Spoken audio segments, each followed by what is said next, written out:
Wish I could say I was finally over you, but that's not the truth. Everyone always keep falling in love again. The fuck's wrong with them? I don't understand. Maybe it will pass by, someone save me. Before I pass out, I'm too lonely to be done. I'ma drink at this place. Yeah. Why am I the only one who's left in the rain with nobody to hold on to? Ooh. Why am I the only one who's feeling this pain when there should be two of us? And yeah, I know we both wanted different things, but letting go just comes easy to you, don't it? Why am I the only one who's left in the rain? If I had an option to be someone else, I would, and let go of you. I know that I'm obvious, fuck it, I'm made this way. But why didn't I stay when I had the chance? Maybe it will pass by, someone save me. Before I pass out, I'm too lonely to be done in my drink at this pace. Yeah. Why am I the only one who's left in the rain with nobody to hold on to? Ooh. Why am I the only one who's feeling this pain when there should be two of us? And yeah, I know we both wanted different things, but letting go just comes easy to you, don't it? Why am I the only one who's left in the rain? The only one that's left in the rain.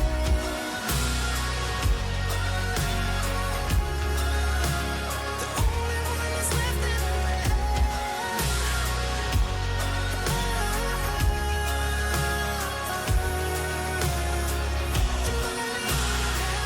Am I the only one? Am I the only one? Am I the only one? Am I the only one? Am I the only one? Am I the only one? Am I the only one? Wish I could say I was finally over you, but that's not the truth. Why am I the only one who's left in the rain with nobody to hold on to? Ooh. Why am I the only one who's feeling this pain when there should be two of us? And yeah, I know we both wanted different things, but letting go just comes easy to you, don't it? Why am I the only one who's left in the rain?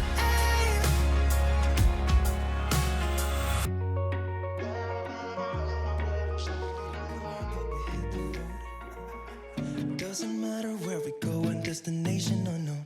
I don't care where the motor stops, cause when I want it, then I want it. Yeah, I want it, oh I want it, let's go. Look around, where's the people at?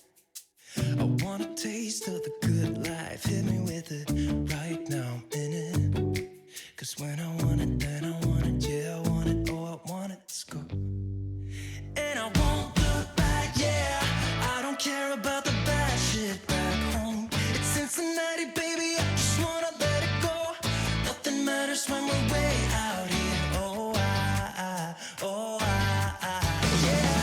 Maybe I don't have to know your real name. I'm just addicted to the way you take the pain away. Nothing matters when we're way out here. Oh, yeah. Cincinnati, baby, Cincinnati, baby. You said, yeah, Cincinnati, baby, Cincinnati, baby. It's 2 a.m. when we close the bar, but we're in the get-go. Next place, give me some more. I could dance with you beneath the stars, cause when I want it, then I want it. Yeah, I want you. Everything stops when you move like that, and I wanna get in close to you. It's what I'm gonna do, cause right now I'm in it. I feel kinda dizzy when I'm staring at you. And I won't look back, yeah. I don't care about the bad shit back home. It's Cincinnati, baby, I just wanna let it go. Nothing matters when we're way out here. Oh, yeah. Maybe I don't have to know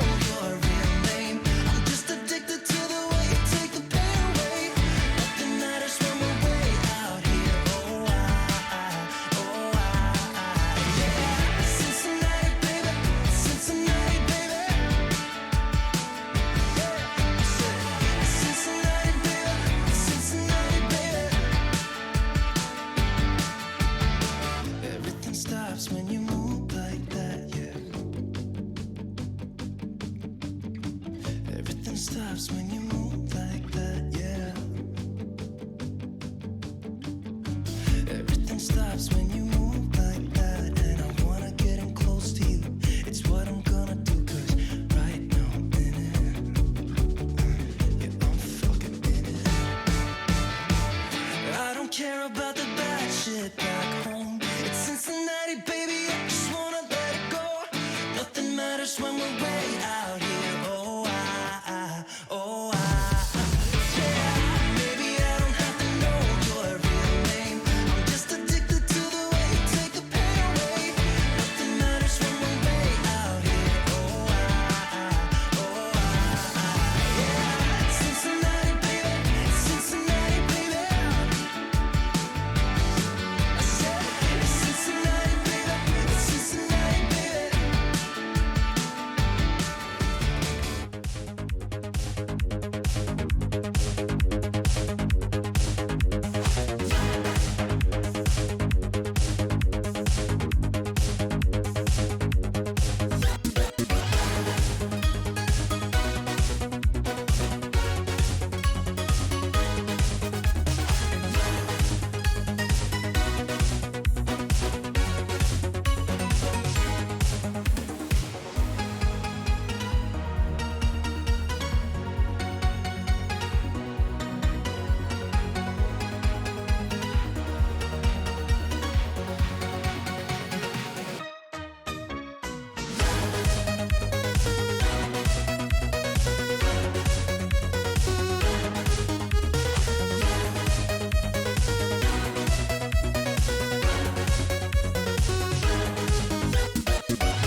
Take everything we got, give it an honest shot. Turning it on and off, we've been sliding. Riding the highest dream, keeping the fire real. I call for you. Hold your gun, cut the wire. Aim for fun, with a light to fire. I've been flying up the ceiling, taken by this feeling. Maybe we're invincible at last. Fueling every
and maybe we're invincible.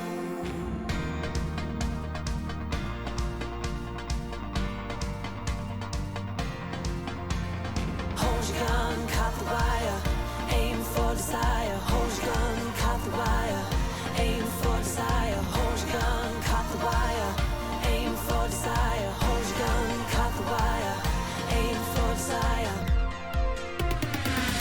I'll be flying. Do what it takes to make you believe.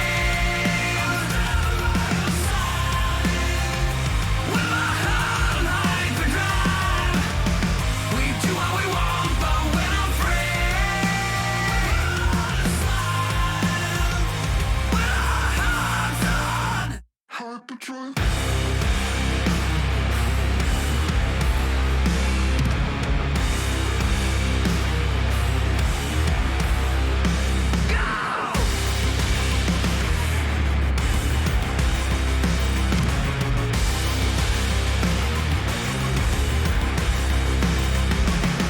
Hello, chatto. It's Thursday. Coming up today on Building a Nation with MTK Budapest, the Champions League returns. We have a few more matches to get ourselves done before Christmas. After the horrible defeat to Atletico, we have many, many times now to fuck it. Yeah, it's not happening. It's just not happening. I decided to go with a clear head this time. Like, no, we're just going completely blank and we'll see what happens. The moment I said many, many times, I was like, yeah, well, fuck that. We've fucked that out right there. Many, many times, chatter. MTK all fucking day. Well, 11 till 3-ish. Usually. Sometimes different days on Sundays. Different. Brain's dead. Just abort. I'm sorry, chat. I'm going to have to stop the stream. It's gone wrong. Horribly, horribly wrong from the very off. Let me get this turned down a little bit. Oh, dearie me. Crazy Brit, thank you very much for the 27 months. So that is a lot of bloody months. That's 3 babbies. That's triple E's. And Prince, thank you so much for the 8 months, nearly a Twitch babby during the intro as well. I do appreciate that. Yeah, just wasn't my day. Honestly, see you later, chat. I'm going to raid over to Ticker. Now we're off. I assume Ticker's live. Oh, dear. Which is the guide dog breed? Oh, my God. Yes. That sounds amazing. Is that a thing that the public can do? Oh, that sucks, chef. Also, you're having a good day as me then. Oh, God, what's happened to Mansa? I feel like there's a story here. Thank you for the 18 months, though. There's definitely a story attached to that you're not telling. Yeah, so I actually want to apologise because at the start of the last stream, we had that discussion about the coefficients and shit in the pots, right? Basically, I was completely wrong. And you knew I was wrong, but I wouldn't let it be. Point being, yes, I was wrong about the pots thing, and I just wanted to make sure because I feel like you have to be accountable when you're wrong. What I would also say is that in my defence, streaming is a lot like drunk driving. Not that I've drunk driven, but what I imagine drunk driving is like. And what I mean by that is that your brain doesn't work at normal capacity in that things I would notice quite comfortably sat here like without being live or whatever, right? I'd just be sat here like, yeah, doing my thing, whatever. When I'm streaming, all of a sudden, it's like your brain doesn't work properly. And because I'm having to focus on chat and trying to keep myself talking all the time, it means that my brain almost sort of operates at like 50% capacity. Maybe that's why I'm so okay. And I really struggle to like formulate complex thoughts when I'm dealing with like complex situations to try to visualize things, basically. That's why sometimes like we get stuck in like kind of circular spirals. And I feel like that's part of the reason for it. Because I feel like if I wasn't live, I would have been like, oh yeah, of course. Basically. But yes, of course, the pots don't matter because you play 2 teams from every pot anyway.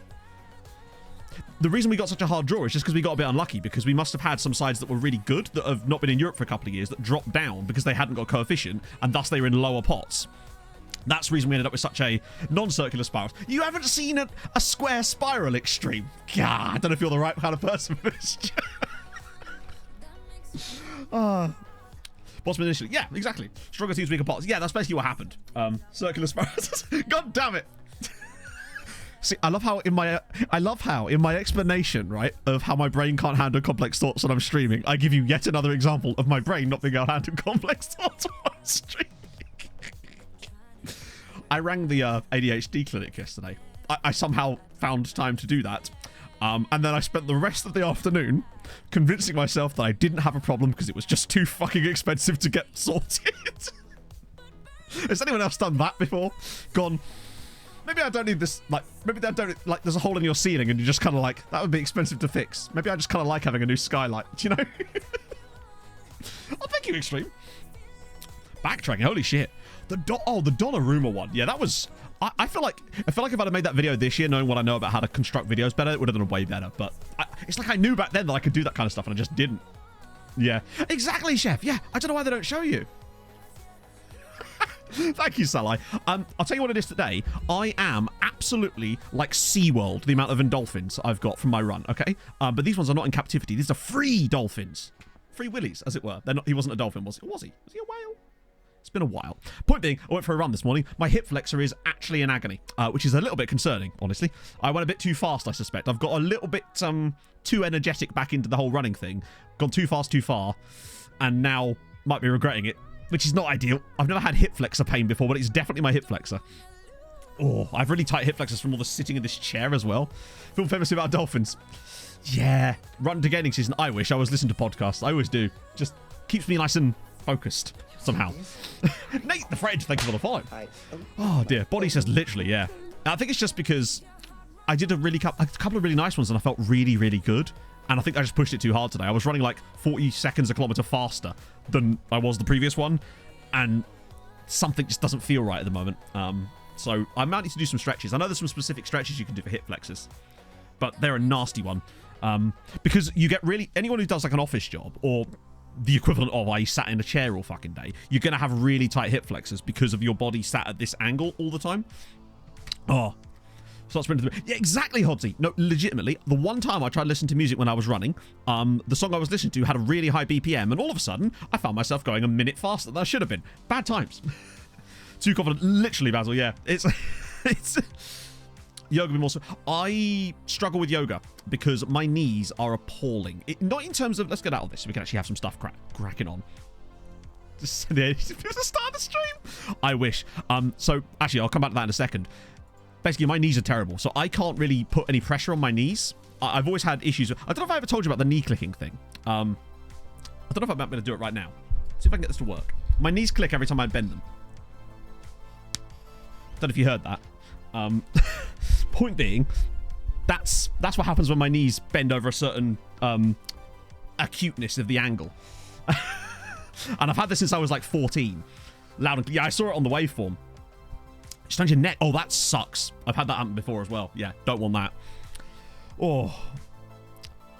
Speed of songs to match your running. You actually can, Chef. There's actually playlists out there that are specific BPMs that are supposed to match your running cadence because you want to be aiming for like 170 in cadence. But obviously, if you halve that, you could get away with that too. Imagine running in like a 4-3 beat, doing some swing stuff. But yeah, so it means I can't put too much pressure on my knees.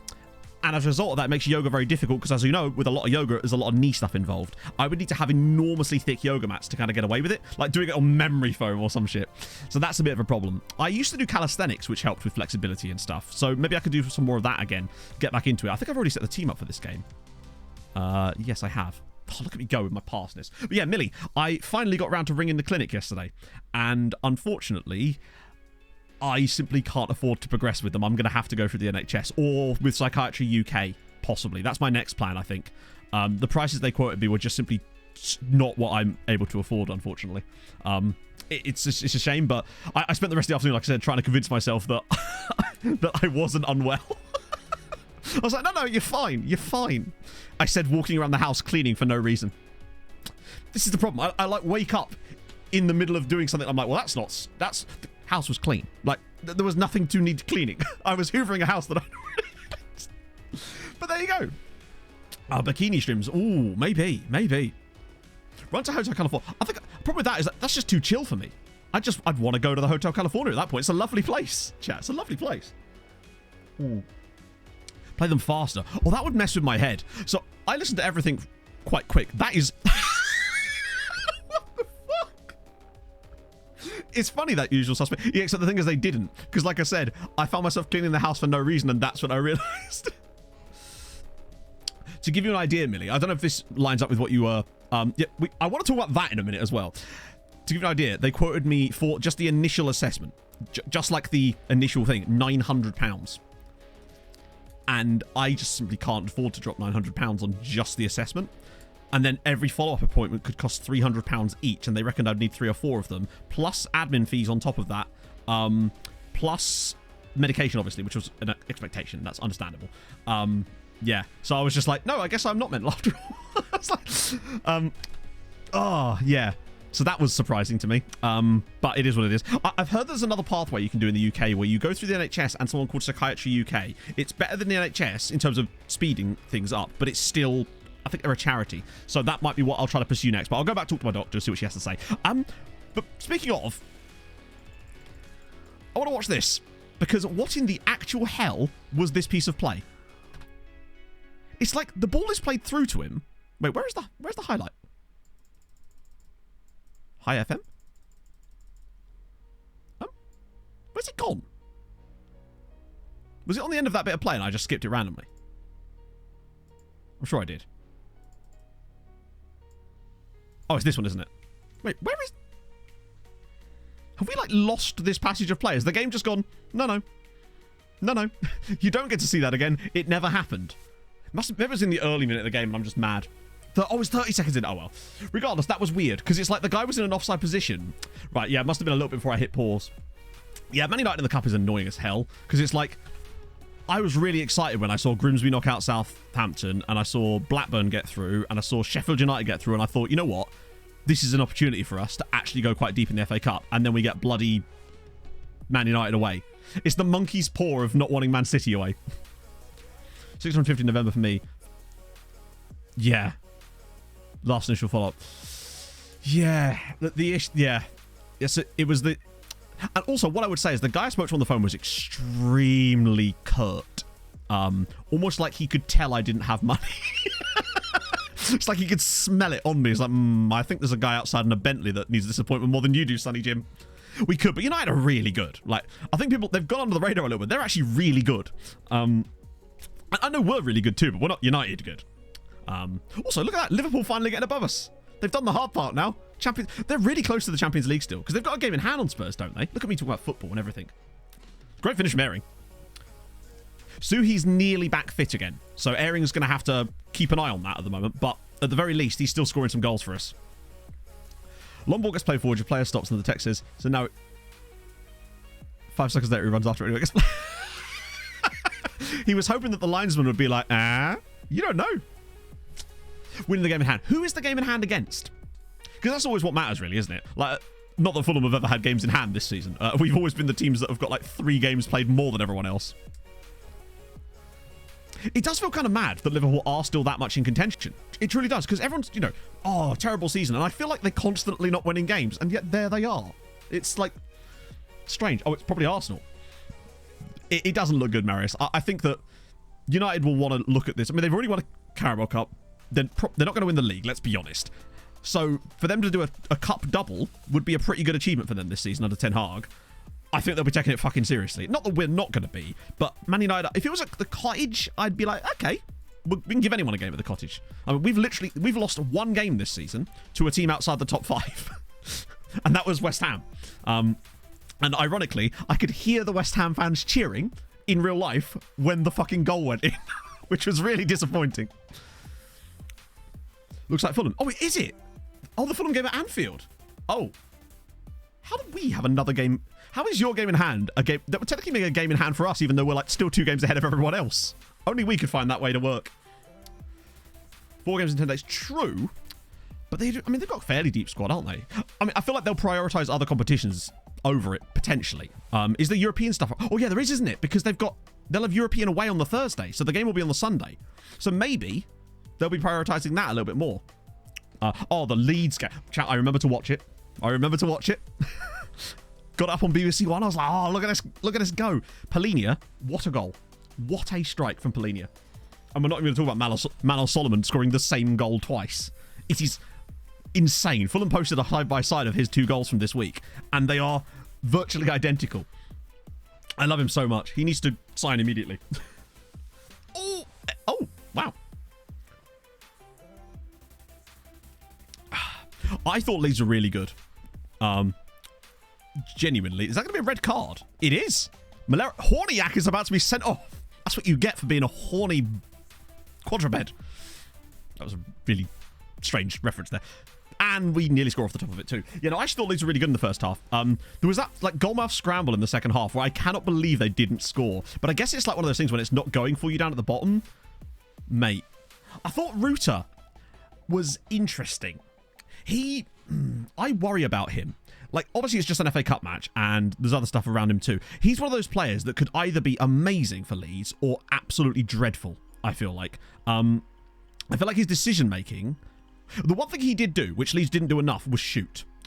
They kept getting into really good positions and then not taking the shot. It's like, problem with Leeds was trying to walk it into the net. And I feel like they might have scored a goal or two if they just shot a bit sooner. It feels like in the second half, they did start to shoot a little bit more, but I don't know. End of season FPL really... But I suppose, yeah, because there's... Wait, why is that? I haven't done FPL this year at all, really. Grimsby, I have two Saints supporting friends. Like, two of my best friends are Southampton fans. And not a single word has been uttered in the group chat since last night. Josh Otner and Polini. Oh, mate, I don't know. Polini is just an absolute... And again, those of you that watch the match, slapping the badge when he scores. What a guy. I love him so much. Right, let's see. Get Donovan off. Hopefully Hadrian doesn't see. Load of bank doubles. Oh, true. Yeah, actually, I remember because I only took FPL seriously during one season, and that was during the pandemic year, the sort of full pandemic season. And I must admit, because there was nothing else to do. There was just nothing else to do. Oh, God. Wow, that's very easy. Malario's already got double digits this season. He didn't get double digits, I think, in the entirety of last year, and he's got it already. What a guy. How long is Rodrigo out for? Yeah, I swear, Millie, Liverpool seem to play Wolves every single week. Every time I look up and there's a game on, it's always Liverpool versus Wolves. Is this just like, am I just stuck in purgatory now and that's all it is? Oh, shit. Oh, that was me, yeah. Every type of cheese. Do you know what, right? I'm not a big fan of, like, super fancy cheeses. Because I think it's the smells, for example, that put me off. There was a quote in the show I was watching last night where a lot of people are unable to distinguish the smell of Parmesan from vomit, and I am one of those people. Pog and I made something a little while ago that involved putting Parmesan cheese into it, and the moment we added it to it, I went, I no longer want to eat this. I was well on board before that. The moment the Parmesan was added, I was like, no, I'm out. I can't. It smells like vomit to me. I like a nice good cheddar. Don't mind a bit of Edam. Creamier cheeses are pretty nice as well, though. Now I'm convinced it's not recorded. Was this like a test? Oh. No, I think part of the... What a strike from Brandon Silva. I think part of the reason that Polini was wanting to join Fulham... Also, there wasn't that much... There should have been, but there wasn't. But remember, he worked with Silva... He worked under Silva at Sporting, if I remember correctly. I'm just kind of glad... I'm kind of just happy for Marco Silva as well. I feel like he's sort of learned from his mistakes in the past about being too trigger happy when leaving clubs. He's found somewhere that he's settled in now. He needs to sign a new contract. Please, Marco, sign a new contract. I don't know. I think this is some of his best work so far, anyway. Extra maturity. What I love is a block of cheese. Like, you know, your standard, like, Cathedral City, but, like, the Aldi version, which is just as nice, but, like, a third of the price, right? Sometimes the problem is they end up freezing them, and then it gets hard. But what you want, occasionally, you'll find one, and you'll cut through it with a cheese knife. Obviously, I'm not a heathen. And it's just, like, smooth. Oh. When I get... that with some crusty, fresh bread is a different level of ecstasy for me. And the reason I'm so almost eroticized over this right now is because I've been deprived... No, slugs. Sorry. Slugs. I have 2 cheese knives. Do you think I have one? What kind of... What are you, a Philistine? I have 2 cheese knives. Do you not believe that I have 2 cheese knives? I will go get my cheese knives.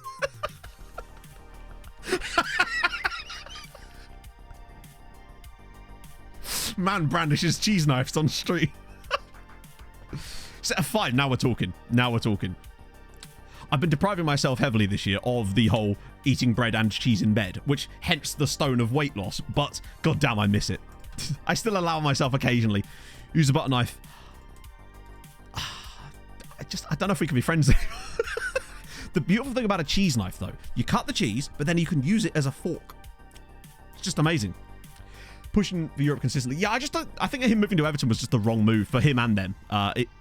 Clearly, I mean, history has played that out. But I think he left Watford too soon. I think he joined Everton at a bad time for both him and them. It just feels like that it wasn't going to work out. And I feel like I'm glad he's had another chance to sort of produce some stuff, really. And boy, has he. Our recruitment has been superb this year, of course, but he has been part of the reason for that. Different knives for butter and jam. Butter and jam. To be fair, I never usually combine butter and jam. The only time I would be combining jam with something else would be clotted cream for my scone. So I guess I bet your so posh part does still apply, but just in a different way. Tend not to have butter and jam together. Clotted cream on a scone, though, yes. And now we're back to this potential minefield of which goes first, jam or cream. It's cream. Cream goes first, jam on top. I'm seething with middle classness. Oh. Nice thin slices of cheese. That's a good point. Oh, it's like a cheese shovel. Yes. Don't mix butter and jam. Yeah, I'm not a fan, honestly. I love my jam and I love my cream, but that's where I draw the line. One of the things I really desperately wanted to do when Pog and I went on holiday last year down to Devon was I wanted a cream tea. Got my cream tea. Bloody delicious as well. Absolutely sensational. We didn't run the scope. No! Cream is glorious. Toast and jam, no butter. I'm not really a big fan of jam on toast at all. It's just not my thing. Cream first is it's thicker, and the jam... Yes! Yeah, no. Oh, so is that a difference there between Cornish and Devonshire cream teas then? Because for me, it just makes it more sense because you can get a much more wider spread of cream just easily. And then the jam, I don't put as much as I put cream on because it sort of sits in the middle. That's the way I look at it. And it allows it to sort of create context then. Because that way I can create the exact right flavour combinations that I'm looking for. Do you realise it's a savoury scone? Oh, no, that crap. I like a nice, fresh-baked scone. Helps the jam stick. That's a good point as well. Yeah, I hadn't really considered that. But you're right. It does affect the structural integrity, doesn't it? Current spell, playing time. Maybe we should actually... Oh, I can't chat to his manager. I must have already mentioned it. Talk about marmalade. Not a big fan. My dad loves the marmalade. Not amazing for me. It's just like Pog likes Marmite. I'm not really a big fan of extra condiments on bread. As far as like toasted bread goes. Other than for talking like scones and stuff. I'm just like, I like just butter. Top of the morning to you, Matt. Neutral Normie, thank you for the 11 months. I hope you're well this morning. Not getting involved. Yeah, I'm sad Paddington noises. Cream the jam, top it with more cream to ease both parties. Good point. So you've almost got like a baked Alaska. Yeah, buttered toast for me is just the most versatile of things. Not that I've had, do you know what, weird thing. I don't think I've had toast. I think I've had like one slice of toast in the calendar year so far. Because it's a problem for me. Toast is like my toast. Toast is like my toast. It's just very delicious. And I would eat too much of it if I was exposed to it too often. He's an extensive sign. So how was he looking like here? Quite expensive. Good physicals. Injury prone. Bread is just amazing. Kryptonite. Yeah, I was going to say cocaine, but kryptonite works too. I haven't had my I'm snorting kryptonite. Yeah, I'll just acknowledge you for now. You might notice we're getting a few of these random scout reports with one player in it. That's because I've got it set to tell us every 2 days. And sometimes it just has one dude. You track toast consumption on financial year terms? Yes. I have to file my end of year toast taxes, Hungry Hippos. Aren't you aware of this? HMRC don't take that shit lightly. Who? Oh yeah, I signed some physios for us. I decided to go for some physios that had some scouting knowledge because why the fuck not, eh? We finally have Romania. How to change every 2 days? I'll show you. So basically the reason I did this was because I noticed that we were getting a lot of scout reports with 100 players in. And usually that indicates to me that some might be getting lost. So if you go into, not into there, what am I doing? Into here. Right at the very bottom where it says frequency of recommendations. So you can go to, you can change it based on when you are. But yeah, there used to be a way, I swear, and I feel like this is gone now, but I swear to God, there used to be a way that allowed you to get the reports based on the number of players in them and not the frequency of things on like a calendrical, that's not a word, calendar basis, right? I swear it used to say like every 60 players, every 20 players, but it feels like that's not in the game this year. Kind of sucks. I wish that would come back. But needless to say, that's how you do it. Maybe I'm imagining things there. He's got a funeral. Oh, that sucks. I hope that's, well, I mean, that sucks for whoever that is and their family, Silverette. I hope there's no one too close to you, but regardless, that's awful. Hope you have I would say I hope you have a good day, but yeah. More bread talk and trying to cut down on it. Oh, mate, yeah. I found a ways around it. So, for example, on a Friday, I treat myself to shit like that, provided I don't have anything else, then it's fine. I stay under my thingies. And now with the running as well, that kind of gives me a bit more leeway. Well, I am looking forward to next Tuesday night. Pog and I are going Pizza Hut. Pog's got a shitload of vouchers she saved up from work. So it's basically going to be a free meal on our birthday. It's going to be bloody delicious. So am I right, Blue Luna, that it's been taken out of the game then? Because I remember that being a thing, because I always used to have it set to like 60 or 40. That way it would never get to the buffer point. Deep dish meat feast.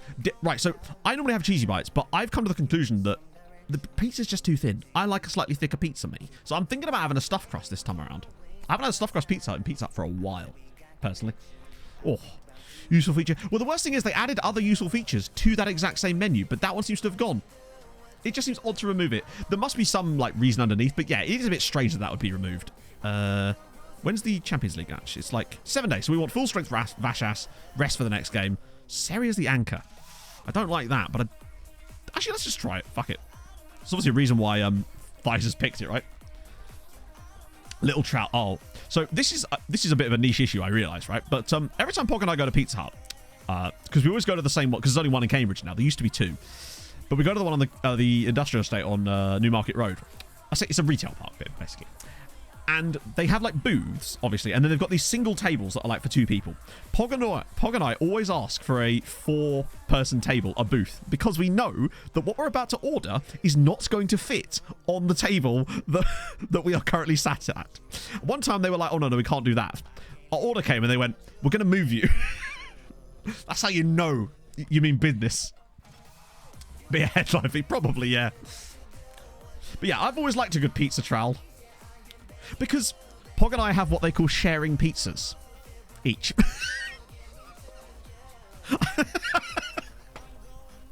Because fucking why not, right?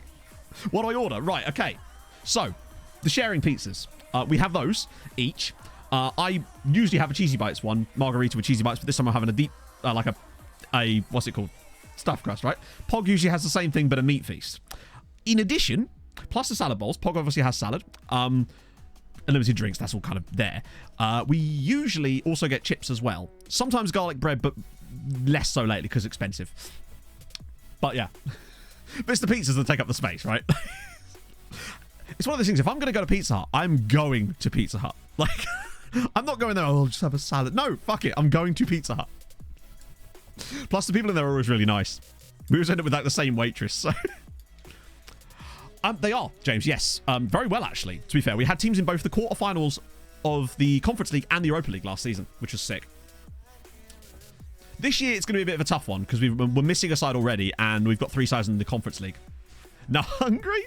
I'm out Pizza in the... I am Pizza the Hut. That's me. It's just insane. Oh. Pog, so Pog's got a work due tonight, right? And that means that I have to pick her up from Cambridge, which means 2 things, Chatto. 2 very important things. The first of which is that I get to go out in the car, which means I get to listen to my audiobook, which is wonderful. But secondly, it means I get to drop at McDonald's on the way back. Yeah, there's not really there's no KFC near me, which is a problem, which is why the only time I ever have KFC is on the way back from Vikings. Not like pizza. To be fair, I didn't like, to let you know a little, I didn't like pizza. This is going to be a great goal, isn't it? Oh my goodness. What a strike from Brandon Silva. I didn't like pizza until I was 18. No, maybe like 17. Then my family was just like, yeah, we're going to Pizza Hut with my girlfriend at the time. And I was like, fuck it, let's crack this on. And I was like, this is okay. And then it became my entire identity. What a strike that is on the up bounce. Lovely stuff. What are you having for lunch, Kaka? Is it pizza? Cambridge, I love the sweet beans from breakfast, which I love. Ooh. I'm not sure where that is. I remember there being a place in the town that we once went to. I'm not sure. Which one's the best to buy? Oh, God. Oh, baked beans. Baked beans. Oh, sorry. You want your standard Heinz. Heinz is like your primo, right? You want... Sorry, that was my complete brain fart there. I thought it was like a restaurant you went to. Yeah, so Heinz baked beans... that's what you want to kind of crack on. If someone's got a link to like a shopping site, we can find them for you easy enough. Yeah, me neither, Toadser. Domino's guy. I don't mind Domino's. It's just the Domino's near me is absolute dog shit. So we will refuse to order from them, basically. The one near Vikings is lovely. But Domino's is... I mean, they're all franchises, aren't they? But like, the one... They're so hit and miss because of whichever one you happen to get, right? Branson, nah, I haven't had beans in ages. The down bounce. Very good. I see you listen to the cliches episode now. Very inconsistent, yeah. Watery rubbish? I don't know. Homemade pizza is very good. Actually, I can't remember the last time I had homemade pizza, but point being, that obviously it's great. But sometimes it's just like, you just want X. That's why Pog and I love the Dutty pizza. Do you sort of better than really? Nice. One thing I do love as well is smaller, like, independent pizza places too. Like, I'm talking about your provincial kebab and pizza shop. You know, every one of you that lives in the UK, I don't know if this is a thing in other countries, it probably is, but to the lesser degrees, knows exactly what I'm talking about. It'll be called something like Abracababra or something like that. So they'll have giant rotisserie spit. They'll have pizzas. Yeah. You know exactly the type I'm talking about. There's one in every small town, at least. I think even our tiny village has one. Not that we order from it because it's shit. But there's in the nearest town, there's like 4 of them. And one of them's crap. But Dutty is one. What a strike from Malero! What on earth? And they always have those brilliant names. So, for example, the one I talk about in Birmingham that Pog and I used to go to was Tino's Pizza. Matt, discovering pizza. Oh, God. That right there, that is going to be me next Tuesday, chatto. Also, this man's having a lovely... This looks like the front cover of a romance novel. But about a man and his sexual relationship with pizza. I'm totally here for it. Oh. It's called Aladdin. There you go. It's a perfect title. Yeah, exactly. They've always got names like that. Or it'd be called, like, Pizza, Pizza, Pizza, or something like that. They're so damn good.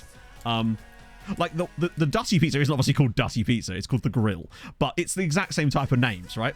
Cosmos, there you go. Yep. Like, Pog and I, when we went to stay at our parents' house in Teignmouth, we, they have, like, 5 of these restaurants, and one of them was so good. He does look a bit like Henry Cavill, doesn't he? You're doing pepperoni pizza? Just a pizza shoved half into a washing machine, looking around seductively. Dreamland. Oh. I want to go to all of these pizza places. I just do.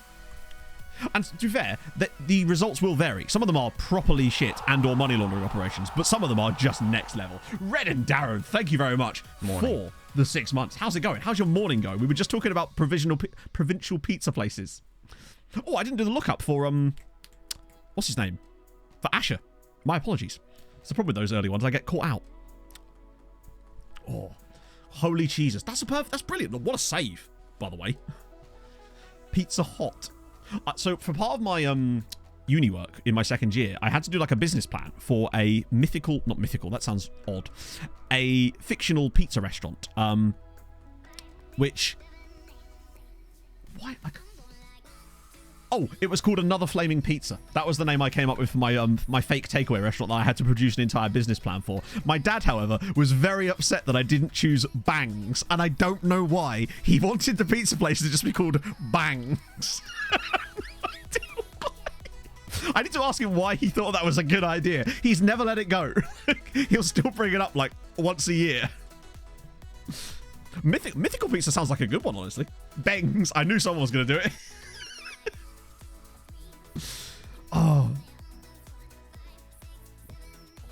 Oh, for sure, I am Roche. Yeah, no, absolutely they are. Actually, don't know. Do they have like pizza and kebab places in the States, or is it more like, are they separate? Is it like, is a pizza place in the, I don't know if you've got any Americans in, it's quite early, or people that have lived in the States maybe. Is it a slightly different culture around that sort of stuff? Is a pizza place just a pizza place, or do they have these kind of all for one? I don't know. Me and the gang going to Bangs, yeah. Called Best Kebab. Brilliant. Oh, hang on. Right.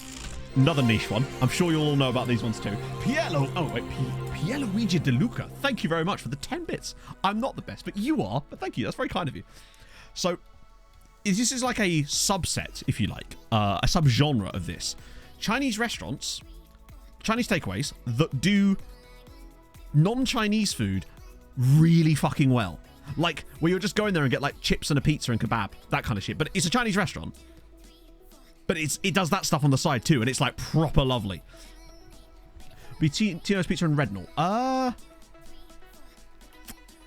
I think so. Bear in mind, it's not actually Rednall. It's in a place called Rubery. But yes, this is the probably myth on screen. That is the mythical Tino's pizza that Pog and I always used to order from back in the day. Happy Twitch Babba to me. Thank you for the follow. Always remember, the moment you get uptight, you're dead. You want to be careful. You want to be careful with those. Thank you, Rob. That's very kind. And thank you for the 9 months. It's separate. Yeah, that makes sense, actually. Paolo with the gifted sub to HC. Thank you, man. That's very nice of you. Generally just pizza places, but some combos. Interesting. I wonder why in the UK it's so common to have these, like, specific type of restaurants. Because there's a lot of them about. It feels like, you say, every town has one. But there was a really good Chinese restaurant in one of the neighbouring towns that we always used to go to because my mate lived there. And we'd always go out from his house to the Chinese restaurant and then never order actually Chinese food from there because their food, I'm sure that was lovely too, but their other food was so fucking good. Mr. Pizza, Perfect Pizzas, Pizza World. There you go. Exactly. So, interesting. So, it's Canadian. That would make sense, actually. I think there's more of a crossover with Canada, isn't there? Either just pizza or an Italian place. Yeah. Actually, I ate in a pizza restaurant on Lakenheath Air Base, which obviously is an American air base. Shit, I should have made some substitutions. And I must admit, it was way more sort of like a sort of faux Italian vibe than it was just kind of like a full-on pizza place. That was a weird experience, just being on base. Get Moses on the left back.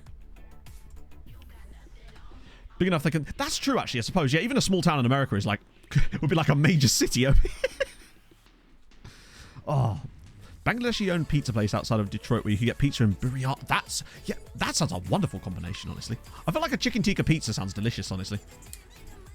Spare ribs at Chinese steak. Yeah. For the longest time, my tiny village only ever had like one restaurant at all, and it was a pizza. It was an Indian restaurant that I never saw anyone go in, but somehow managed to stay in business for 25 years. Worst pizza experience ever. Oh.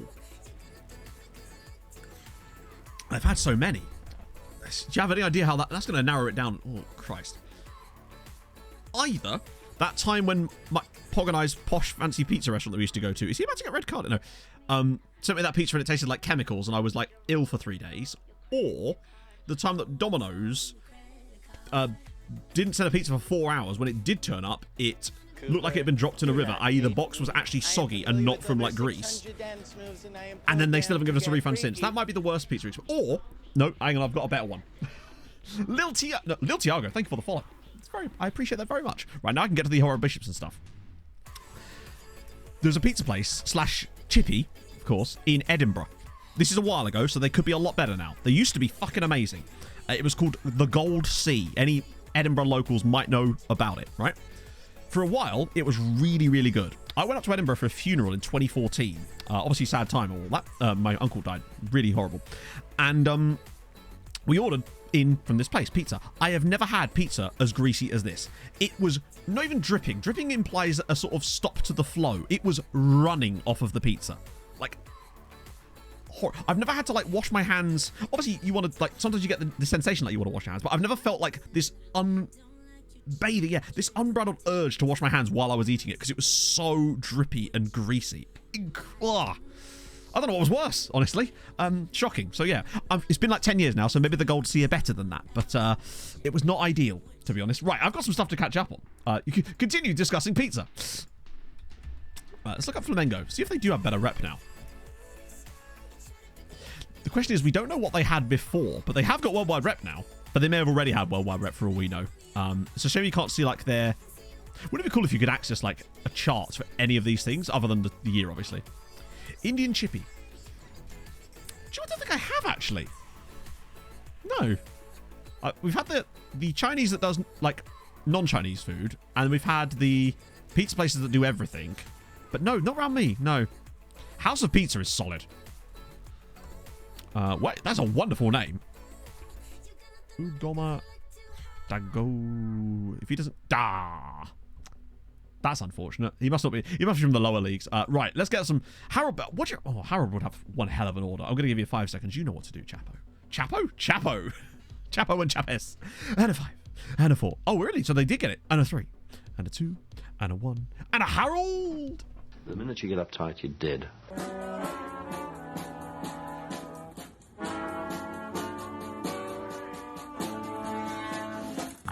Harold, I'm in the house where the coffee's green and the food is grouse. With sandwiches and lasagna too. Ice cream sundaes for me and you. I'm Andrew Harold, and I'm in the house where the coffee's green and the food is grouse. With sandwiches and lasagna too.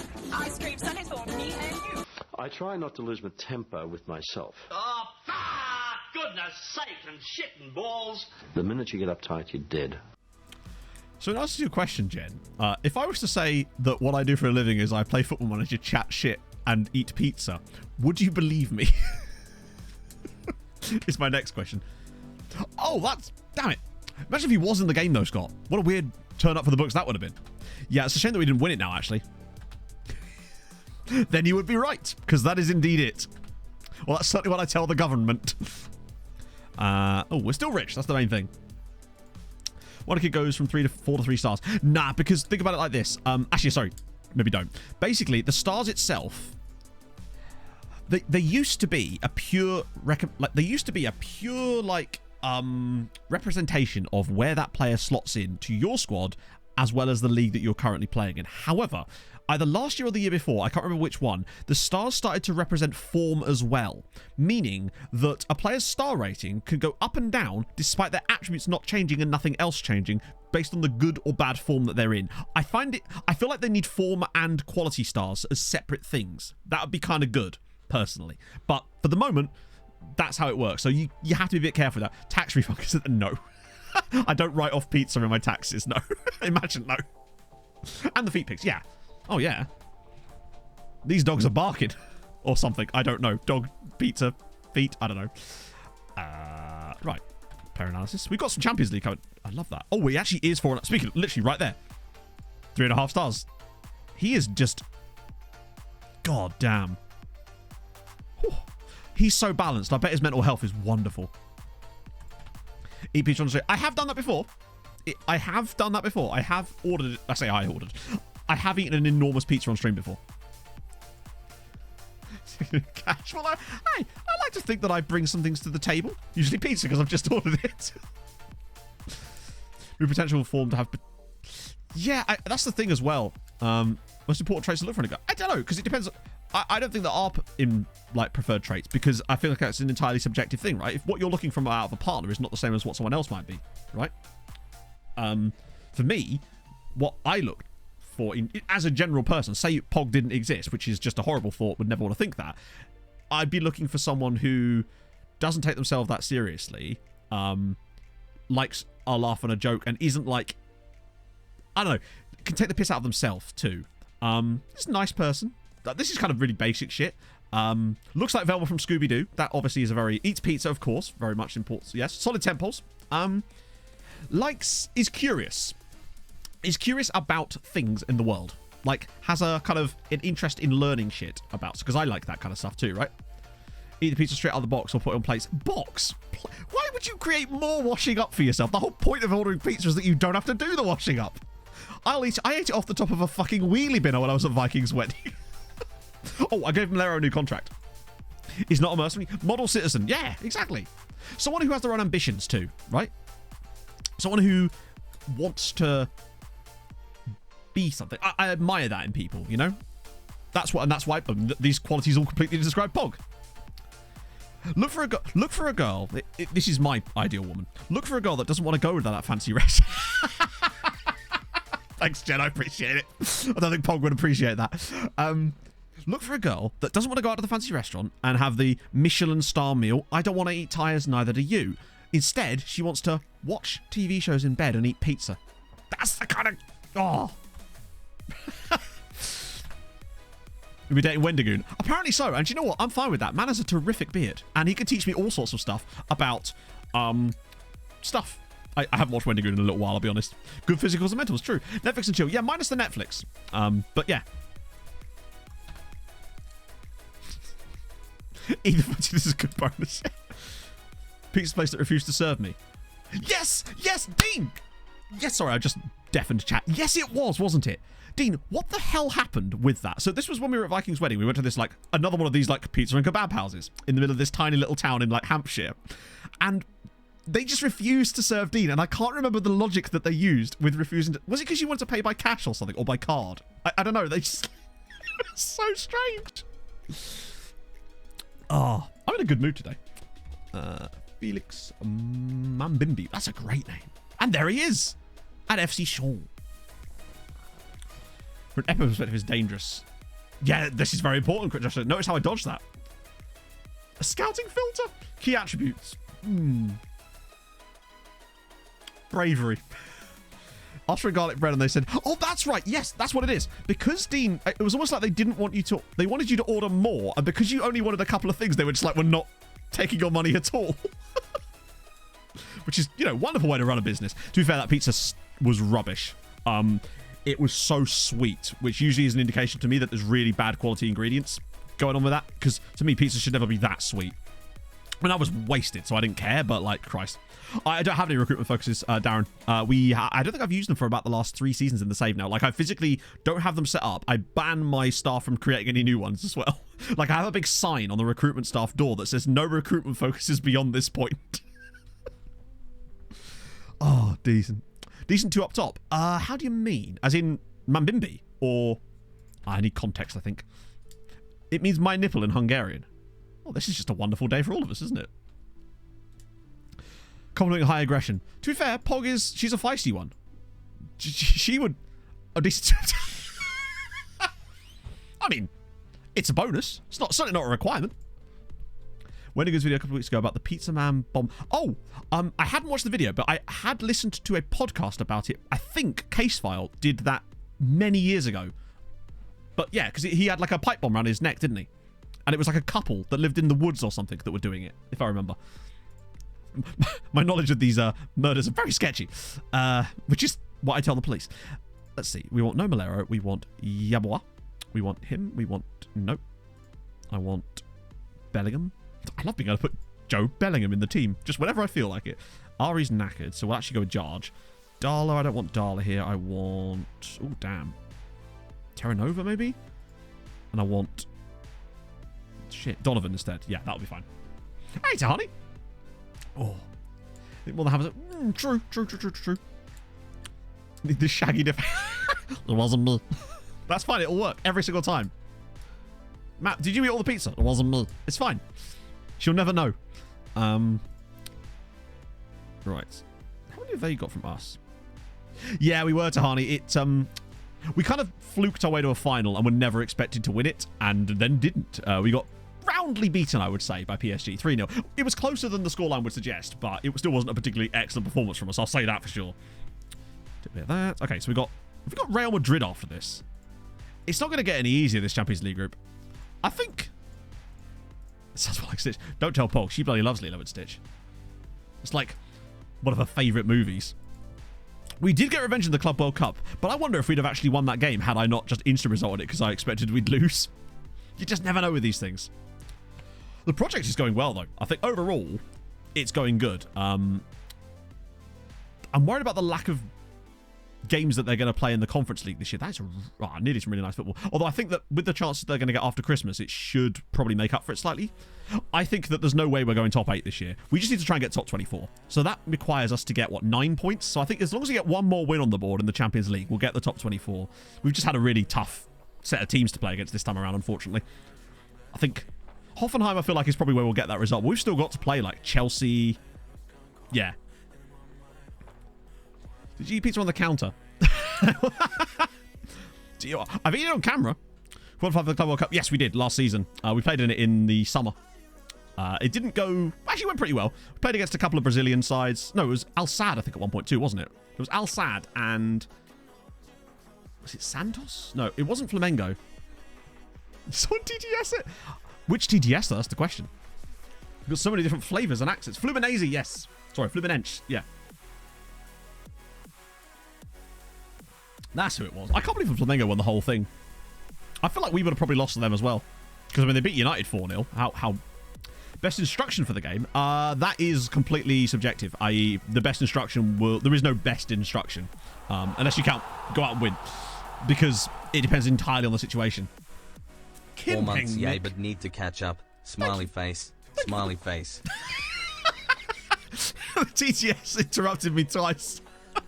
Thank you very much for the 4 months. Just when I thought it was over, TTS like, smiley face.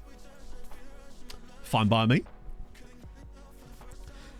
Yeah, I think with instructions, they're kind of like, instructions are like spices in your big recipe, right?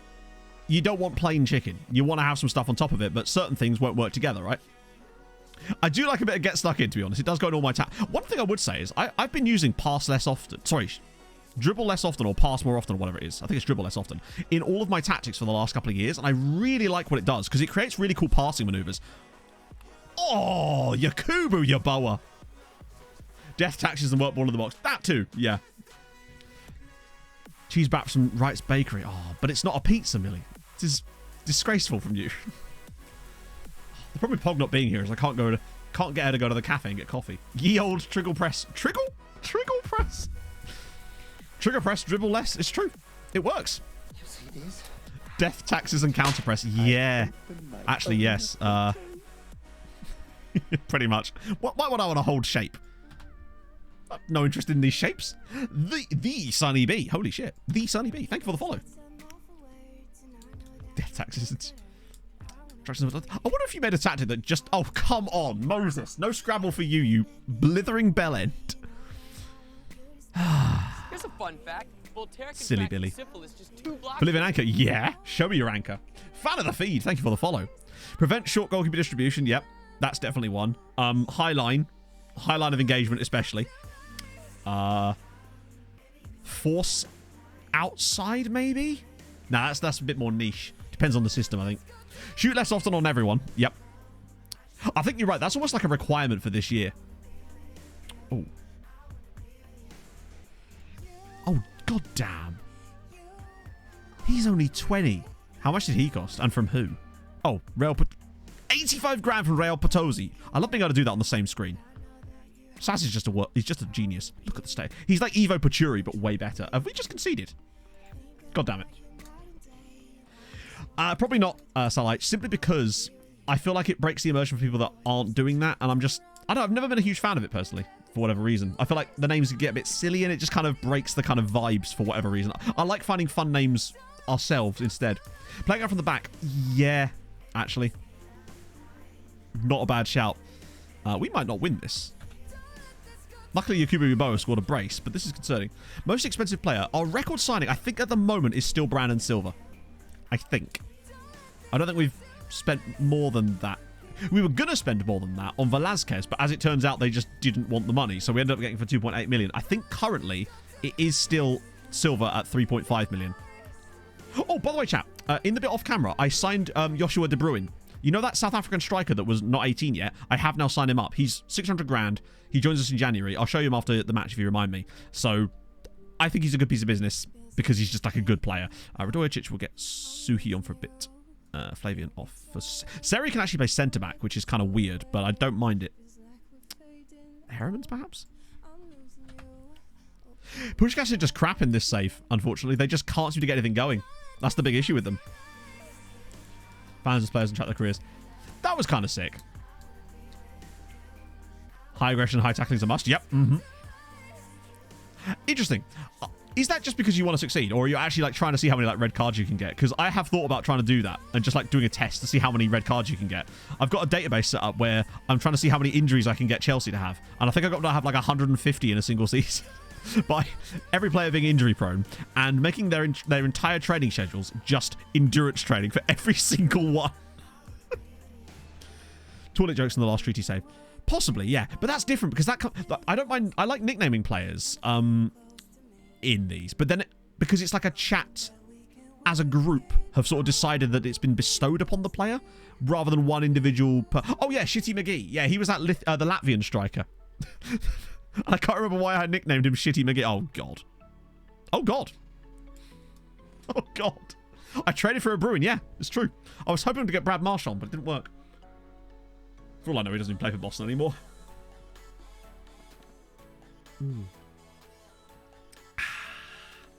Passing to space for me has always been a weird one. It might... Oh, God, it's the same thing again. Except this time we've scored it. He's going to be offside now, isn't he? Montiel really needs to come off.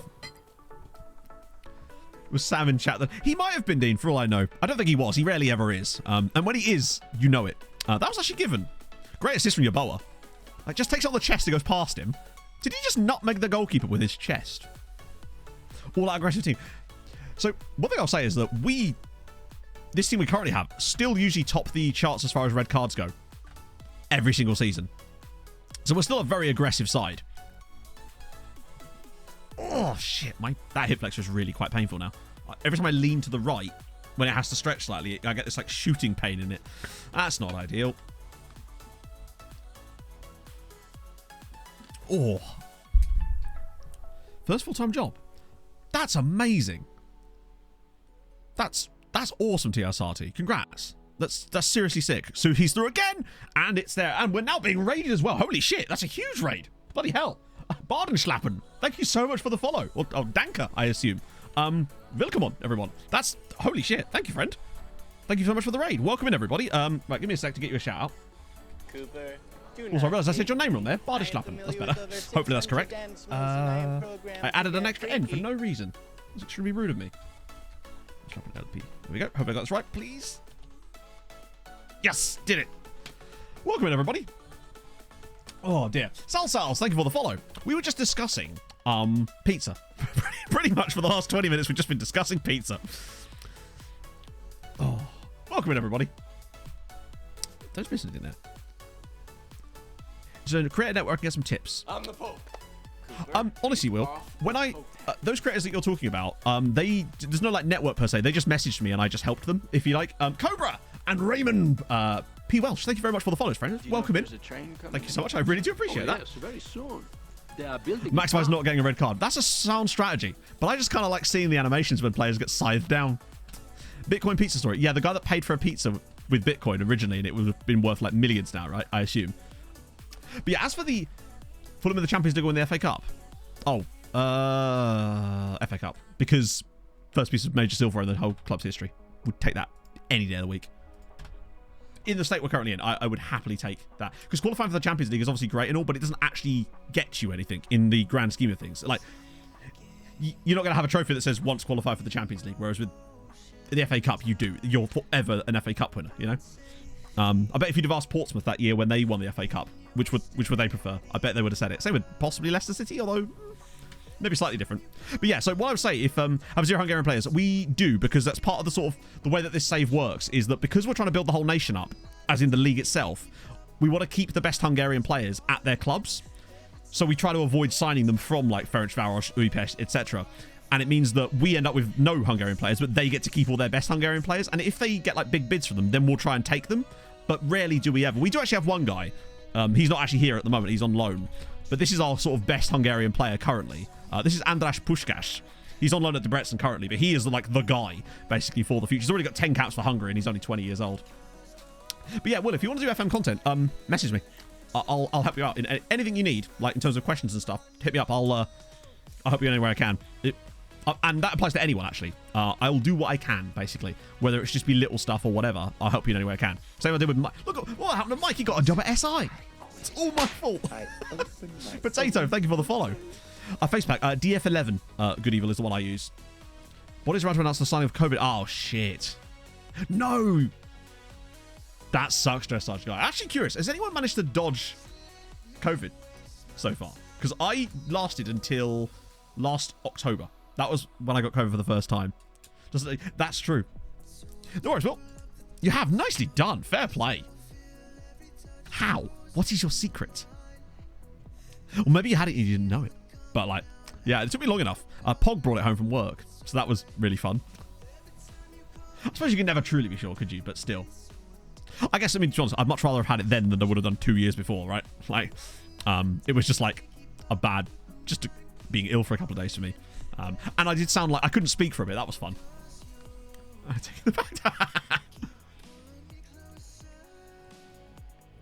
I think it's almost impossible to dodge it at that point, Icarus, really. But I know some people have managed it. Right, let's see. Some of the Hungarian scout reports are actually coming through. I did scout Hungary just in case there were some lower league Hungarian players that we could maybe look at. Because if they're at lower league teams, then there's really no reason for us to not pick them up. Or is it negative? That's kind of mad. Like, Pog... Given that Pog works in retail, I'm actually surprised she hasn't got it more. Told that he would dive... That's... Yeah, no, fair one. I mean, hopefully your son's okay now. Still skated. That's mad. Maybe you just got like one of those immune systems. It's like, no. Crippling social anxiety. Just stay away from people. Yep, me too. Like, I was thinking about this last night when Pog and I were watching The Flat Share. I was thinking to myself, if I didn't have Pog, how the fuck would I meet another human being? Like, I would never have another relationship in my entire life, I don't think. Where would I meet women? Where do I go? I work from home. I haven't even seen my friends in like 2 months. And they're all men. Well, no offense, Charlotte. But, like, yeah. She's a cool guy with long hair. Paul Brown. Okay, we'll get rid of those guys. The hairdresser. Ah, good point. Good point, Veggie. Nice. I hadn't thought about that. Replace Emma with Emma. Oh, dear. Commonplace. It's true, Capybara, yeah? I can't not hear that word and now not just think of that TikTok song. The Capybara. Capybara, capybara, capybara, capybara, capybara. No one really said, I know, but I just don't think I'd want to. I don't know. It just all seems a little bit scary, to be honest. Internet dating. Just we're going through the standard Rolodex, Sally, of conversational topics on these streams. He's just a kidnap. Well, I know, but there's effort involved in that, and you've got to buy like duct tape and like, just effort, you know. I don't want to have to go to home base. The hair will get you. What?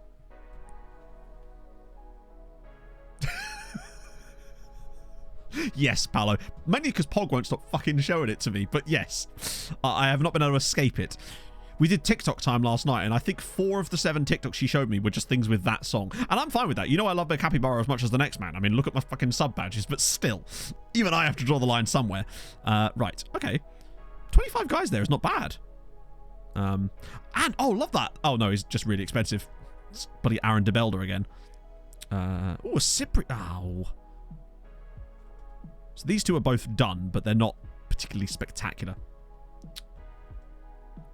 So with the database lookup, sorry, my apologies. It's sometimes they get like lost and I forget to do them, so I will now do them now. But always feel free to remind me. It's just when I'm in the middle of a game I can't. But like if we're not in a game, then just tell me to get my shit together, basically. Good Danish man. Yeah, I don't think he's as good as the other Danish man, and he's really expensive. I should set up like an automated system whereby when a lookup comes through, it just does it somehow. I have like a macro script that can type in FM somehow. Actually, I suppose I could just like write a Python script that can just control the screen. But like, who's at the stage of life where having pizza in your life is more important than a partner? I still think I'd choose a partner over pizza, but I do love pizza a lot. Yeah, it's a special. It's a custom skin, Cockstar. It's Saz23, so exclamation mark skin, and you'll get your answer. Oh, South African guy. Yes, my apologies. I will show him after this. One or both. Well, this is true. This is what I do.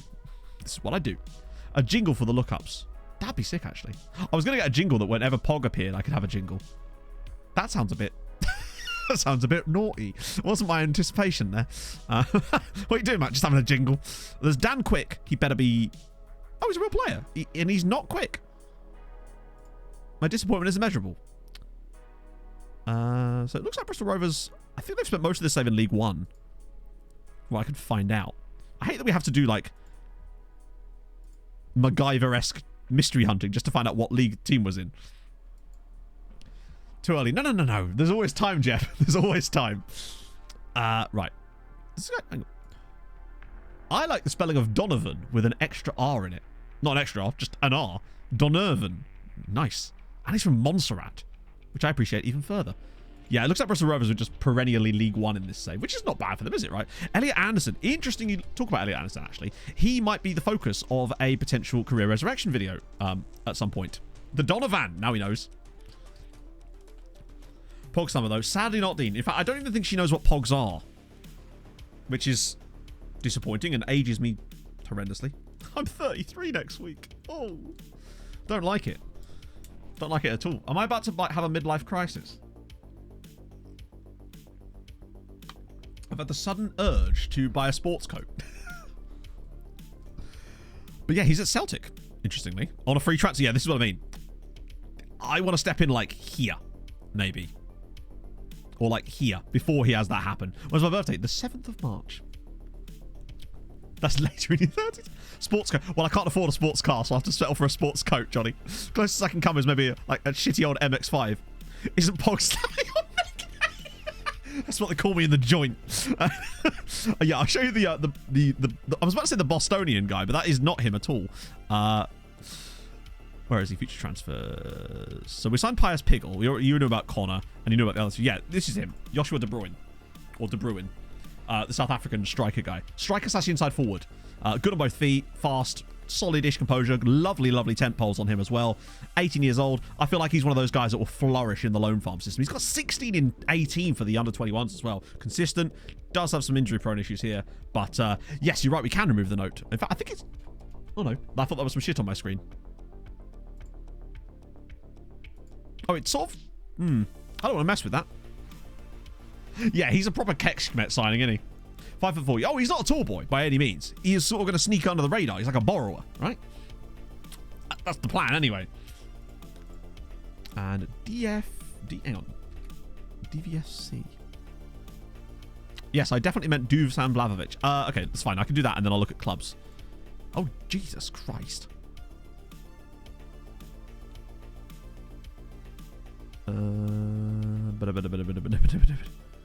How many teams are called Don Bosco? Christ on a bike. Is he a famous person? I'm guessing so. Where's DVFs? Oh, Debrecen! Sorry.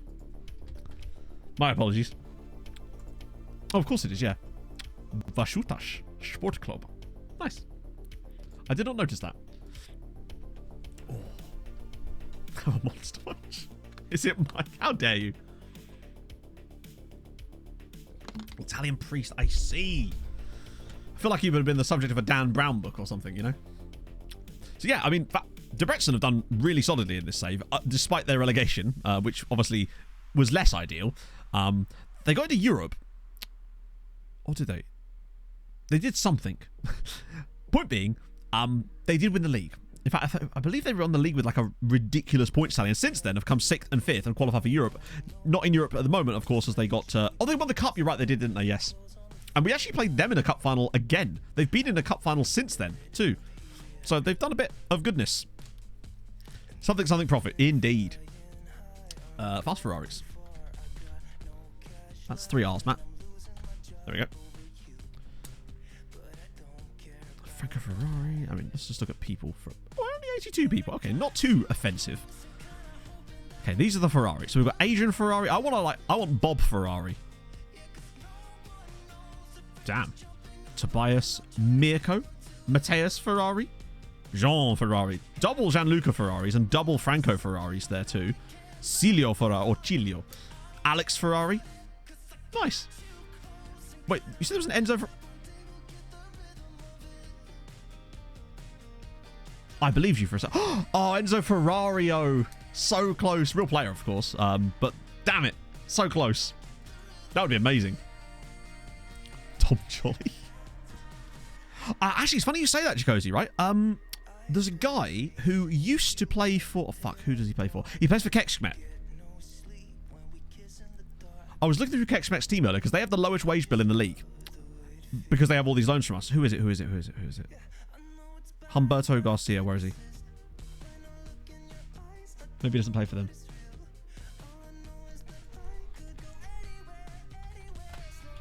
Humberto Garcia.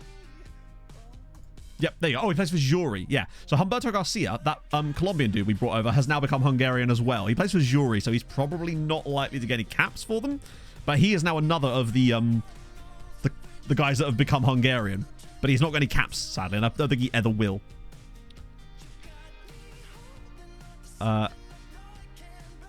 Catch Kemet. I've been trying to. I listened to loads of people say it online, and they were saying like Kekshmet. But hey, I'll cede to your knowledge. There probably is a Mario knocking about. Oh, there usually is. Except, of course, yeah, the problem is... God, I wish there was more... I wish there was an advanced... Imagine an advanced search option in FM. Catch Kemet. All right, fair enough. I'll do my best, but I can't guarantee I'm going to remember a lot of the time. God, anyone fancy an Antonio Carlos? I've got a few to go offer here. Yeah, I don't think there's any more of those. Who's in the Hungarian national team? Nope. Getting there. Hungary. Right, national team currently. Any younger players in there? Obviously, there's... Oh, wow! Matthias Circuit. Circa's in there too. One of our youth players. Did not realise that. He now plays for Pakshi. That's why we didn't realise. Oh, he's not actually got any caps yet, but he's in there. Janos Satmari A, who has 2 caps for Hungary as well. God, we are just creating the whole back line. Tibor Angiel in there too. Daniel Shitku, who plays for... Who the fuck? Oh, it's a Romanian team. Is that near the border? That looks really Hungarian. Any others? I think after that they're all... Yeah. Wesley? Wait, is he a... Was he Hungarian before? Chap, he wasn't Hungarian before, was he? He's another declared guy. Because he starts at Beşiktaş. I can't never say that one. Someone correct me if I'm wrong, but I think he starts as Brazilian, right? That's kind of sick. Any more in there? There's the Basque dude here. Romantoria. Who... was born in Bilbao, obviously. Signed for... Yeah, he's another one. Unless he was Hungarian before, but look at that. Signed for Honvéd. Played for the entire save. Didn't even notice him. That's kind of sick. Obviously, Pereira. Samuel we knew about those guys. I think the rest of them are fairly straightforward. Drake Callender. He was American. He's born in Sacramento. How did he get in the Hungarian national team? He's rubbish. Tell you what, we might actually be able to do an official building a nation too while we're at it. That's kind of sick. Why of all people though, Drake Callender? Like, they should have gotten on bloody Joao Virginio while they had the chance. Gabor Salai. That feels like a name that's got a lot of people are going to have. Whew. I assume it's this chap here that plays for Mezhkovec. Maybe. In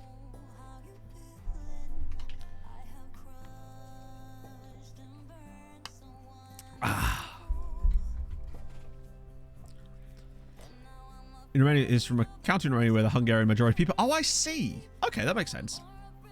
Kind of like that part of... There's like a part of Finland that's like mostly Swedish speaking, if I remember, or something like that. I guess it's just because of how, you know, borders and whatnot. Yeah, Gabor Salai is at Mezhkovec, doing quite well. And Agon Elisi. His name sounds slightly Albanian almost. Oh, North Macedonian. Okay. Wow, he's really good. He's playing for Girona. He was at Varaždin. Spent a long time there, actually. Nice.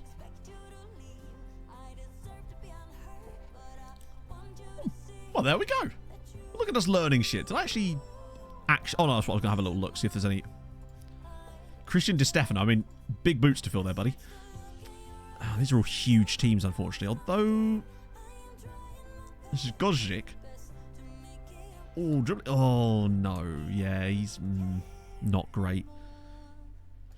Send him around again. We've got like 1,500 players to get through. It'll take time. Orland. Is it Orland? That might be it. Yeah, it might be what I was thinking, actually. Oh, yeah, of course he's going to be suspended. Not Charge. Yakubu Yubo had a brilliant game there. £11 million. Hello. Hello, value. What's going on now? It's like it's upgrading our players' values one by one. If a big team is interested, it upgrades their value. Dala's value's high, Montiel's value's high, but none of the others. Huh. They are slowly getting... No, they're not, though, are they, for the most part? Weirdly, the players are just not improving, other than randomly now Montiel, who is considered... Fucking hell. He is ridiculous. The longer we hold on... He could be a Champions League winning centre-back with us. He really could. Unless he goes to PSG, I see no reason why he can't be a Champions League winning centre-back for us. He's absurd. There was my referee conspiracy again. Play with a funny name? Yes, of course. I never don't want that. My life is infinitely improved by it. Velasquez is getting better too, speaking of improvements. A few more homegrowners. Hell yeah, Leaf. Congrats, that's awesome. So is that now you done? Oh, finished one of my assignments. Right. Sorry, my bad.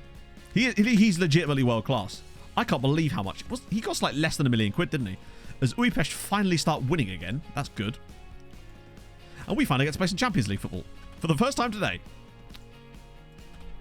I know we could have like started off with Champions League football, but I was worried that we wouldn't have enough games otherwise, because we're only really going up to like here. And that's all we've got left. Now we're going to be Champions League, Champions League, Champions League for the rest of the stream. Farker's unhappy again.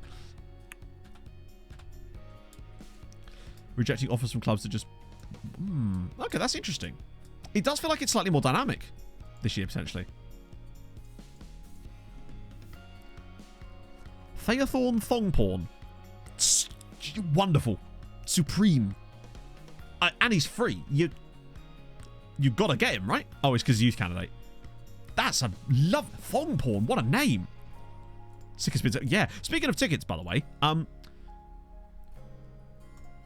still searching for sites. It's been over a year now. 18 months they've been searching for a site. Like, are we ever going to have a site? How long does it take to find... How many local officials do we need to bribe? Champions League last season, we finished second last season, Theo. If you sort of... Yeah. If you play it down like that, we finished second in the Champions League last year. And not in the group, I mean like overall. Who's had the best time out of it on loan already? Merla's had a really good time of it. They went sightseeing. That's true. They're just on an open-top bus going around Budapest, which, to be honest, does sound rather nice. Oh, Puck and I have actually got 2 hotels booked in the next month. It's like I've not stayed in a hotel in, well, since last year actually, but like before that, like ages. I see what is a hotel? It's like a Premier Inn, I think, which is still sick. But it turns out for that wedding we're going to, we just decided to book a hotel that's at the actual venue because you get a discount and it's actually good prices now because we left it so late. Benitez has left out Real Virginia. This will not... Rafa, you're now my sworn enemy of the Galactic Alliance.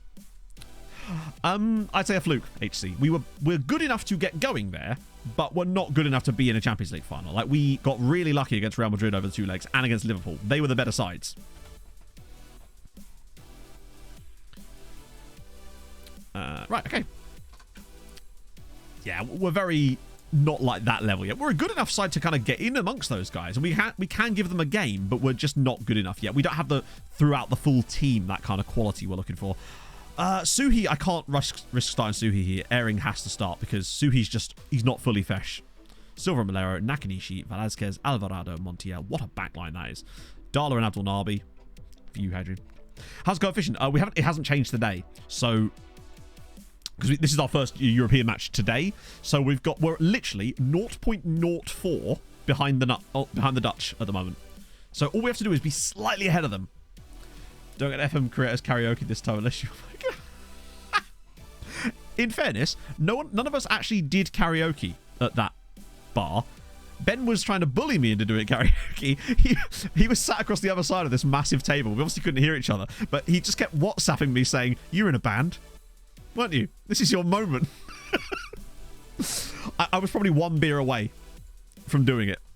I'd have cracked out Hero because I got talking to the karaoke dude while I was at the bar. I love that Alvaro Arbeloa is Real Madrid manager and he's literally wearing a Real Madrid kit in his face pack picture. That's great. The Cooper nonsense. Yeah, the board's fine. I'll have to go through and readjust the list, I think. How often have you been the better team and still lost? Oh, loads. So it kind of balances out, right? Not paying 30. Was that how much it was? That's mad. We really need to do something about that. But on the plus side, look at us being accessible for the fans. To go on loan to your nation, can you bulk off a loan? Yes, you actually can, Darren. So this is something I worked out. I say worked out. I had a look at in the summer, which is why we now have all these extra loans. So the way you do it is as long as they're on the dev list, it will reject loans that don't agree with the dev list criteria. So and all these players are obviously really young and want to be on the dev list. So they're on the dev list, select the whole lot of them, offer to clubs. It will reject any that are outside of Hungary and you still get loads of bids. That's what I did and it's so much quicker. To tequila. Someone actually did do that. I shit you not. That evening, someone did exactly that. But no, I'd have cracked out a bit of Enrique Hero, of course. It's the only song I can do. Hang on, is Alaba still in their team?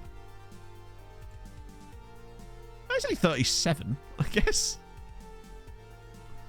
Yes, like for some reason in the past, the only reason I didn't do it, it's not that I didn't know I could do it. It's just that I didn't do it in the past because when I did it a couple of times, they got bids from sides that were from outside the nation, usually their home nation. Then they kicked up a fuss about wanting to go to loan to those clubs and got upset at me. That's why I didn't do it. And the actual thing did happen with Radojicic when I did it because he wanted to go to Red Star on loan, and obviously I didn't want him to, and then he got pissed at me about it. So it's like that's why I didn't do it. But it's worth the risk now, I would say. It's the one out of the team. It's the out of nation loan that really gets them pissy, it would seem. What club offers a loan for your player? The DOF accepts the offer even though it's a foreign club. That's not happened to me so far. Yet. Maybe it's just not happened in that exact circumstance, but so far I've not seen that happen yet. Classic Netflix already scored twice to Benfica. Look at us, actually kind of playing all right here. How long are you planning with Verge? As in, like, with Joao Virginia. As long as he's an extraordinary goalkeeper who's going to be tough to replace, even if he found a good one. We wouldn't be able to guarantee they're going to work in the match engine. I feel like we've now bought ourselves like 5 years with which to find the perfect replacement for him. And eventually, hopefully, we will find someone like that. I'm hoping it's going to be a young player that we can bring through. But they need to have those 3 temp poles, because that seems to be what makes Joao so good. Do you know what? If we got a 0-0 draw against Real Madrid, I would absolutely... Joao, he's only like 20... Let's see. He's 30 years old. And as a goalkeeper, that's nothing. 30 years old as a goalkeeper. He could still do at least another 5 years here. Toby Harvey's into the box. Oh... For me, currently the goalkeeping temp poles that I like in this match engine specifically, aerial reach, reflexes, and one-on-ones. That's my thing that I like, and a bit of height about them, if ideally. But that's what I've been looking for this year in keepers. Right, we need subs, because this has been a bad game, but a point would be a really strong result. And look at Abdul Nabi. What a performance from him. I'm going to get... Wait, why is it... Hang on. Why is it now no longer saying Joe Bellingham can play there when he clearly can? That's weird. It wasn't even highlighting him in blue. I mean, all I know is these are the 3 things that I really like in Joao Virginia that I found him to be really... Let's just... If he's got really high virginity... If he has really high agility as well, then... It's 15. So it's solid. Not solid. It's above average. Well above average. But the other 3 are the ones I really prioritise. He's got really high levels of virginity. Oh god, they're both going for the same headers. We did less of that. Imagine if we pulled out a win now. This would be really something. Now, we did beat Real Madrid here last season in the knockout stages, so we have proven that we can do it. But you just know how these things go. Yeboah. Oh, what a pass. It's Malero. Come on, put it through the middle. There's so many bodies there. Navarro's in. It's Navarro! I think he's offside. That looked fairly offside for me. It's a binary band. No. He's a little bit virgin-y, you know? It's the monumental version de Chapo.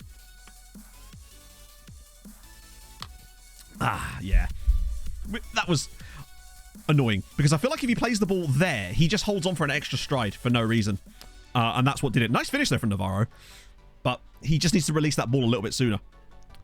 And that cost us there. Oh, no. Please. Not a 91st. Oh, hello. Go on, Navarro's looked really tasty since coming off the bench. He's now described as our key player on the media page, on like the club profile, which is really saying something about this guy. Because I think there's a really strong footballer on this guy. Look at this, ball in. Oh, hang on. Yes, takes it round. Right, Darla, have to find the right pass here. Come on, buddy, you can do it. And it's Navarro!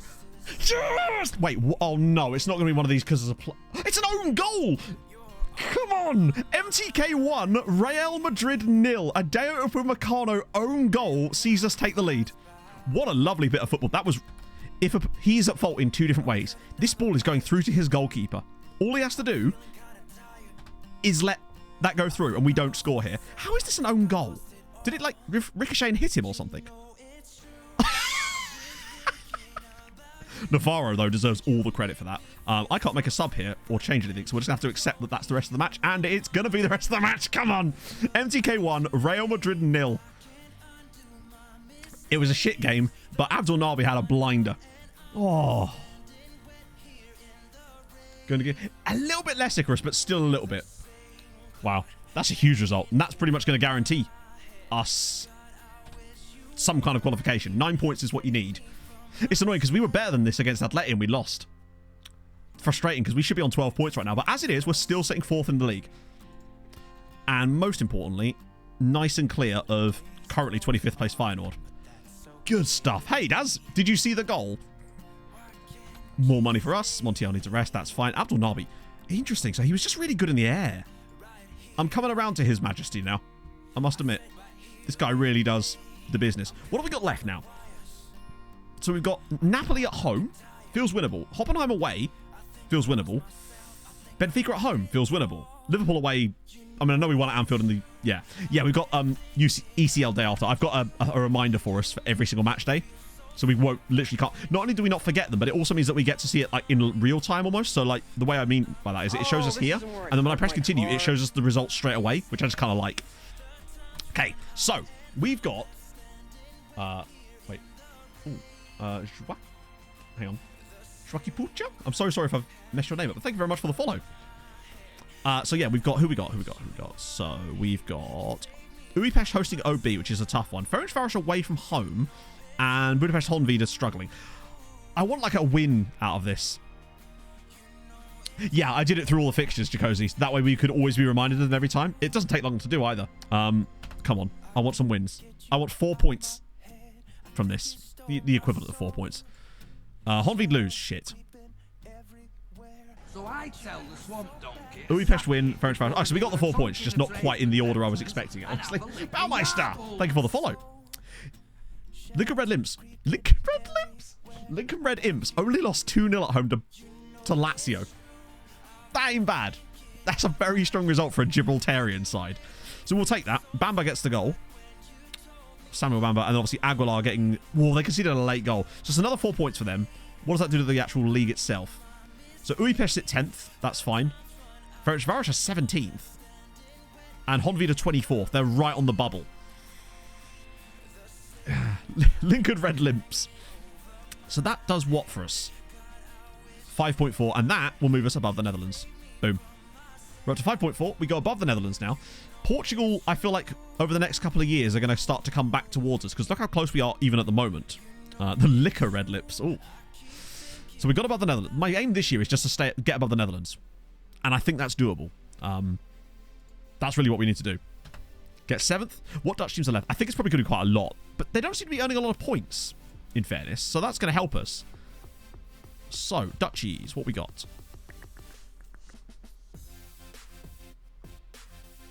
Is it the Netherlands? Oh, it is. Right, okay. Feyenoord and Ajax. So they're both in there. Feyenoord are... Well, Ajax are probably quite good. Oh, no. Ajax are 27th and Feyenoord are 25th. That would be lovely. If they could both just be rubbish and get knocked out entirely, that would be superb. Yeah, Honvéd will be the ones that get head-to-headed. And then only PSV in the Europa League. And they are currently sat 8th. So they're probably going to have a decent time in the Europa, in fairness. It's probably where a lot of their points are going to come from currently. What about in the Conference League? Probably got 2 guys here as well, right? 2 guys, 2 teams. Oh, no, they don't. Both Vitesse and RZ are out. They've only got PSV, Ajax, and Feyenoord. And Ajax and Feyenoord are massively struggling. PSV are like their only hope. I think we get them this year. I don't think they get back above us at all from where they are currently. Never consider signing. Yes, mercenaries. I don't like mercenaries. No, it's not that I would never sign them. For me to sign a mercenary player, they would have to be like an absolute world beater with an insane price patch on it.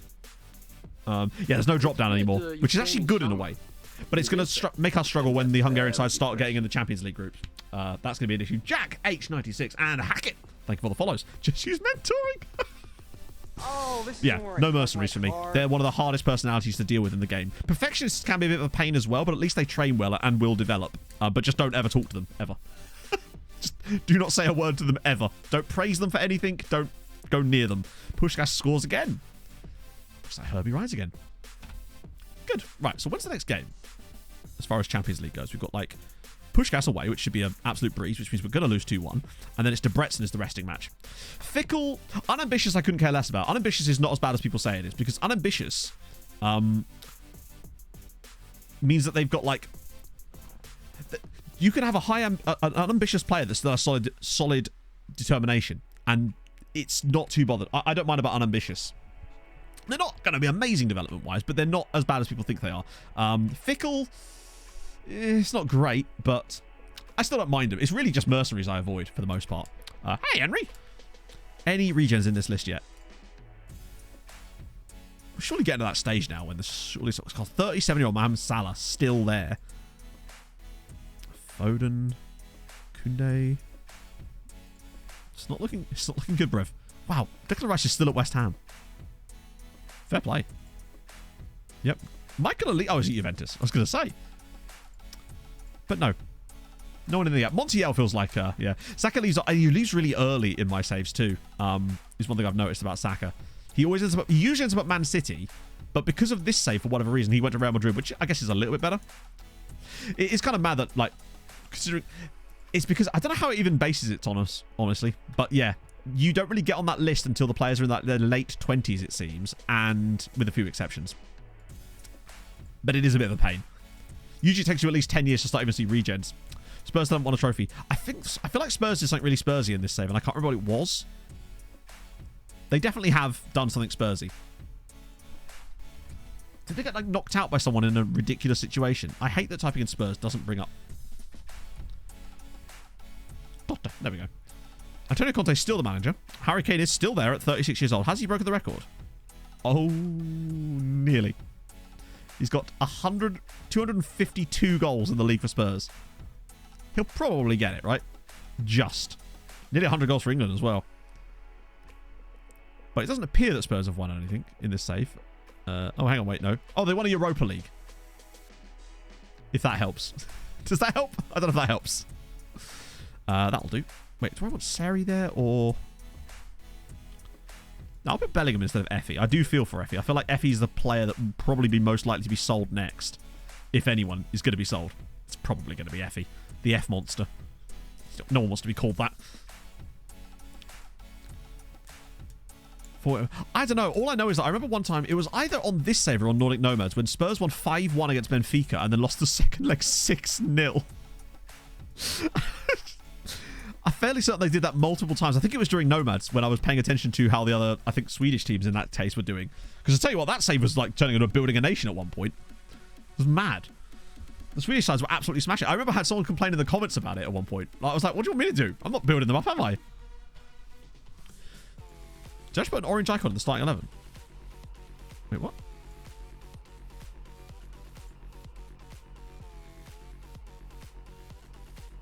Which orange icon?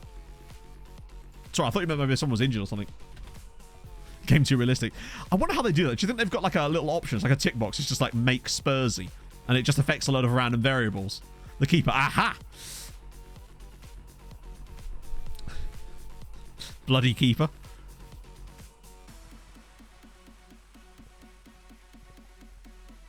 I don't want any of that silliness around these parts.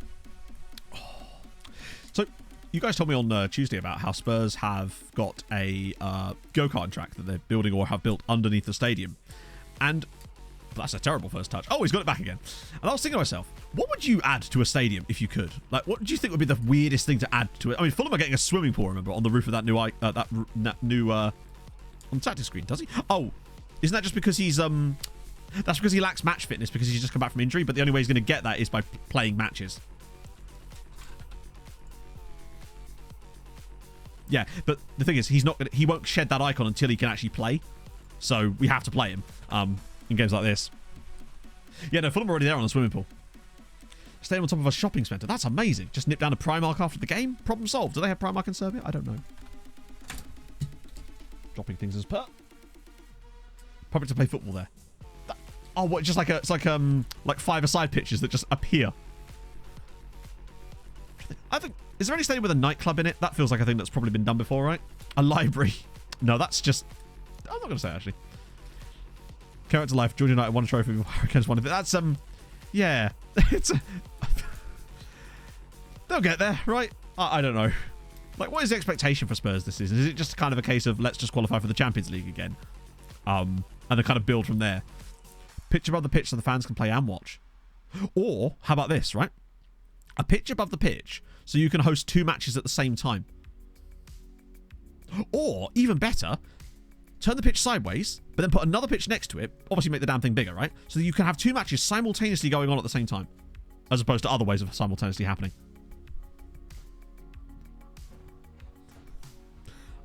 Just a thought. And that's another goal for Navarro. I really like Navarro. I think that genuinely he might start to actually supersede Brahim Diaz in this team because he's so yeah, so it's a slightly different color orange, Brazio. It's like a yellowy orange, and it will say something like fit on it, and it's the icon that the players get when they're coming back from a major injury, basically. But yeah, I know what icon you mean now. To a goals type place. Yeah, why not? Ah, it's clear. Spurs the hierarchy of my team. No team leaders, only one. Yeah, I'm not sure what our hierarchy is looking like these days. I'm thinking with Jarju being at the head of it, it should be okay for the moment, but when Moses decides to leave and take up a career as a Scrabble master, also Slugs, if you're still here, you were talking literally during the intro bit about how you were going to this like puzzle thing. What's that about? That sounded really kind of intriguing to me. Are you like massive into Sudoku and stuff like that? I'm curious. I always love finding out things like that about people. It's cool. Oh, he's going to smash it, isn't he? Come on, Brandon. You can do it, buddy. Ah, deflected. Come on. Second time's the charm. Abdul Nabi really is putting on the fight today. Oh, over the bar. But at the same time, interactive fan activity. Yes. Maybe. It could work.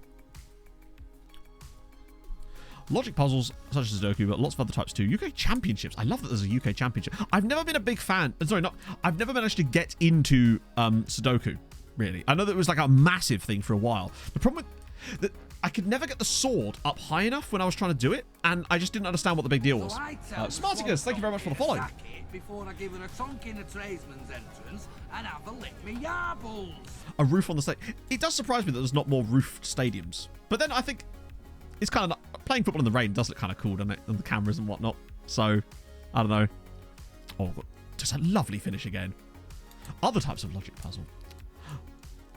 I feel like I'd be kind of good at... I don't think I'd have the patience for it, right? This happens to the best of us, Asaya. It's certainly fun to say, oh, for sure. Our next Champions League game is after the next game. So we've got Debrecen midweek, and then we play Napoli. I've never done an escape room. I've always heard things about them. But, like you should expect. Criteria for... Oh, sorry, I know you asked that earlier, fan, and I missed it. I'm so sorry. So, basically, the criteria I use, as far as nations...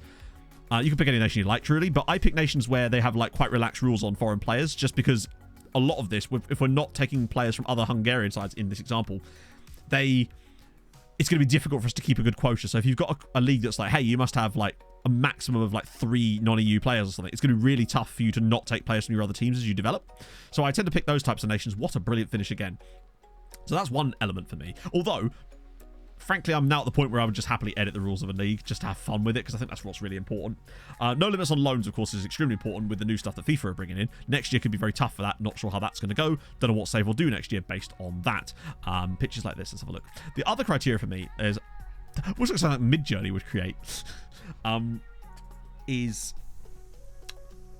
I usually pick a second tier side in that nation. Like a good second tier side, or a second tier side that's like maybe got a bit of history. The main reason for that is that in my head, I'm thinking, particularly in slightly smaller top flight leagues, because they have a lower quantity of teams. In my head, I'm thinking these teams are already at a level where they are established. Whereas if I took one of those teams over, I'd be kind of making a solid to good team better. I'd much rather make a bad team good, because it adds additional quality to the upper echelons of the league. It'd be like, for example, if I took over Ferencváros in this save, they'd be good to start with, and we get a bit of a head start. The problem being, I've then just eliminated another Hungarian side that could help us on our journey. Whereas by taking over MTK, Ferencváros still get to be Ferencváros. They get to do their thing, and we don't have to worry about that side of things. That's the reason.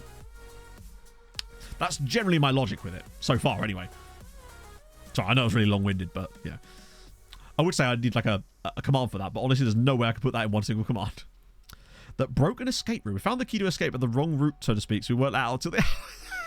So you mean you were falsely imprisoned? Is that what you were saying here, Johnny? Denmark would be fun. My first ever one was in Denmark. But I just don't know who I would do if I was to do Denmark. It'd have to be like a basically, the first thing I'd do if I was in Denmark is I'd look in the second tier and I'd find a team that interested me. Basically, either a team that's kind of cool, got a cool story, or has a cool history. That's how I'd pick my teams. Scotland does have lax rules. The problem is the work permit rules that are predicated because of the Brexit stuff means that the actual rules of the league aren't that strict, but getting the players to sign for you in the first place is almost impossible. So, yeah. Frem. I remember Frem. I always get them confused with Fram. Greece with an edit. I feel like if I was to do it again, I'd pick like a ridiculously low nation with an edit. Someone like Estonia or someone. Would be kind of fun. Denmark would be... I mean, like I said, I've already done... I'd either that or I'd potentially go back to Poland and do somewhere like... oh, who is it? Is it Wisła Krakow? Faroe Islands, I think the problem with that is that the league is too small, and the same problem does exist in Estonia too. San Marino, I think San Marino just bores me, just because it's so like it's almost a bit cliche. It sounds stupid, and that's South America, it just wouldn't interest me because one, it would be terrible as far as content viewership goes, and two, there's just so few nations to pick from that you got nowhere to go. Yeah, Wisła Krakow would be a really fun one with the new updates. Vatican City, now you're talking. Oh, bro, I'm not opposed to doing third tier. I did my Polish building a nation with a fourth tier side, technically. Sweden and Brummapoikina would be really fun. Because are Brummapoikina actually still second tier? I know that they end up in the top tier a lot in FM because of their youth recruitment and stuff. But Brummapoikina would be a fun Swedish team. Although I feel like if I went to Sweden, I'd have to struggle really hard not to choose EFK. Just because... But obviously they're a top flight side. Oh, they just got promoted. Damn it. Israel was certainly from left field. Back-to-back promotions. Hell yeah. Finally get using a bit of that homegrown... No, their youth team. Just have a look at the analysis of him a little bit. Yeah, Malari's got 12 goals this season, but Navarro, 8 goals and 7 assists is a really good record for him for this year. It's exciting. We're slowly getting that unbeaten straight back up again. It's going to take a while before we get back up to 77 games now. Brummapoikina is a really common, really well thought of save, I think. Didn't Jack do Brummapoikina? Okay, so, interesting. Latest update here. The front runner for the job now appears to be a guy called Joe Lebeau. 173 million. That's 30 million more than the last time. Hugo Batista, thank you for the follow. Because a lot of these aren't these like real people most of the time. Does anyone know who Joe Lebeau is? Because the Polish chap that was going to take us over was a previous owner of another club. So that's intriguing. Playoff round. So that's the two Peruvians. Canadian, maybe. Unfortunately, you can't click them, which is annoying. Because they have profiles, but they don't have profiles at the same time. President of Charlotte FC. Interesting. That'd be kind of cool. So Budapest win again. That's more like it. I still think they've got a chance of being that 5th side for us at the moment. Well, maybe not 5th, maybe 6th side. Once Budapest finally sort their shit out. Okay. Any random older player? Ooh. Hang on a minute. Oh, he's Moldovan. I'm bowled over by the Moldovan. He's 20, annoyingly, and he's solid, but just kind of cool. Wow. 37 under 21 caps for Moldova. Who the hell is he keeping him out of the Moldovan national team at this point? Last time we lost in the league, it was to Kishvarda last season. It's the only loss we've had in the last 3 seasons. They beat us in a game where we had like 4 XG or some shit, but we knew it was coming because we drawn the previous game in a similar circumstance, and it feels like FM sort of butters you up ready to do it. At least it uses lube when it fucks you, right? Also. And push. And push. And I clicked it. Wow, he's got really good attributes, but just not... There we go. President Charles. Okay, that's going to be quite cool if we get to... Not that we're going to get taken over, because it just doesn't happen, apparently. From Chelsea. Yeah, weirdly, we've not been... I suppose what club would be offering us a job in this save right now, because obviously the only other clubs would be Hungarian sides and national teams. There's still a bug in the game, by the way, chat, that if you holiday and get offered a national team job, you will automatically take it. That's still in the game. Vidovre would be fun. I remember Vidovre from... HB, I did like a bit of Kyrgyz. I liked HB Kyrgyz. They had a fun badge, if I remember correctly. Oh, Daniel Agger's the current manager. That's kind of sick. Yeah, I don't know if I'd go back to Denmark straight away.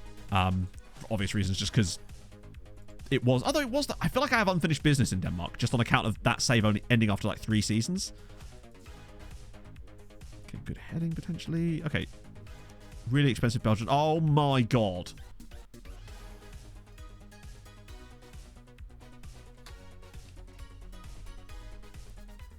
Oh, God.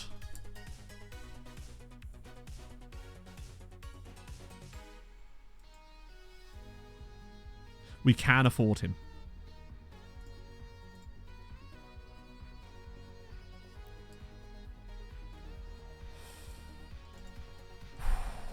It's the fucking price. But look at the state of his temp poles. Actually has the same trait as well as airing that makes airing good. He's good in the airish. Look at his physicals. Good composure, great finishing, great dribbling. Elano, thank you for the 3 months. I am tempted, chat, you know. He is the broken ankle is a bit of a... That's a very large range. 2 to 6 months. Like, we do have the money. And we can structure it. This might be right, let me just bump a bit more into transfer budget. Wait till January. No, because I'm worried if I wait till... If we're going to do a deal for this guy, I don't feel like waiting till January would do anything. I.e., if we wait till January, it doesn't really... All that does is gives the other clubs a chance for him to be sold, basically. I'm bloody well tempted, you know. He's going to be out till March anyway. Not prepared to sell mid-season. That's the one thing that could cost more, but I kind of just... I want to know where they're at right now in prices. Right. Hello, Pog. Manageable country. I believe they're all manageable countries, Wills. You just have the struggle of not having the league loaded, and so the teams might not generate many players as easily. Although you can find a downloaded database that does that. Right. Let's just sort of see.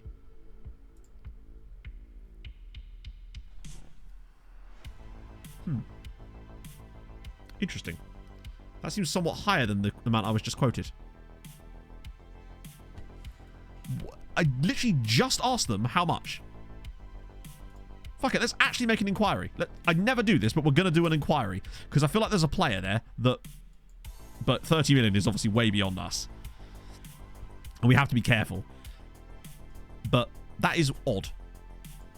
Doesn't have injury prone, does he? No, okay. Well, not currently anyway. But there should be a database out there, because isn't Timo back making databases again now? His name is perfect. His attributes are amazing. He's so good. He's such an us signing. That's the problem. He is such this MTK team type of signing for us. He's got all the temp poles. He's got the actual attributes with it. He's got the great name. He's a Belgian. We love a Belgian on this save. Ah, you hate to see it. We're not done with that yet, though. I figure there's more to be gained.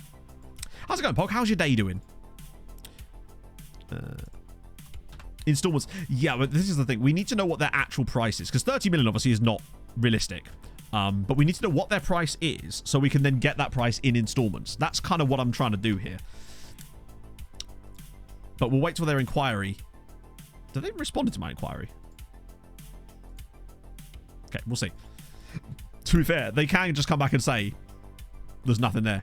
Leamington. Yeah. Never knew that. Wait, what happened? Yeah, Leamington. I actually played on Leamington's pitch. Oh, they rejected the bid. Okay, but not for sale at any price. I mean, that's just not true, is it? Why are they allowed to do that and I can't do that? Why can I not set my players as not for sale? Kevin Dameron, thank you for the follow. All right, let's have a little look then. So 30 million is obviously absurd. But it gives us like a starting point to work with. Because usually it's somewhere between the amount you're listing and the amount they want. Okay, right, now we're getting there. Okay, that's fucking irritating. But honestly, profit. The issue here is profit. Because if we're paying a lot for this guy, this clause actually becomes less worth it for them. Because if we're paying a lot up front, it would need to be more in terms of sale for profit. And it's not a player I would ever intend to sell anyway. Okay, right. Now we're actually starting to get somewhere. That's 33 million now, by the way. So I want to pay like 8. And then... I mean, you can keep that after 10 international appearances. Do you know what, actually? I'll give you 3.5. Ask why super high. I suppose, but it's not quite the same, is it? Obviously, this is going to have to be structured massively differently. Wait, why did I do 6 monthly? Am I a moron? 12 monthly, 3 installments. Okay. 5 million there. So that takes it to 16. Undo to... Yeah, but I'm actually... Oh, I froze. The reason I'm not super fussed about actually having that clause in there is because with the amount that we're going to pay for this guy, the amount that he would need to be sold for in... That's 18 million right there. Let me just try... God, this is a lot of money.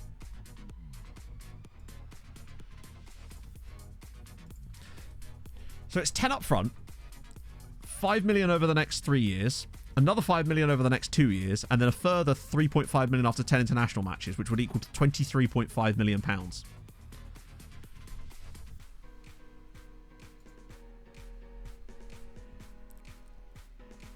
Could lower the percent. Like I said, I'm actually fine with that clause because 1, we don't intend to sell him, and 2, if we did, the amount of money that he'd have to be sold for in order to even start getting that profit is still going to be a lot of money. God, oh, I love this. Our record signing up to this point is 3.5 million, and here we are about to drop 23.5 million pounds on this guy. But my defense is that he is probably the guy that could carry us to a Champions League title because he's only 18 and he's that good. He is a future 100 cap for Belgium international once he gets back from that broken ankle. And he's called Francois Xavier Hardy. FX Hardy. Oh my God. This is why I keep loads of money around. For players like this, every now and then you'll see someone and be like, right, that's our guy. Find a loan move, not a chance. You'll be straight into the first team. He could be the Juliet, yeah. If we can boat him, which we will be able to boat him, because he's not... Look. What?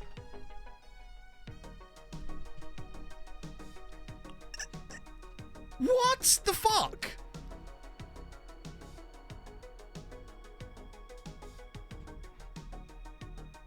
Developments. What developments? It said 2 to 3.8 thousand pounds a week, and now he wants 17. What is the point of having those discussions? Yeah. They're so annoying. 40 grand a week after 15 games. What the fuck? That is such bullshit. So I can ask his agent, by the way, who's also gave us total nonsense. Other teams want him now. Do they? Doesn't look like it to me. But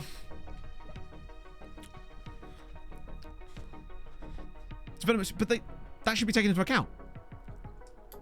Like, we asked them how much he was going to be on for, and admittedly the higher end of that was 19 million, which by the way was also wrong, but whatever. It's the fact that that's such a load of...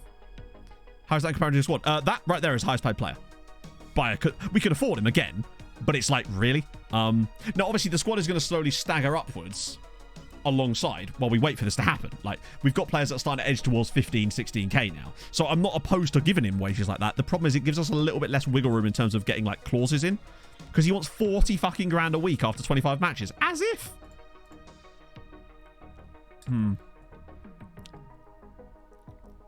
Asian's pissing about. No, literally, we went straight in, gave him exactly what he wanted on the first menu. So nothing has changed here.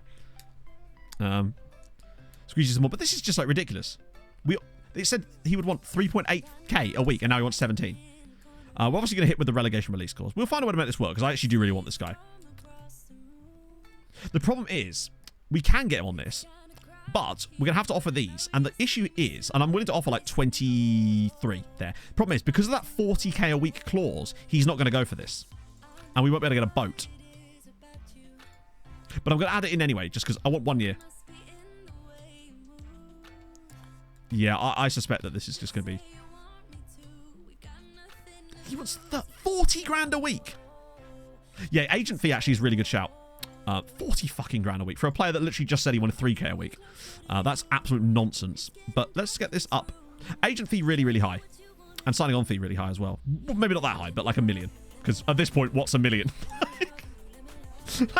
At this point, $1 million here, $1 million there, you know. Interesting, he's gone to 4k. Or did I do that? Max agent fee again. Again? Wait, what? I think you can only do it once, right? He kept that in there, which is fine. 35k to 15 caps. Nah, he'll get those. And you also can't do 15 caps, interestingly. 25. Change the signing off. I think I changed both, didn't I? Or maybe I didn't click it properly. Okay. That's actually not awful. He wouldn't be our highest paid player. He would have a one-year boat, which is just important for safety reasons. He actually has rather low goal bonus. The signing on fee is huge. He's got the relegation release clause, which we don't care about.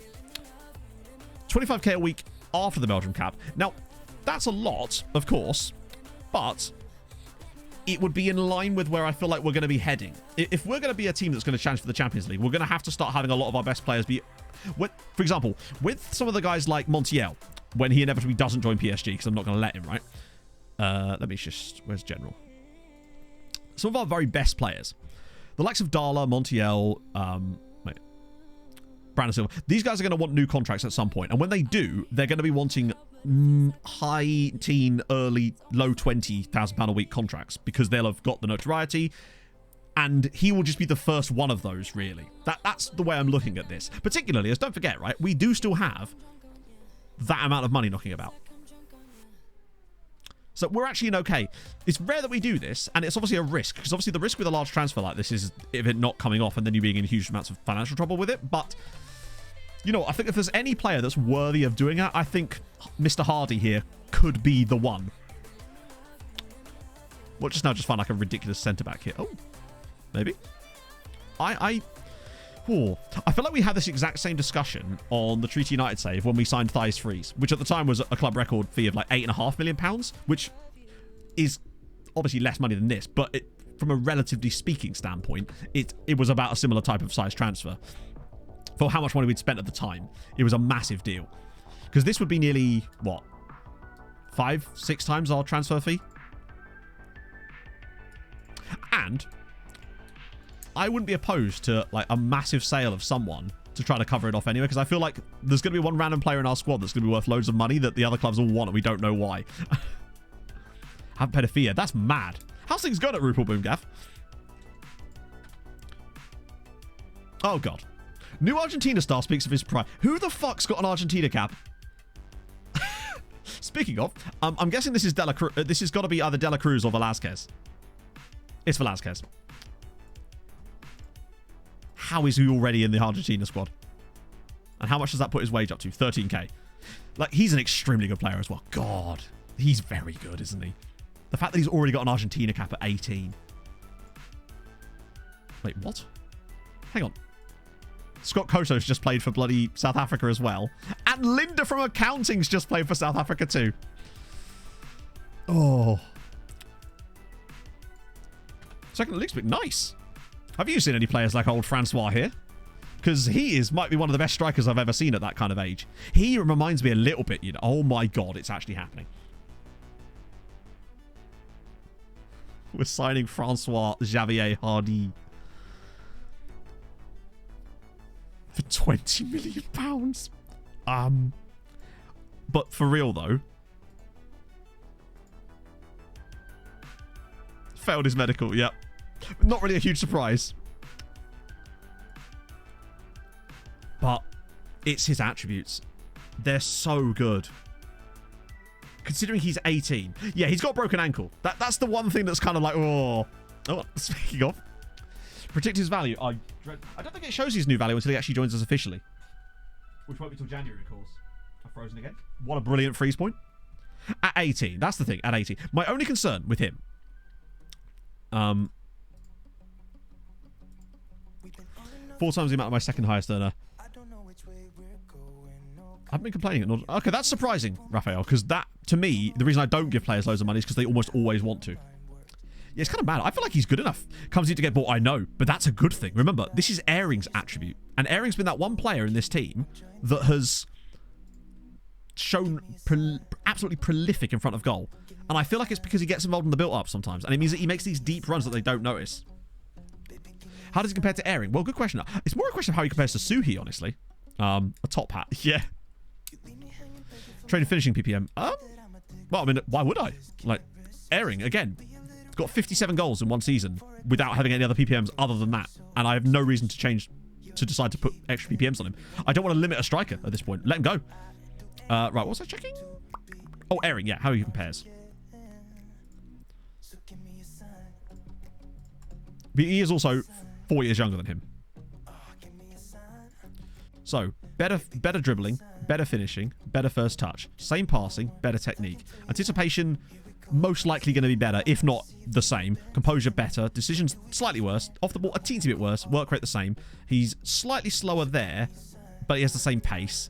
He's nearly neck and neck other than in the air for him. Like, I'm more than happy with him there. Well, that's the other thing, Mr. Progger. He's 80. What's his personality? We didn't even check that, did we? Fairly determined. He's got 15 determination. So that means he should be relatively solid on reaching that. The only things that could bite us in the arse is that he's not fully scouted, technically. He's only at reasonable. So he might have injury prone that we don't know about. I'm hoping not, even though he does have a broken ankle, which has now changed to 5 months. New hypnosis. Eric's better, but he's 22. I mean, is he even better? Like, he's slightly better in a couple of areas, but not even in the things that actually matter. He's already technically better, and as you say, he's 4 years his junior. But also, the only thing that could bite us is maybe he doesn't have 5-star potential. I feel like he must do, but it's a thing that's happening now. Right, Roma. Roma often get relegated on a lot of my saves, not early on, but they do have a habit of doing that. It's hard to show you what's really happened with them, other than that they've probably not won any titles. They have won a Europa League. Have they won anything? Oh, they won 2 conference leagues. Obviously, one of them was the real life conference league. So they have won a conference league. 8 vision and 10 work rate. Wait, what?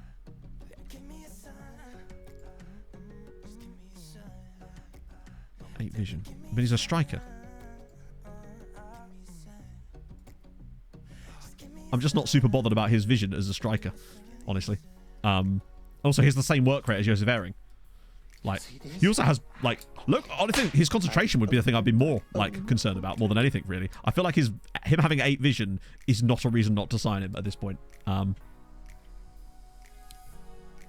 he has the same work rate as Ehring, so I feel like he's cut from the same kind of mold, honestly. Big Bubba on campus, thank you for the follow. What was the other one?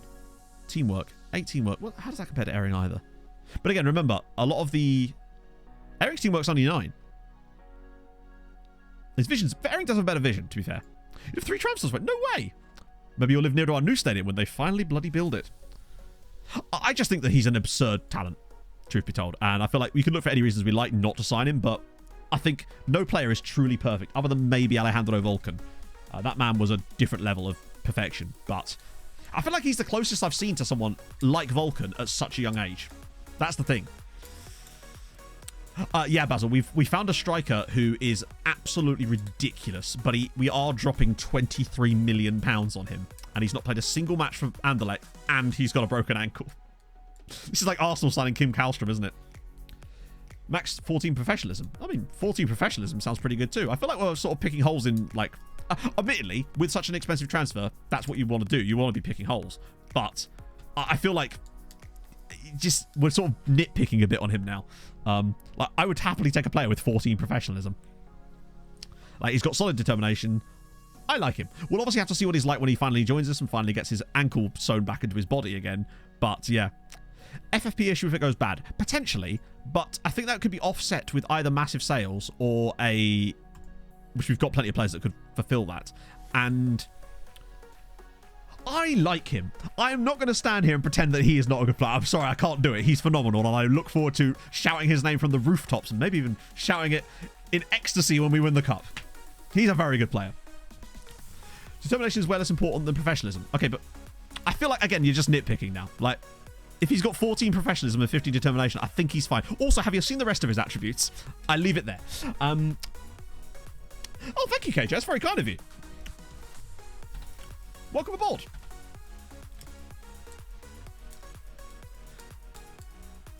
I do like the fact that you can up it with the 5s. Oh, Riviere, my apologies. I must have missed that one. I wonder where he's at. I guarantee you he's actually just knocking about not playing for Milan. Actually, he might have left by now. Nope, he's still there. How many games has he played? 2. So basically, Raphael, you can sort of get an idea of where their professionalism lies based on their personality. Because the way that personalities are ascertained is that they're made up based on certain hidden attributes as well as some visible attributes. And because he's got a fairly determined personality, he has to be on like certain thresholds for things. So you don't know exactly what it is, but you know that it's likely to be between certain areas. I don't know it by heart. I tend not to pay too much attention to it because I don't like min-maxing too much, and I kind of just like having a bit of fun. So that's why I really want to sign him, because I think he's really good. I just like him as a player. He's a Pisces. Hey, I'm a Pisces. Oh, you're right. Yeah, that probably... Yeah, no, fair one. Carry on. Have a nice day. Dele Basic has to be recalled. It is weird that Budapest have got 2 goalkeepers on loan from us, honestly. So I'm actually going to do that because they've got Felix Peter too, so it makes no sense that they should have Dele Basic as well because they're not both going to play. Dele Basic, bring him back, send him out to someone else in the January window. Oh. UECL's been solid. They're all sort of currently sat in the top 24, which is what we want. It's just not perfect. I haven't tried one, KJ, honestly. So I couldn't possibly tell you, but I like 5. I mean, I played 5 at the back last year with Nordic Nomads, and that was really, really fun. I haven't really had a chance to do it yet. I played 3 at the back with that Ajax team when I was testing some stuff, and now he's scored for Serbia. Good lord. Grixie, thank you for the follow. Yeah, we played 1 Champions League match, which we beat Real Madrid 1-0. Why have I put youth training in there? God, Jack, you're supposed to stop me doing these stupid things. We beat Real Madrid. We beat Real Madrid, chat, 1-0 with a 92nd minute own goal from Upamecano, which was good. And I think we weren't good value. A draw would have been a fair result, but you know what? We take that. Could you like TLDR it for me, Marius? Because I won't be able to play it on stream probably. Wales, Madrid, or Dale's preference. True, yeah. He would love to play for Real Madrid. We're going to get the Chris Ellis money soon at some point too, which would be nice. Because he's got a permanent... he's got like a mandatory clause in his contract. So that'd be some extra cash. He did, didn't he? Ooh. Watch us now in this report find a striker that's even better, and there's nothing we can do about it. I like the Swedish Brazilian here, though, Paulino. In fact... Nah, we don't really know much about him yet, but that's exciting. Oh, I saw a Botswanan dude. Oh, I forgot. I scouted like most countries this time around, so it's not going to be as surprising when we see random nationalities in here. Oh dear, the lesser spotted F there. That's the Swiss F to you. Yep. Job Diaz. It's aspirational, along with Sebastian Wall. He really should be a goalkeeper with a name like that. Sick. All R's are W's. I just simply couldn't. I'll do it accidentally, maybe. That's definitely likelihood. Version by the king size bed.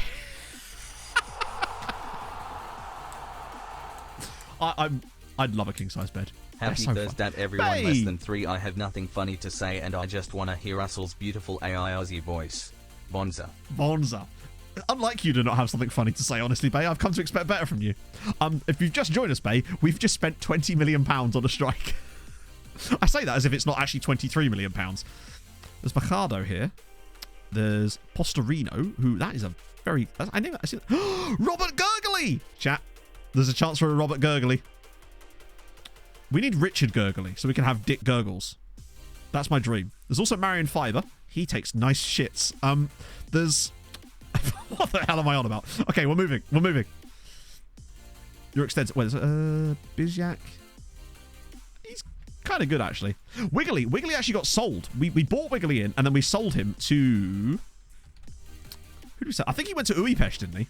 I sold Wiggly to Budapest, but luckily I brought in his natural replacement, or I'm about to bring in his natural replacement, and that natural replacement is Pius Piggle.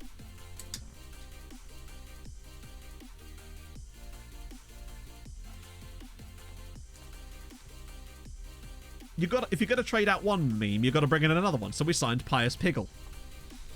He'll join us in January. Piggly Wiggly, indeed. Potential issue with Nakanishi? No, you'll be fine. He has very good technique. I mean, he needs to be. With a name like that, he needs to have great technique to get away from the bullies at school. Oh, no. Oh, that's terrible. That's such a shame. You're hurt. Oh, no. I don't care. Goodbye. Woo. How long is your contract left on it anyway, Yoshi? Mate, like 3 years. Yeah, you'll be fine. You'll get over it, eh? You'll build that bridge that there's all so much water under, and then you'll get over it. What's that? Wait, Monday, Greg, Tuesday, Ian, Wednesday, Greg, what? Gregor Gallion? That would have sounded amazing in TTS. My voice crack. It'll do that sometimes. I've regressed. My teenage years, but in reverse. True is not. Oh my god, did he get a cap for when as wet? He did. Reflex is good. One-on-ones are solid. Area reach is solid. He's not bad. I feel like Portia's still the guy I'm hanging my hat on. Good one-on-ones. Reflexes are a little bit low. He feels like the best contestant so far. How old am I? Would you like to guess? I'm actually 14 as of this week. Hence the voice cracks. I'm struggling. I'm dealing with puberty. It's difficult. All these emotions, man. 42. How dare you? Jesus age. Oh. Oh. 14 without VAT. The VAT is a lot. The VAT is 19 years of VAT. Lots of VAT. Mostly fat, actually. But some VAT, too. Okay, this is kind of interesting. He's a good A-. I think it's just because he's so cheap. Actually, he's really cheap. He's a signing, right? Not for us, probably, but for the others. At that kind of price, on probably cheap wages, he'd clean up. Yeah. For sure. He's a complete lone farmer. 420 in dog years. Yes, I am. Blaze it all and whatnot. Best team to manage. Sorry. Do you know what, right? I'm in one of those moods, Zalo. Normally, I'd be a massive, like, sarcastic bet. Not in a... I would be... I don't want to mange any teams because I don't eat people in French. That's what I would have said. But I didn't. Well, I have said it now. But what I would say, Zalo, is... Have you played FM before? Or is this your first time actually playing FM? Because if you've played FM before, then... I don't know, actually. Then perchance might be a good idea for you. But what I'd say is... if you're brand new to the game at all, then either pick the team you support in real life. Oh, 500 hours. Okay, so... In that case, if you're just looking for like a fun save, Zalo, then I would suggest perchance. Does anyone have the link? We need like a perchance command. Fatia doesn't seem to... He hasn't got annoyed at me yet about that, Christian. So far, anyway. Low farm. It's currently 94 since I just reduced someone. That sounds really aggressive. Oh, here's a fun one. Ready? I'm going to show you our under-19 squad. Do you notice anything about it? So, look. This is our under-19 team. The only players that are not out on loan that are in our under-19 team are people that are not old enough to go out on loan and Javier and Attila Mile. That's it. They've all got loans. Oh, it's perfect. Call me Matthew, not Matt. Nah, mate. Never a thing. No one calls me Matt anyway. Literally, the only people... Okay, a few people call me Matt. My friends don't know me as Matt. Pog doesn't call me Matt. Really, it's only Chatto and, like, other streamers and YouTubers that know me as Matt, for the most part. Yeah, exactly. That's Matto to you. Damn it. Zalo, thank you for the follow. Matthew. I've been known. Matholomew, now you're talking. That's the name. I've been earning that name my entire life. Matty. Oh, God, no. Attributes and potential, right? Both. As with any of these things, it's neither one nor the other for me. Like, I don't know, I'm just clicking on Dala as an example, but, like, if I see a player that's got solid attributes currently and good potential, then it's a lovely, glorious combination. If I see a player that attributes don't look particularly up to snuff, but they've still got really high potential, allegedly, I'm probably more likely to get them. Usually if they've got that extra half star as well. Your friends call me second. That'd be weird if they did. No, they don't. My friends and I've been known by my surname since I was about 10. Mainly because Viking and I have the same name. Oh, God. Schumacher's broke his... Oh, you weren't skiing, were you? Alright. I'm going to pretend that I didn't see that. I did... Oh, I didn't bid for the Swedish chap. You're right, did I? What was his name? It was EFK Göteborg, wasn't it? Cardiem? I'll take it. Wait, is he not even in there? There he is. Alexander Jensen. Oh. Okay. It's fine. Pog, I do sometimes, actually, yeah. Just because it's easy sometimes to call her Pog. Not always. But sometimes. If I want to get her attention, the reason that actually it's easier to call her Pog if I want to get her attention is because Pog is the kind of word that, like, cuts through things. It's nice and, like, consonanty on both ends. Pog. It's got, like, a kind of... Yeah, it's biting. Right, Lorenzo friendly because they like those. I've been promised less than that. Would you accept 800k? You probably would, because that's the high end, right?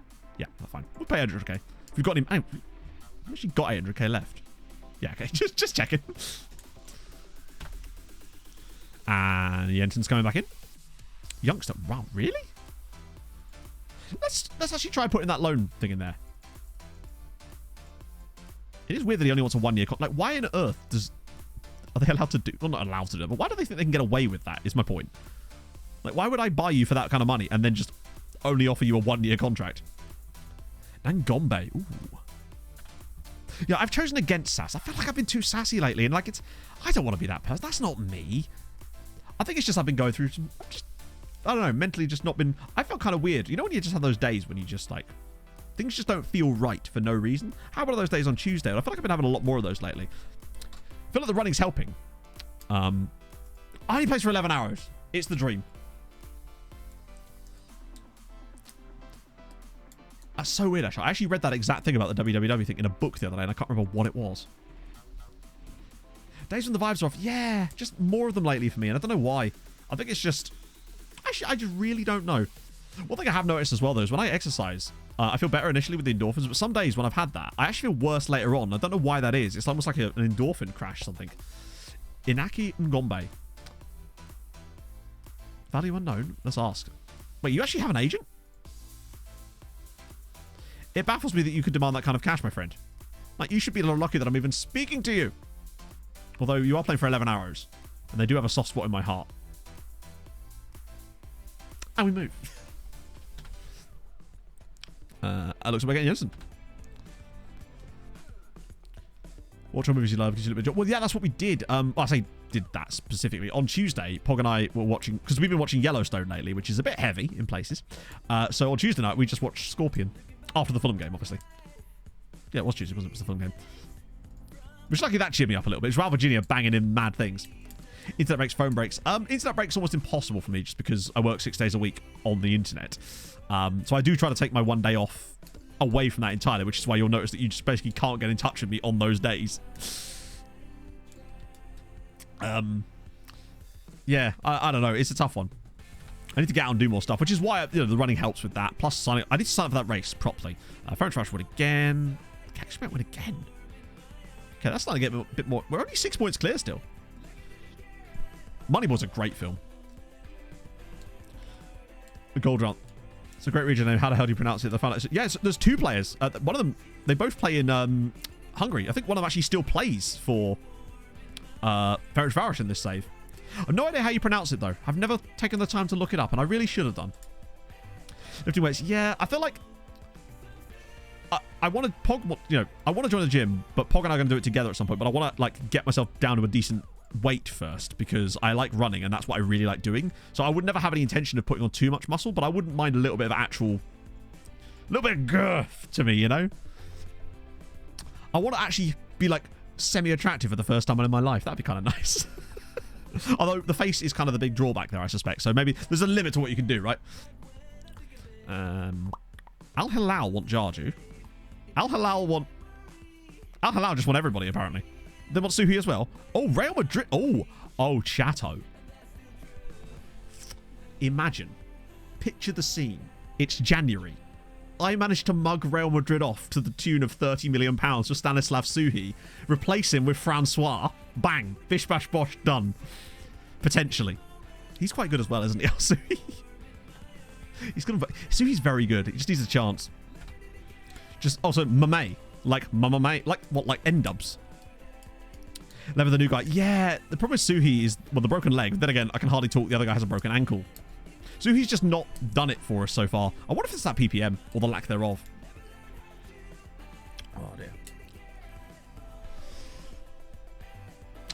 Alright, no, I haven't. I feel like I'd have to be really bored to watch a 3-hour film in general, particularly a film that just doesn't sound particularly great to me. I have very specific tastes, and I tend to just stick with them a lot of the time because it just makes me feel comfortable, right? Yeah, I'm going to need more than a synopsis. I'm going to need a synopsis at least. Let's see. We're doing, yeah, exactly. Best 80s action film. Ooh, I don't know because I wouldn't be able to tell you when a film actually came out a lot of the time. But Die Hard's surely up there. Top Gun, Although, I'll be honest, this might be controversial. I prefer the new Top Gun to the old one. I fucking loved the new Top Gun. And I don't really watch... that's the only time I went to the cinema last year was to see that. I had a bloody great time. I thought it was amazing. Two Girls, One Cup? That wasn't made in the 80s. Or was it? It was like a discovered in a time capsule. Get Bellingham in. Jargy in there too. We'll rest out Darla for a die, who's not back yet, so it will be Terran over instead. It's an action Christmas movie, Danny. Come on. Get with the program or something. Never seen old Top Gun. Pog and I watched old... I mean, I'd obviously seen it already, but Pog hadn't seen old Top Gun. So we watched it the day before we went to see new Top Gun. It was just a fun action flick, you know? I had a great time. It ticked all the boxes. Shootingness, loud music. Yeah, I was like, yeah, I'm here for this. Like, it's just fun times. I know for a long time, Yoniga, just expensive, and I don't live anywhere near it, so it becomes a problem, which is a shame. I do my best from a distance. I'm like, wait. Oh, Beverly Hills Cop. I mean, I think there's action in it, right? Apartment gyms. Yeah. But like, firstly, I'd need an apartment. Then I'd need a gym. Since I have neither of those two things, I'm not looking for an apartment either. Can you imagine if I had apartment neighbours? Like, then I'd have the issues above me, below me, and to the sides. I don't think that kind of noise level needs to be imposed on anyone else. Any clue? I don't actually know. It's expensive because it's a football club in England. Plus, I mean, there's a reason why, for example, that we weren't sold out on Tuesday night for Leeds, because they were charging exorbitant prices even for this FA Cup game on a Tuesday night. There's a whole argument going on about it in the fan base right now. Terminator, Commando. For me, I would choose Terminator, just because I love Terminator. Favorite Danish footballer who played for Fulham? Was Leon Andreasen Danish? I'm trying to think of other Danes. I don't know if he was. I'm trying to think of any other Danish footballers that played for Fulham, or is it just Leon Andreasen? Yeah, that's the only one I can think of. United Fulham, but that's away from home. That's how dumb it is, isn't it? So, for example, it was more expensive to see the Fulham Leeds game at Craven Cottage. I think the cheapest ticket was 40 quid for Fulham Leeds on a Tuesday night. That's a great strike from Pereira. Anderson. Joachim Anderson. Yeah, true, actually. I do like Joachim Anderson. It's not even a London thing. It's just a English football club thing. But Fulham are particularly bad for this. This has been a problem for a while. Because he's now a Hungarian international, Coelho. So we decided that he needed a Hungarian name. William Kvist, of course. Yeah, no. Hold opinion next season. Yeah, he's not staying. He's not going to stay for one season. And he's got a 6-year contract. So in order to pry him away from us after one season, it would cost stupid money. And not to say that someone wouldn't pay it, but if they did, then that'd be... We're talking like... If someone said, hey, there's 80 million, you're like, oh, okay. But like, there's no reason... We're not in a position to sell. There's no reason to. Yeah, something we do on the save, Coelho. If a player gets a... becomes naturalised, if you like, and gets a national cap for the nation that they're now in, we change their name to like the equivalent of that name if they were from that nation. So for him, we decided that Pereira would be a fun one for him. There's a couple more knocking about too, like Istvan Petroso. Yeah, no, Germany's really reasonable for this. I believe that... oh, Quelia, thank you for the follow as well. I believe was it Uli Hoeneß that said that... Like, he didn't understand why English clubs needed to do it like that because the matchday revenue was so minimal compared to like, TV money, especially in England. But, I don't know, they just seem to be obsessed with ripping people off. Pricing normal people out of football for the most part. I suppose it'll at least improve attendances in the non-league, you'd think. Next season... That's still... I mean, obviously... I don't even know what Fulham season ticket prices, but they were a lot more than that. Do you remember back in the day, you know the like mascots that teams have and stuff? I remember seeing a price list for how much teams charge to be a mascot, and they were so disparate, the price. I think Everton were charging like 3 times the second place team on that list. KJ, thank you for the prime. That's very nice of you. I appreciate that a lot. Oh, Lasse Vigen Christensen. Yeah, I remember him. Didn't he end up signing for Brøndby in the end? I was hoping he was going to be more, but I had high hopes for him. What's fact? Yeah, exactly, Password. Yeah. Watching productions of Top Street. Yeah, see, that's not a...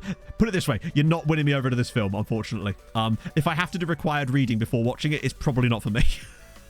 It's good you came in summer. In winter. FM Up the Ducks, thank you very much for the follow. Klaus, yeah, actually, yeah, Klaus Jensen would be up there for me. I loved a bit of Klaus Jensen. And I forgot that his brother played for... Was he his brother? Because he was a left back, wasn't he? Love reading. Oh, I love a bit of reading. I mean, I'm literally reading a 1,000-page book right now. By the way, Matt's Book Club, I started reading Stormlight Archive. Finally. Yesterday, I got to it. It's going to be a long month. So like I was like, yeah, I went to uni. Well, sort of. I did 2 years of university before I was so rudely kicked out.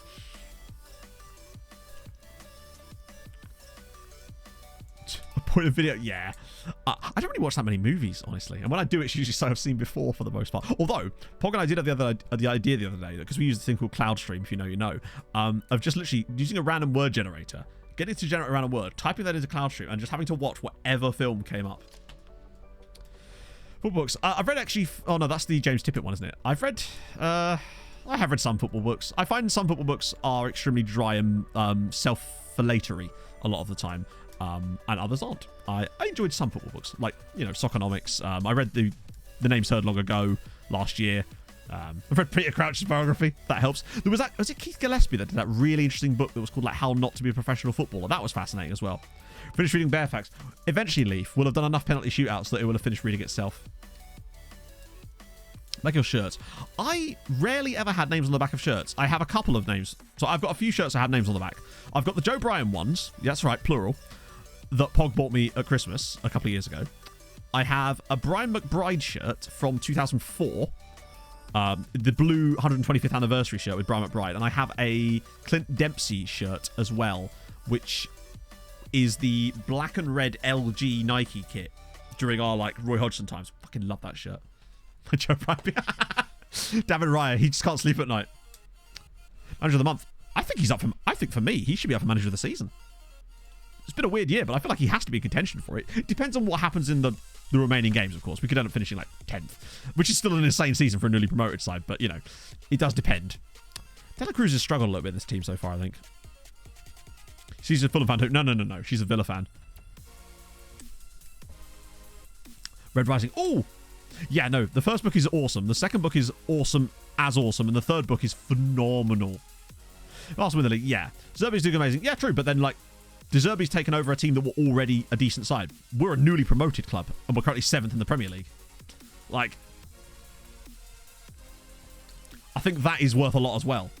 It's not to take away from what Brighton are doing, but newly promoted team. I think we've got the most points from a newly promoted side since Wigan that time. I just don't see how Zerbi can be manager of the season. Like, out of the two of them, I don't understand how he would be over Silva. One's managing a newly promoted club, the other one isn't. Surely that alone makes him not manager of the season. Obviously, that's completely biased for me, but yeah, William's been so good. In fact, he's still going to struggle to keep his place in the team just because of Manor Solomon, who scores the same goal every time.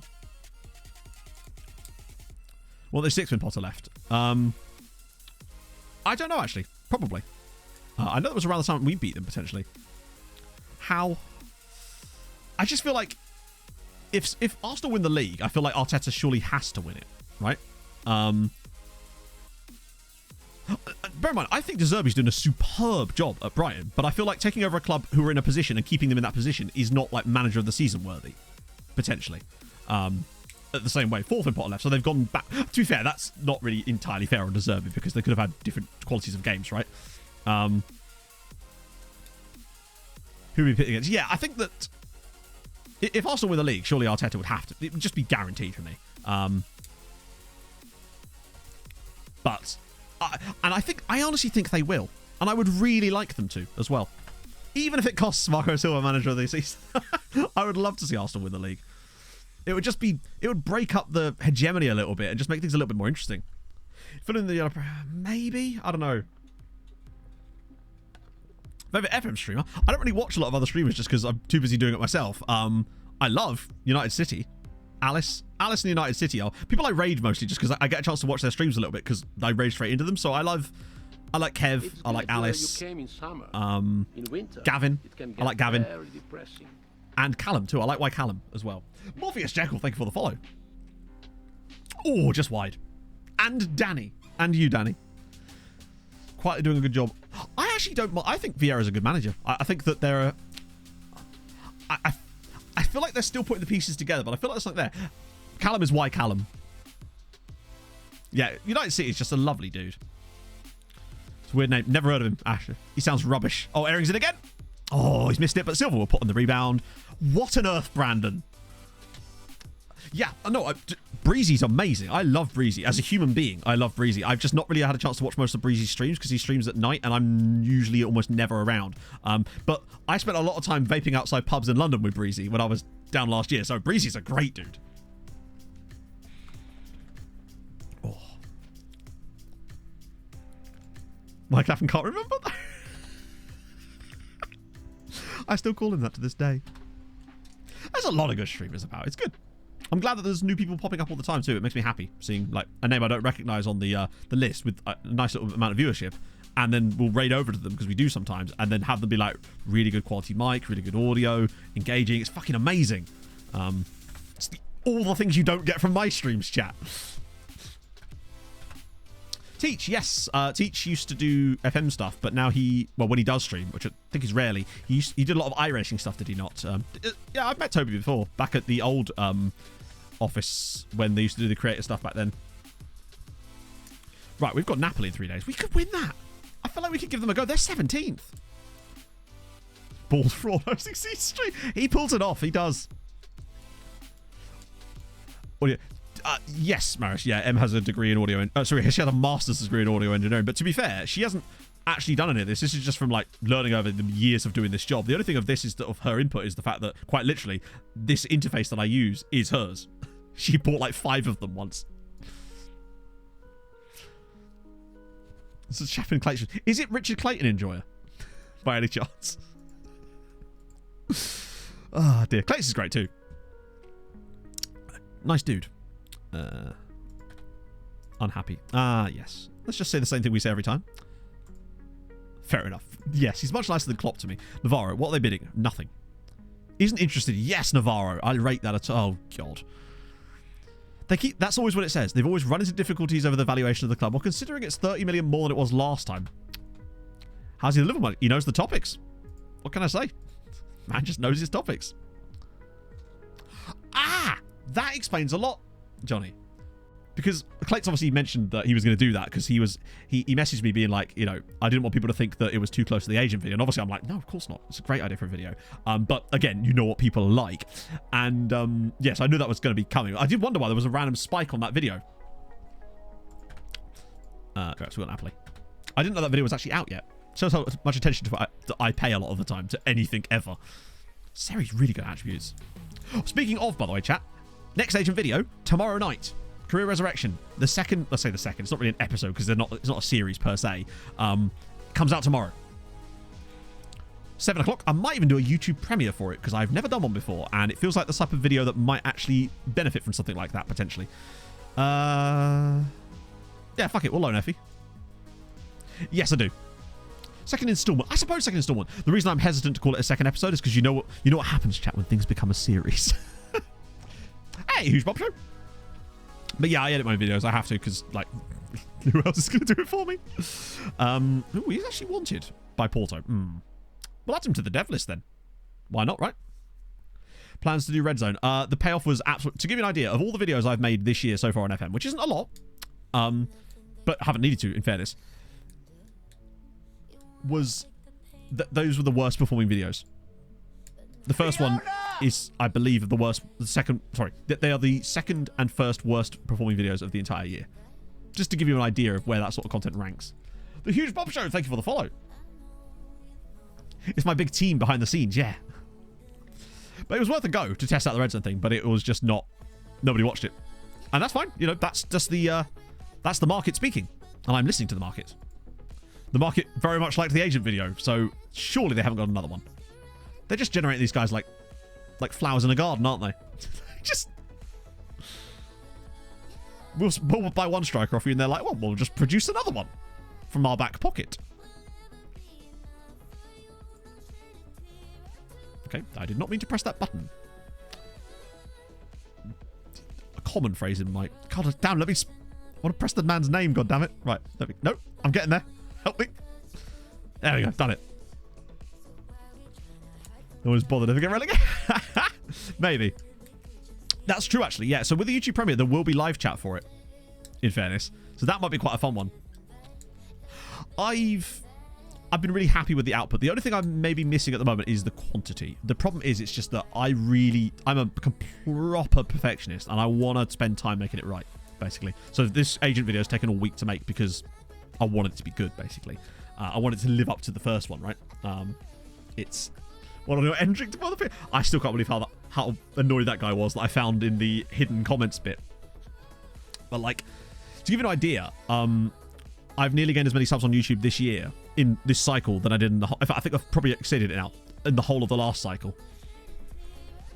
And the growth is what's really encouraging to me, because I honestly thought my channel was dead, truth be told. I never thought it would actually get back to any semblance of being able to grow and be not relevant. Relevant's a strong word, but like people would care, I suppose, you know? And it's kind of nice that it's doing better. Improve important matches on players. I don't know, Kai. It might be something to do with mentoring, but promise you, it's probably not worth your time. It might come with age, but truth be told, I wouldn't worry about it. The game considers so few matches, big matches, that you'll rarely ever see it be a problem. And even then, I've had players score like hat-tricks in Champions League finals who don't like big matches, so I don't pay that much attention to it personally. Villa with all your... Oh, YouTube ad money. Yeah, there's just... This time of year, YouTube ad money is terrible. Plus, the way things are financially in the world right now, it's dreadful. It really is awful. To give you an idea, I'm getting like twice the number of views a month that I was getting last year, and I'm earning less money. No, that's not even a joke. It's just how it is. But I'm happy to sort of take the hit this year and grow. That was the plan anyway. Yeah, no, Joel doesn't like big... To be fair, those aren't considered big matches, Wills. The only things the game, as far as I know, considers big matches are playoff finals, Champions League finals, Cup finals, I believe. I don't think there's anything else that it considers big matches. There might be a couple of others, but a top-of-the-table title clash, as far as I'm aware, is not considered a big match by the game. So the plan was this year to try and see if I could hit 50k by the end of the cycle. That was the long-term... like ridiculously lofty goal, basically. And you know what? Even if I fall short, I feel like I've done a lot more than I would have done had I just done a standard Let's Play series this year, really. It's just a shame because I really enjoyed them. The odd... Yeah, the thing is, Paolo, you still get the ads, they just don't pay as much, basically. Johnny, I think that's just the space-time continuum. I just speak too fast, even for space. I've broken physics. Proper... No, Stuart. Do you know what? Right, funny thing. You notice how the bag now has words written on it. So when I put it back up again after the Champions League final, I put it on the wrong way around. So now we've got that written there. No, I didn't, Club Stand. Like I said, I tend to not... I don't consume much content in the FM space. I always do it deliberately because it keeps my brain fresh, so I don't accidentally like parallel think anyone else's ideas. That way, when a thing like Asian stuff comes to me, I'm like, bam, let's do it, you know? But thank you for the support on the videos this year. The transition to this type of content has been fairly smooth for the most part. No one's been, from what I remember, a proper whopper about it. Maybe a couple of people, but even then, it's like the massive, massive, massive exception, not the common thread, you know? And that's good. That's what I was hoping for. Right, so that's... Is that... Oh, interesting. Navarro over Diaz. How do they compare? Let's actually do a comparison. I want to see whether Navarro's caught up enough to be starting this game now for us. Is he the man I hope he can be? Or find him. There he is. Okay. So, AMC.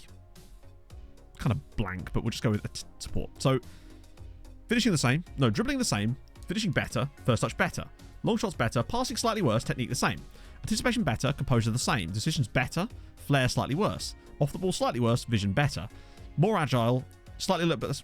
Tell you what, Navarro's fucking excellent, isn't he? He's bloody excellent.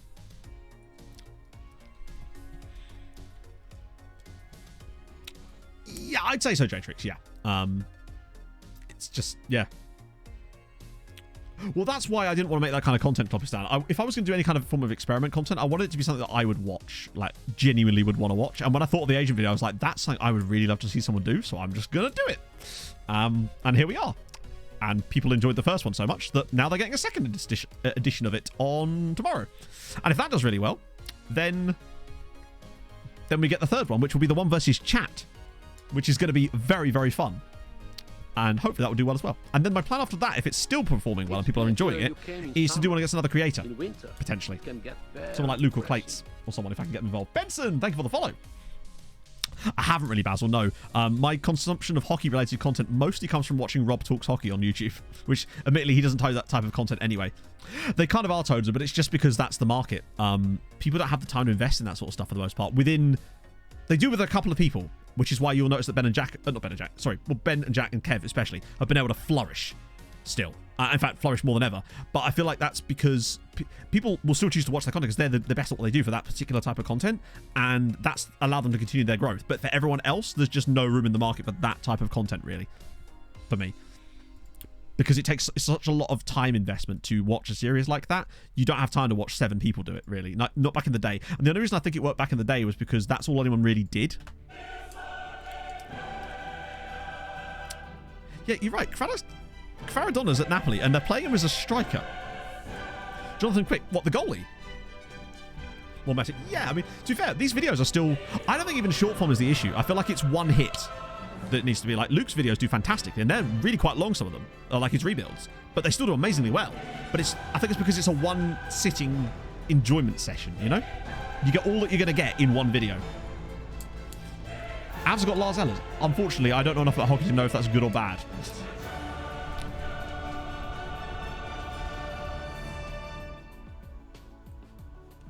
Supporter confidence. I don't think there's much you can do with that. I don't think you can touch it in the editor. Trust me, I've done all sorts of stuff messing around with things that have failed. Like, I did one thing where I actually made every single English side an amateur team just to see what would happen. Shorts form. No. It won't work as shorts. Also, shorts are shit. YouTube promised basically everyone that they were going to change the monetization stuff for shorts, and then not lied, but the uptick in monetization that they were speaking about sort of never came. So yeah. Johnny Johnny, thank you very much for the follow. Well, that's why I haven't really been posting to TikTok as much, because I feel like I've actually quite enjoyed making content on YouTube that can get growth. That's the reason I was enjoying TikTok more last year, is because I wasn't able to do that sort of stuff on YouTube, but now I feel like I can. So I feel like I can get my content and my personality a bit more across in the YouTube videos I make now, which is nice. I feel like I've evolved a little bit as a human being and as a creator, which is always nice. And Dahl has just struck one wide. So new gen face pack. So with the new gen face pack, you have to use the Nugan software and go through the whole process of actually using the software to assign the faces. It's not automatic. Yeah, I saw there was a TikTok, ironically, of the Sidemen talking about this exact thing. I believe it was Zerka that was discussing it. But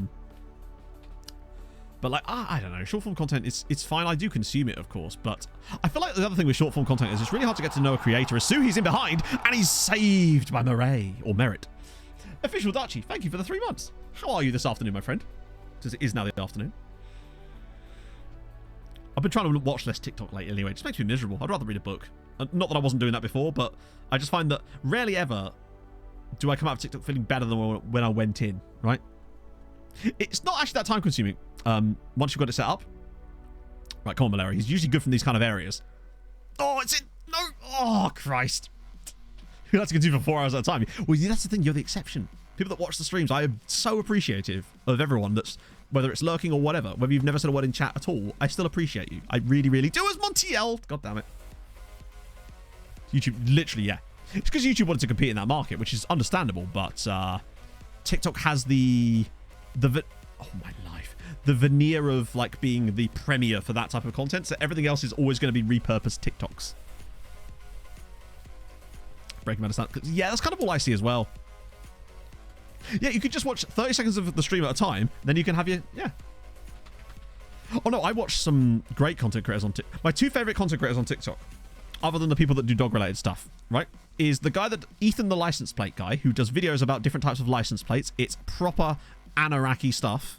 Wonderful if you're an absolute autiste like me, apparently.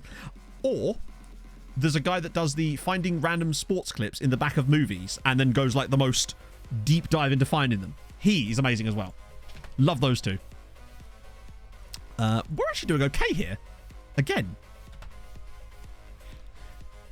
The sports goes, oh no. Well, it's been fun, chat. I've enjoyed it, but it looks like our time is over as Kvaradonna is about to score a free kick against us.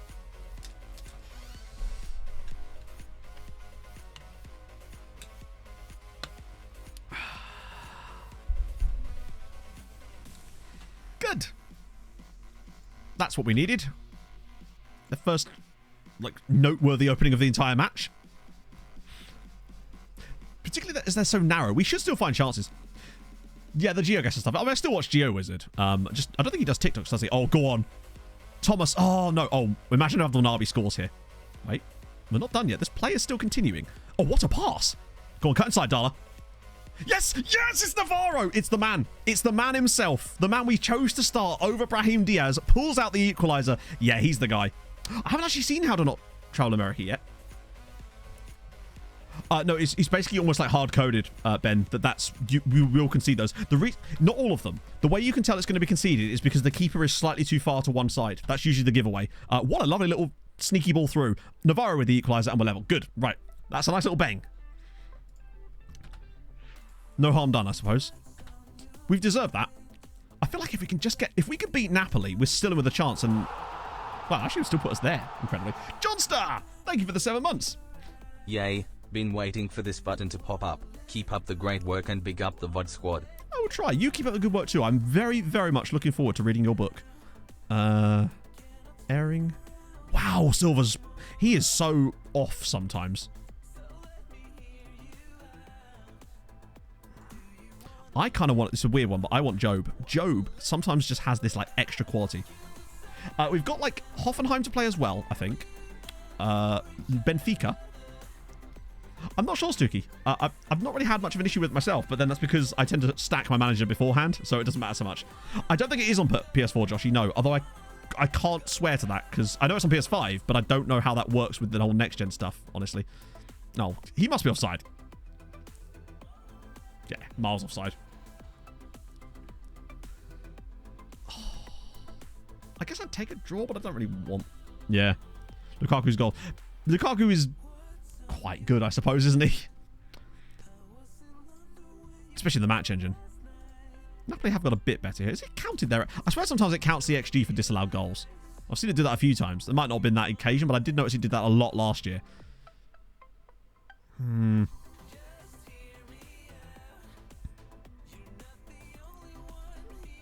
We've been good here.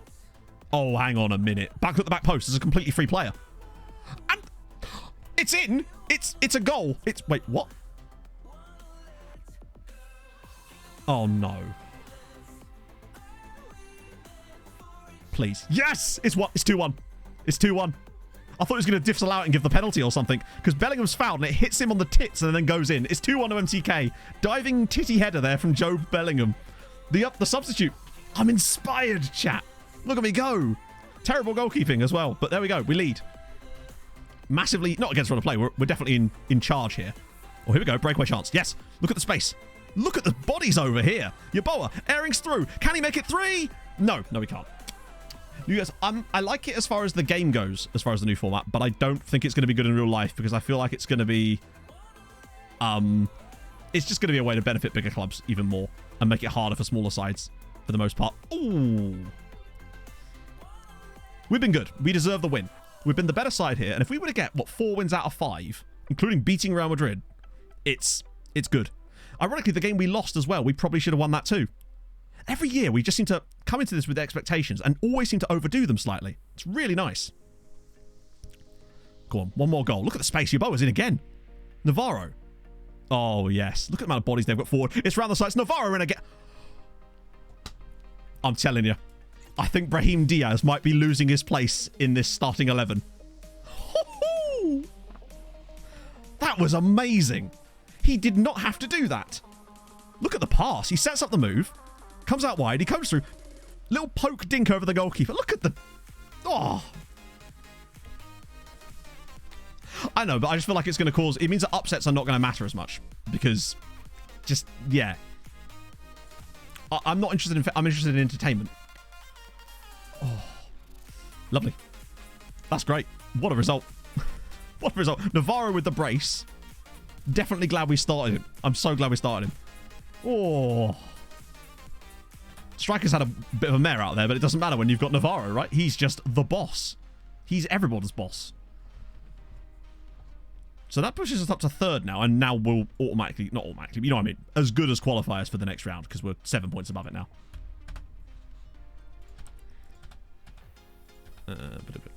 Yeah, not bad teams, but like teams that it feels like there's going to be less surprises, basically.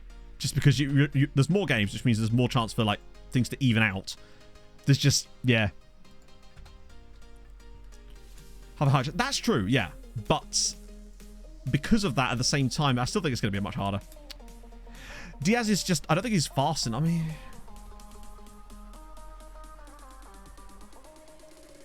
I just think he'd struggle a bit. But he's not the, I mean, he's good. Maybe we could play him there. Unfancied, yeah. Great win for us again, though. You are a 21-year-old at PSG. We're probably not going to sign you. You are extensively knowledged, but yeah. No, top 8. To get top 8, you need 17 points, roughly.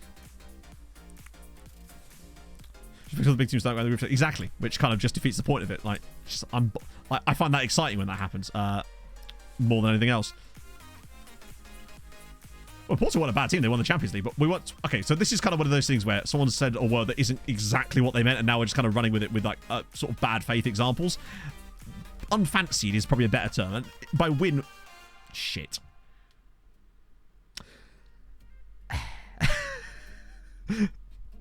I don't know. Cheers, FM. Did it even flash up the thing for me?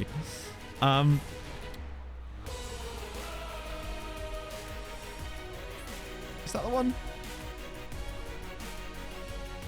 Great. I love how the music's still playing and oh god. Well, it turns out you can get the 3-1 win for Ferencváros. Honvéd win again. Budapest win. They all won. All 3 of them won. Perfect day for Hungarian football. Every single Hungarian side won. That's a full 1.6 points. John Jonty, thank you very much for the 12 months. Ah, you're just a second too late there. Wait, hang on. I love how the was the one that contained more letters. Yeah, so basically what we worked out is that roughly speaking, to qualify in the different bits from the competitions, you need to have the number to get into the big section. You need to have the number of games plus 1 point. So it's a 6-game thing here. So 13 points will get you in here most seasons. And then for to get into the second set here, like top 24, you want number of games plus 1 point. So 7 points here. So that means 17 in the Champions League to get top 8, and then roughly 9 points to get top 24.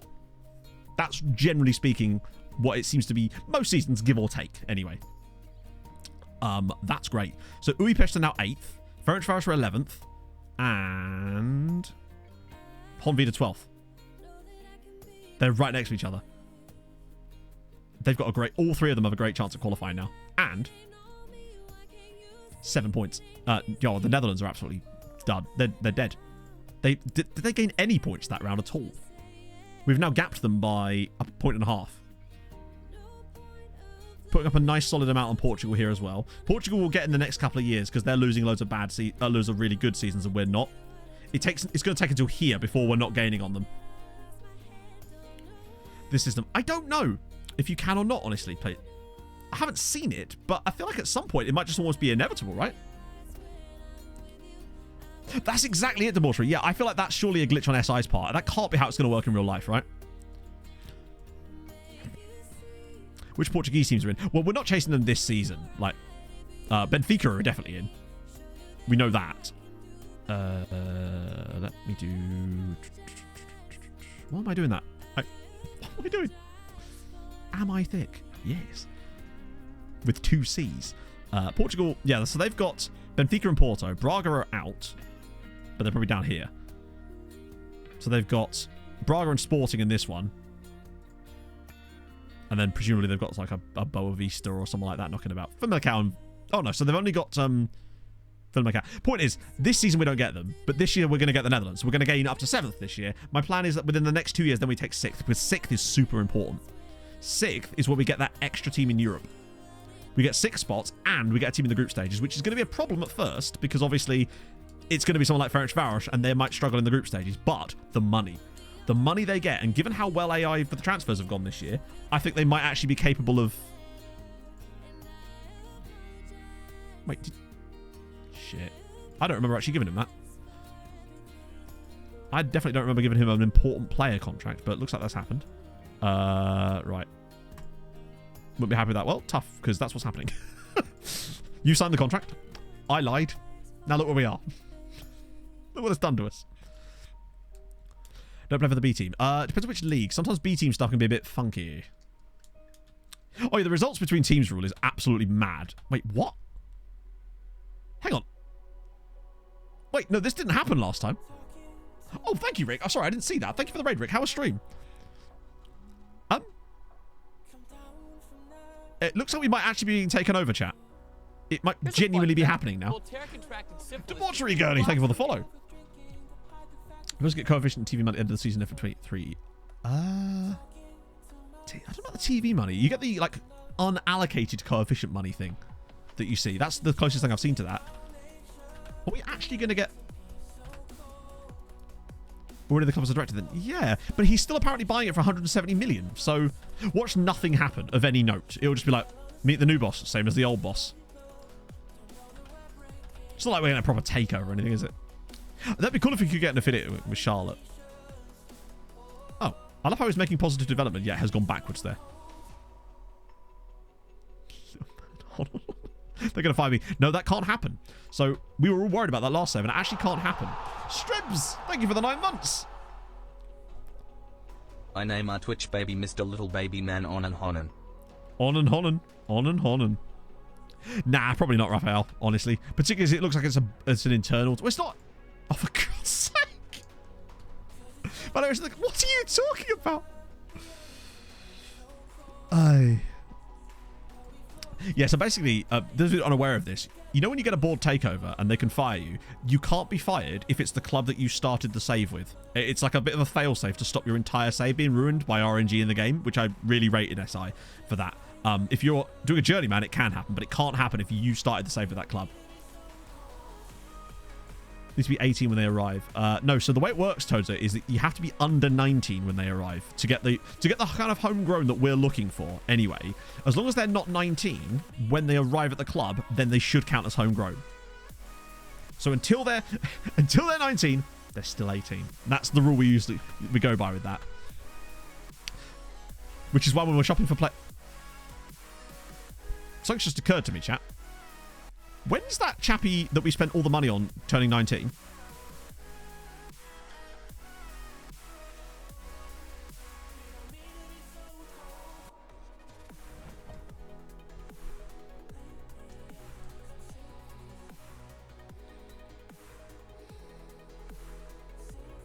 Well, ain't that the truth?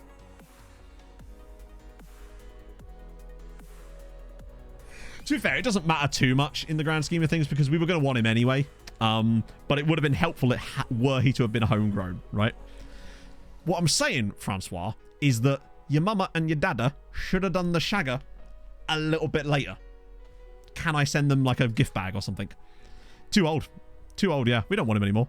Useless. God, he's really good though, isn't he? He's really fucking good. He's... Also, I think he might be fully scouted now.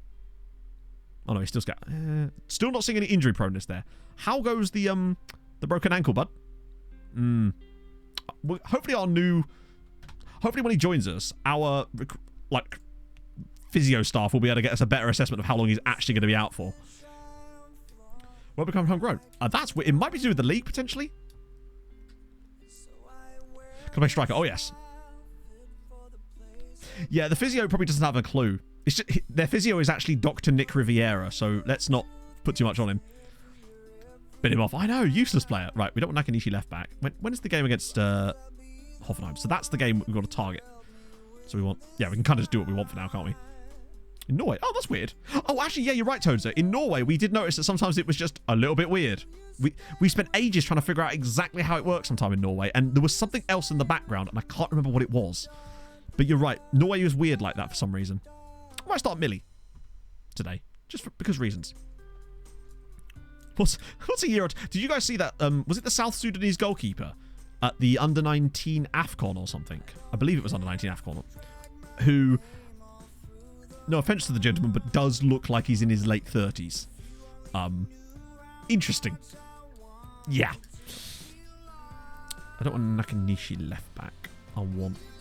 God, and I can't get back to fitness fast enough, man. Hey, Caffeine.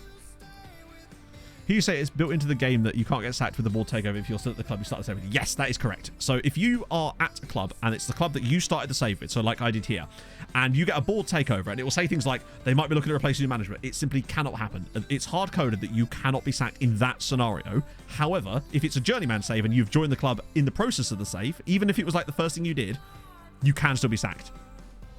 And I like that. It's sort of an air of protection around you to stop you from being like utterly screwed by complete RNG. So I really rate the fact that that's in the game.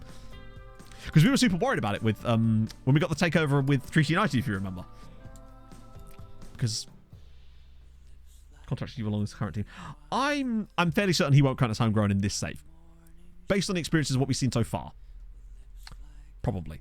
Right, I'm gonna I realise I haven't actually had a pee break yet. It's 2 o'clock. You guys need a whiz quiz, and I need to grab myself a can of Beppis. It's just tradition at this point, right? So, I'll be back in a second. Then we'll play these, and we got the final Champions League game up in a minute. So, back in a second, friend.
You got it. The answer was the big Fanny himself. And not Fanny Snapshot. I do apologise. It's Rod. Ah, you love to see it. It's that time again. Oh, update. My hip flexor seems to have stopped hurting. I don't know why, but it was much more comfortable to walk around. It's probably because I've been sat like this for the last 3 hours. But suddenly, I don't hurt so much anymore in the old hippie area. Which is nice. It's a benefit to me. I like not being in pain. Would highly recommend it. Oh, wait. Why is Fernando Ovalar in there? Is he on the bench? Surely he's on the bench. No. Why does he care? No, it is not yet time. I've got a stay of execution on the hip replacement there, Ragnar. It's nice. Nice to know. But I swear that said something about Fernando Ovalar, despite him not even being in the matchday squad. Why was he... He's just trying to remind him that he exists. Oh. This should be relatively straightforward. Yeah, it's a shame. I should have paused a little bit longer so we could see what that was about. I'm not getting bored every playing the game in the league. Because I enjoy the game. I also don't play every game in the league most of the time. It's just that today, because we don't have any huge goals as far as we're not pressed for time as far as what we need to accomplish today. Stream. We've got one more Champions League game to get done, and that's fine. So we're not in a hurry. If we're in a hurry, then I just skip them and sim them. But I actually quite like the match. I like the games. I enjoy the matches. We play nice. We score cool goals. You know. Don't, as my mother would say, don't wish your life away. It's a penalty. Interesting there's no card there. Considering he didn't win the ball or attempt to play the ball by the looks of it, right? And that's the thing. What it comes down to as well is, if I was just playing these games by myself, I'd probably be listening to a podcast or something, but I wouldn't be playing the games. Because I'm talking to you lot, that's sort of like a secondary thing, isn't it? Not even a secondary thing. The game is the secondary thing. Because I'm chatting to chat, and we're all just having our little lovely time, that the matches kind of just go by, and we're like, oh, that's a nice goal, or oh, look at this, you know. My attention only truly shifts to the matches when we're actually in games that really matter, like in the European stuff, for example. Generally speaking, but that's just my style. I don't know that every streamer does the same thing as me, but this is just how I enjoy things. I enjoy your company, Chatto. And I very much look forward to your company next year, because, not next year? Well, that too. But on Pog's birthday, she's off work. She's going to be here. We're going to have a nice time. I don't know if I'm going to plan anything for. That's a great strike. Oh, look up. Shit. What was your look up? Fuck. It's because we were in a game. Great name. Hang on. I'll get to him after the match. I think I must have been during a game. Whenever I get lookups during the game, those are the ones that I always seem to forget. Because the feed scrolls up enough. Oh, there we go. The feed scrolls up too much that it goes off the side of my screen here. And what if I could have like a channel? Ooh, that'd be quite a cool little panel to add into OBS if I could find a way that has the actual requests queue inside OBS. That'd be kind of fun. Not even fun. That wouldn't be fun. There's many things that could be described as fun. That's not really one of them, but it would be useful to me. It would be utilitarian. But yeah, remind me after the game and I'll get him checked out. 8-1 it could be, particularly if we keep doing this well from set pieces. But I think we had like 7 against them at half time last time, didn't we? They don't seem to be offering much of a fight. And we got Millie on the pitch, so I feel like Millie might get his chance for a first goal for the club here. If there's ever a game he's going to get it in, it's this one. Oh, Malera again. He's had a great year. He just gets better and better. His new contract as well. Seems like a crime. The fact that it has annoyed anyone makes it worth. I used to get this all the time back on the YouTube videos when people would complain about my squad numbers, and I would start making them really bad, like deliberately after that. Asuhi finally uses his broken leg to poke one home, and it is now 3-0 to MTK Budapest. Is he really number 6? He is, isn't he? Bloody hell. Yeah, it's surprising that it gave him that. I guess it might have been one of the few numbers that was available when he joined us. That's my only explanation for it, because most of the time I just hit auto number. Unless it's a really funny name that needs a number that specifically requires that name. Starting 99 and going. That's amazing. Yep. That's exactly the sort of thing I do. It's unsettling, and therefore it's doing its job, Raphael. If you feel suitably unsettled, I have succeeded. I may have dropped the sass down from a 10 to like a 3, but I'm going to keep the shithousery at like a nice solid 6. Ah! I just tried to move up in my chair and my belt got stuck to the bottom of the chair and my trousers just... Fuck's sake. Oh, Peter Bread, thank you very much for the 16 months. Haven't been able to watch much live recently cause uni, but you still entertain my childish brain in my downtime. Keep up the exemplary okayestness. Exemplary okayestness. That sounds like a stadium for a South American team. Today we're playing at the exemplary okayestness. It's right next to the monumental Virgin de Chappie. Thank you very much though, Peter. That's super nice of you. How's uni going? Seen Inferno lately? Doing a stream without trousers? That's happened loads of times. Do you remember last summer? Things were way too hot for trousers. We could have had 70, true. He probably could actually. When he's back at the club and he actually gets a number, maybe. He has no attribute above 6, but Benin is still grayed out. Ah, so basically what that is, Bagpuss, is it could be that either you've been sold a bridge, or it takes a little while for the scouting knowledge to actually appear. So when we signed, you know when we lost all our scouting knowledge because Liverpool sacked their entire backroom staff, when we were adding new scouts, it took a few weeks for the scouting knowledge to actually appear. It's like they were remembering all of their lost knowledge and it slowly had to populate. They were like transferring all their files and stuff. Deadlines in 7 weeks. Oh god, yeah. I do not miss that about university. It's a nice finish from Suhi, actually. I thought that was going to be offside, but no. We've actually underperformed quite a bit today. In fact, because of that, I'm going to open it up a little bit. I don't like this only scoring 4 goals in this game. Particularly not with that kind of XG. We are... I'll leave Millie on. Give Yoshi a bit of a run, I suppose. Yeboah is the type of player that can actually flourish in matches like this when we've just got loads of goals to be got. And actually, I think Radojic could do it too, to be fair. What tactic? It's... If you do exclamation mark tactic, Tokage, you'll find a download link for it specifically. I love being able to say that now.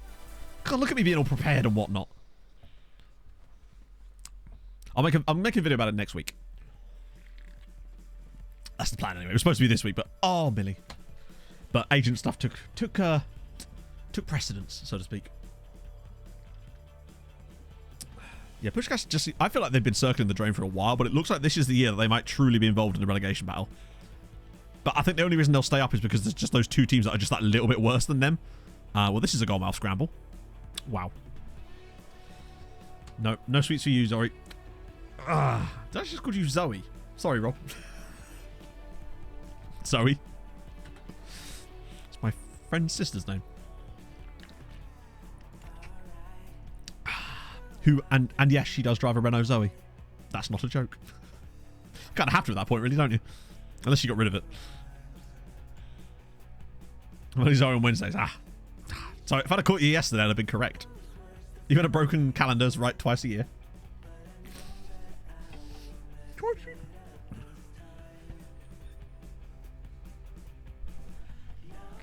Sorry, I just made myself laugh.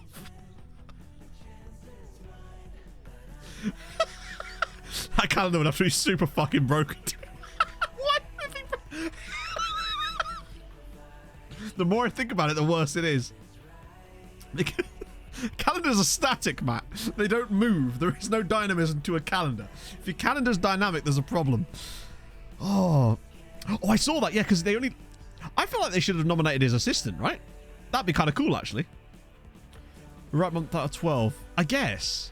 To be fair, this morning... I only discovered this morning how to change the date on my watch because it was starting to get really, really out of date because of February. It took me that long to actually find out how to do it.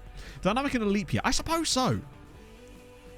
I just feel like we should have several months, all of like 28 days.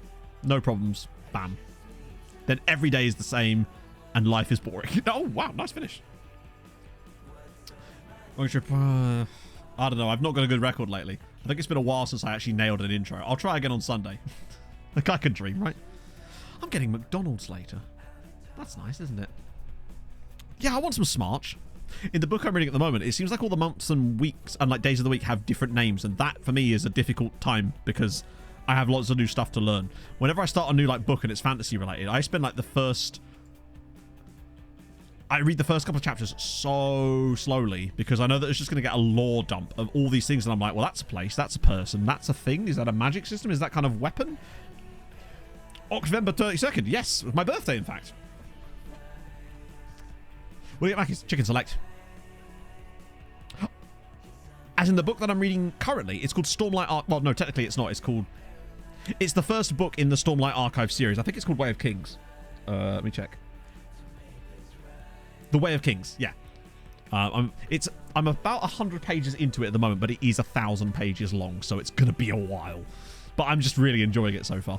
It's just, I mean, I always knew I was good because Brandon Sanderson, but now I was waiting till March to start reading Stormlight Archive, and now I'm really in. And hey, oh wait, hang on a minute, chatto. Hang on a minute. This is more like it. Victor Osimhen, not quite who I meant there. First I saw Badwan here. Harrison Badwan. Okay, I like his name a lot. He's not the one I'm looking at, though, because he's 17, which means that we can't sign him. But intriguing. Definitely shortlisting him. It's the guy underneath. Amadou Kone, 18. Look at the value on him. He could be very tasty. Yeah, he's not a bad one. He's not. You're right. But the other guy underneath, come on, please be good.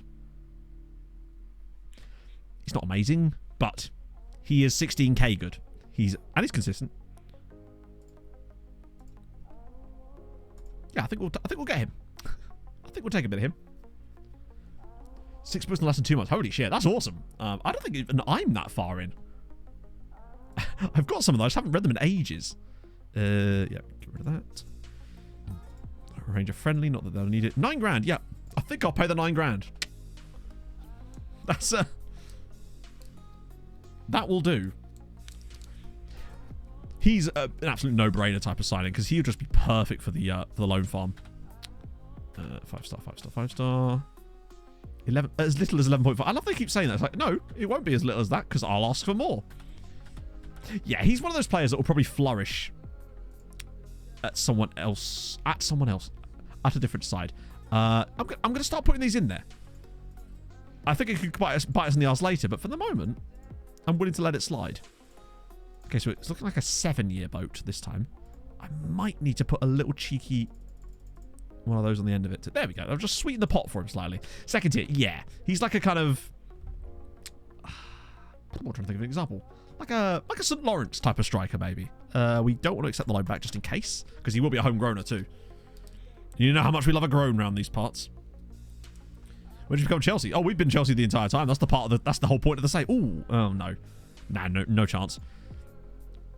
One, he's way too good to be sold for that price. I'd much rather sell him to another Hungarian side if we're going to sell him to anyone, particularly as he'll have homegrown Hungarian.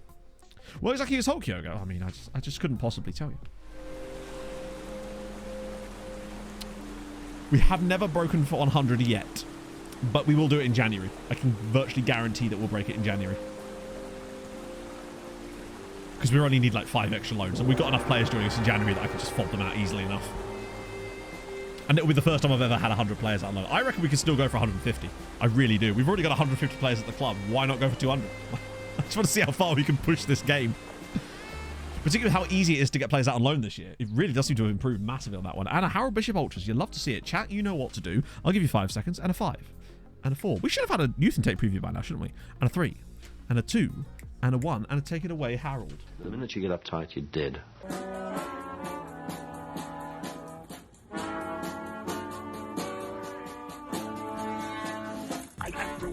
I'm in the house where the coffee's green and the food is grouse. With sandwiches and lasagna too.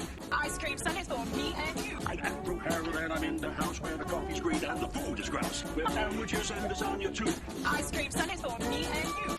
I try not to lose my temper with myself. Oh, goodness sake and shit and balls. The minute you get uptight, you're dead. What can I say, Raphael? I'm easy. After all that, Kaka, he's not in the bloody database. He's not in the database. Let me just type in Romsas just to make sure. Yep, no, he's not in the database. I'm sorry. This difficult time. I'm sure I haven't missed any. Oh, I did actually. Oh no, I kind of showed Navarro later. Just I completed one of them without even realizing it. Those are the best ones. Good. Margot Robin, I don't know. Didn't amount to much, did she? She'll never have neighbours again, right?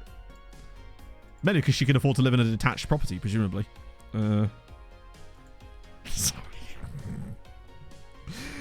Oh, it's a great clue. I love that they're not even Fulham players. Those are the QPR players. No, it's the common curse, isn't it? You leave neighbours, you never do well. No one's ever had a successful career after neighbours. Fight me. Fulham ban, oh yes. I don't know if we're going to bring them to Brentford next week. Hey, Dorian. Okay, they're all gone. Ah, Ralph Nader's back. What was his injury? That's what you get for not wearing a seatbelt. Oh, shit. Okay, right. Well, careful. No, we'll send home. Yeah. Christopher, you just get tucked up in bed. Get your thermometer in your mouth. I'll visit you in 12 days. Daz, I'm so glad you did. It generated Harold Bishop Ultras. I mean, what more could we want? I've overused it so heavily. I've still not been copyright claimed even once. So big up the Harold Bishop Massive for not copyright claiming me. That's our biggest rivals. Monthly loans. God, I love the scrolling. A tiny bug just landed on my hand. Hello, sir. What are you? Indeed. Be off with you. It's like a tiny, not like a ladybird, but like a ladybird looking ladybird. A fullback with 15 finishing. Ah. Oh yeah, but he's not a, he's an inside forward. Without any, wow, what the hell is he? I mean, I guess inside forward, maybe an attacking mid, honestly, because he's a bit slower. It's the FM bug. It's that bug we've been talking about this entire time. And there you go. Look at that. With the takeover has now collapsed for the 1000th time. Lebu is disappointed not to complete the takeover. Is happy to continue to run the board. So we're getting Amadou Kone. It's another signing for the thing. So it's Ferencváros, then another game, then it's Hoffenheim. I feel like Hoffenheim away is winnable. I really do. Ooh. Okay. This is a nice looking report. Well, look at all these second nationalities. Love that. Maybe it's because we're in Switzerland or something. Oh no, there's one Swiss guy there. Right. Any random old guys? Yep. The guy at Chelsea. Yeah, you're at Chelsea. So actually, we've signed really cheap players from Chelsea before, haven't we? Okay, I really want to know how good Chukwudi is. Actually, I don't think I need to, because look at the state. Get through a season. I don't really know, KJ, because in terms of hours, I really couldn't say, because obviously some of it's done on stream. Most of it's done on stream, but there's some decent chunks as well, occasionally, depending on how it goes, that are done off stream. So it's... We've been doing the recap videos like every 2 weeks. So roughly about that, but last week was a bit different because we had the extra stream because of the Champions League. Yeah, let's have a look at him. He's bound to be amazing, isn't he? Like, obviously, Chidera Chukwudi is amazing. That's not even up for debate, right? But is he that much better than our Belgian friendo? He is better, but is he that much better? No, Dory, we're only season 8. But we did get to the final last year, to be fair, which was well ahead of schedule. We lost, but we did get there. Is he double as good? Oh, yeah. Like, he's good, but he's not that good. How much wood could a woodchuck woody wood if a woodchuck woody woody woody wood? I can't speak. Okay. Get rid of these guys. You notice I went to, like, Guinea. I really did spread the scouting a bit more this year. Just in case we pick up the next, like, Botswana and Wonder Kid, you know? Man's got a dream, right? Medals are juicy. Yeah, but he's not £47 million good, is he? Like, I mean, he is, but, like, not for us. That's my point. Best player, well, certainly in our league, yeah, he would be, for sure. I mean, to be fair, we're about to break the Hungarian transfer record anyway. We kind of already did, didn't we? Right. Any extensives? Yes, just the one, but he's at Bayern. Kasper Volsky. I mean, he's very tasty, actually, but way too expensive for us, especially as we don't have any money left. How much money do I even got left? Yeah, wow, that's the most we've ever spent, easily. Right, so they're all marginal now. Any really fun ones in there? There's the Garno guy. Another ridiculous stain. Oh, no. Aerial reach is real bad on him. Could take in time. Nikola Valensanovsky. He must be from... Okay. From Ulsuka. Sorry, Ulsuka. No, Ulstuka? Ulstuka. Regardless, I wasn't expecting him to be full-on Danish. Oh, there's a guy from Wisła Krakow. Well, we're going to Wisła Krakow on. What how many we're down to now? Yeah, no, we have to earn our money. We haven't got a state backing us. Currently, anyway. If there's any states interested, maybe, I don't know, like one with really nice beaches or something. It means beer piece. What's that translate to? Like, is that like a coaster? Like, this is my beer piece. Okay, derby match. Yeah, we got the Nugan face generator, yeah. Which is, I think, yeah, I ran it at the start of this season so we could give one of our players a redacted face. Because I'm a child.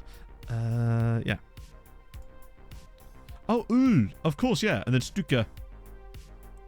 So what is a beer piece then? Is it literally like a beer mat? Should be the liver? Not an actual word. Oh, I see. Yeah, Prepo. I have not updated it since FM21, I don't think, honestly. I know there has been an update, but I think that was just for something to do with Ubuntu. So I didn't need to update it. So Suhi or... No, we'll give Suhi needs game time, right? I want to make sure that he's nice and plump for when we inevitably have to sell him to Real Madrid for like 30 million in January. And I'd be more than happy to do that. I'm putting my faith in Mr. whose name I've forgotten. Francois Xavier Hardy. His name alone was admittedly part of the swayment for the transfer. It was part of the reason for the transfer. Sniro Skilder. Oh, okay, fair one. Oh, it's just two like random things. Fair one. I suppose a lot of names are kind of like that, aren't they? I mean, my name's Matt after all. What do? I have cats sit on me? Useless. Actually, it's a biblical name. I don't know the etymology of a lot of these things. Lovely. I didn't do can opening ASMR. Hardy to pronounce it. I suppose it'd be RD, wouldn't it? Francois Xavier RD. You've got to really... I just realised I scrolled down this and never scrolled back up. Bossman and Boromito, thank you for the follows. I appreciate that a lot. I really do. If you have enjoyed today's stream and you're new, then drop a follow. I would appreciate that with all of my sullen, scattered heart. I just turned into the guy from Love Actually then for no reason. Hardy RR. Hardy. it is. Oh, what a strike. Roger Todger, thank you for the follow. Sorry, Roger Todger 69. Let me get it right. It deserves the full pronunciation. Call him Bob. What is it? What's the, like, pronunciation? FXH. I quite like calling him FX Hardy. FX Hardy sounds good. It makes him sound like an author that would have drunk himself to death in 1986. Do you know what I mean? Like a Hunter S. Thompson-like character. That's what I'm getting out of FX Hardy. Angelo, thank you for the follow. Oh, sorry, Angelos. Or a radio station. Could be. Yeah, FX Hardy, it solely plays discussion about wrestling's the Hardy Boys. Maybe, I don't know. Plus he is Belgian, so that would kind of give, for me, that makes it even, lends more credence to the whole author that drank himself to death thing.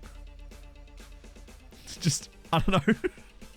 I don't know why, is that a thing in Belgium? But like, feels like he would have done that, just sat by the canal in Bruges or something.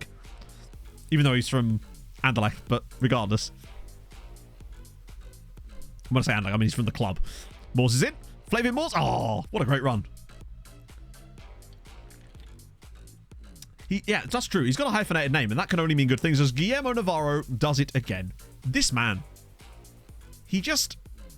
I mean, okay, ignore the dancing for a second. He'll get 0 points for that. That's a nil point from me, my friend. But regardless, Navarro's just everywhere. He's always where he needs to be. He gets on the end of things, those second balls. He's just, yeah. I think he might even be our top scorer this season, you know.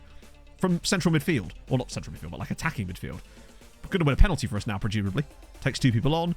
Oh, the last... Oh, wow. He only scores twats. It's great. We just play some... Oh, that keeper animation. Yeah, Odegaard's celebration yesterday was a bit, like, odd, wasn't it? I liked it, though. It's better than just knee sliding. Everyone seems to just knee slide these days. Sander, thank you for the follow. Oh, Malera's taking it on the chest. Go on, drop it back. Okay, that's a terrible touch. It's fine, we move. I feel like we're just trying to... Are we just like in a competition with ourselves to score the best looking goal? Suhi's on the end of it. Yes, our left back is Japanese. He's technically... Well, I say he is our current left back, but he shouldn't really be playing there, as that isn't actually his role in this team. That was a nice football. Suhi's getting in good positions at least. Who was that with the assist? Was that Darla again? It was. He sort of drops it off, spins through. And why did their defender drop so... Hang on. I've got to know. What is this guy doing? Like, what is this defender doing? Other than playing every single player that wants to and their mum on side. Bizarre. And we're dancing if you ever score. Maybe I would. Maybe I would. Maybe I'd do the worm. The worm? The worm. God damn it. The worm. Did you guys see that clip of that? I think it was a Leeds United fan in the FA Cup who pitch invaded solely to do the worm. With Greece, any tips? I don't know what the situation with squad registration is like in Greece. So that would be a start to figure out that, because that's obviously going to be quite a drawback initially. That defender's positioning was non-existent. He skipped that day, so he's in again. Oh. Yeah, he's just making sure all the strikers are on side. He's doing them a favour. He's doing his charity work. They've had one shot and it was their goal. Only the first season in League 2 while I go to gym. Oh, you can do. That reminds me, I need to set up a sim immediately after stream to do the second part of Career Resurrection. Oh, so he's in again. And he's missed again. See, Francois would never. He'd have banged that in, and then he would have written a lovely novella about it while sipping on absinthe. That's the kind of character that I've now developed in my head for this gentleman. An absinthe-drinking, opium-abusing gentleman from the late 19th century. The fact that this is only 2-1 is perturbing. I am at a state of unease. And my knees hurt enough as it is. That'll do. Would have wrote a poem? Nah, maybe. Yeah, maybe. A short, like a haiku or something. Actually, no. If anyone's going to write a haiku, it's probably Nakanishi, right? He's a future filth merchant, but the filth we're talking about is the stuff under his fingernails. Hey, Bradley, how's it going? I misread that as afternoon dad for a second. I was like, shit, that's a way to find out. Oh. Now, Charchu's too busy playing Scrabble. Now you're talking. Show me the birth certificate or I don't believe it. That's another good ball. Navarro's in again! Oh. Yes, we did. It's Javi... No, I'm not going to tell you who it is because I can't remember. It's either Javier Simons or Javi... Whichever the two of those is the one that it was, is it? Because I remembered why we did it in the first place. And I'm not going down that route again. Oh, no. He's one step away from being FC Voldemort the Human. Yeah, it's Professor Javier Simons. That's definitely the name. And yes, Professor is spelt wrong. Yes, I know about it. No, I don't care. He is our third Javier, yes. Technically, we never had the other Javier, did we? We've only ever had Javier Lethbridge-Cattell of the Cattels, of the Chalfont Wasps Cattels, with their moated garden and whatnot. They have a drawbridge and everything. Oh, we trialed the prof. You're right, we did. It was a clinical trial. He was a professor. See, Mass, how's it going? We're having a lovely afternoon. I sure am. I've been in a terrific mood today. No vibes can get me down. Prof's on loan from you. No. He's he signed permanently. I think for Uipesh, was it? Voices upset us over the lineup despite not being in the squad. Yeah, I still don't know how he did that. Hey, Slow Jams. Sorry, Anthony. Look at me with my brain working and everything. Maybe that's what it is. I'm just trying really hard to remember and make my brain work normally. Oh, is it Molfevar? You're right, it is, isn't it? We might have trialled him at one point then. As Armstrong scores again, he might still be the top scorer. As they go into second spot now. Catchmate, or Catchmate, up into fourth. 7 straight wins for us. That's more like it. Always looking to improve squad. So, did you not... Flies, buddy. Did you miss the part where we signed a striker for £23 million? You want to watch yourself. We've got no money left thanks to me. Emphatically thanks to me. How is the finances, actually? So we obviously haven't paid Anderlecht the money yet. Could you throw Art Millions? Interesting. What are you doing currently? I love how chat just like spam all the videos. Sound like an OBS. So, yes. EQ. So the two things you want are an equalizer. And we're going to do this. It's that time again, chat, where Matt does mic stuff. You want... That's the wrong button. Where is it? Advanced audio properties? Is that it? There's filters, isn't it? So, yeah. You want... All I use is EQ and compressor to make my mic sound like this. So, the EQ... ideally, you want to be boosting the lows, cutting out some of the mids, and boosting a little bit of the high end. I can actually send you some settings if you need them. And a compressor, all it will do is will mean that when you're speaking quietly, it will boost the pitch of your... Not boost the pitch. Boost the volume of your voice. But when you speak loudly, it doesn't like deafen people. So when I yell, it will be a little bit louder because you're just used to hearing it be louder, but it won't actually be louder in terms of decibel level. So if I turn these two things off, you'll see that suddenly my voice should sound a lot different and a lot worse, particularly with the EQ and shit like that.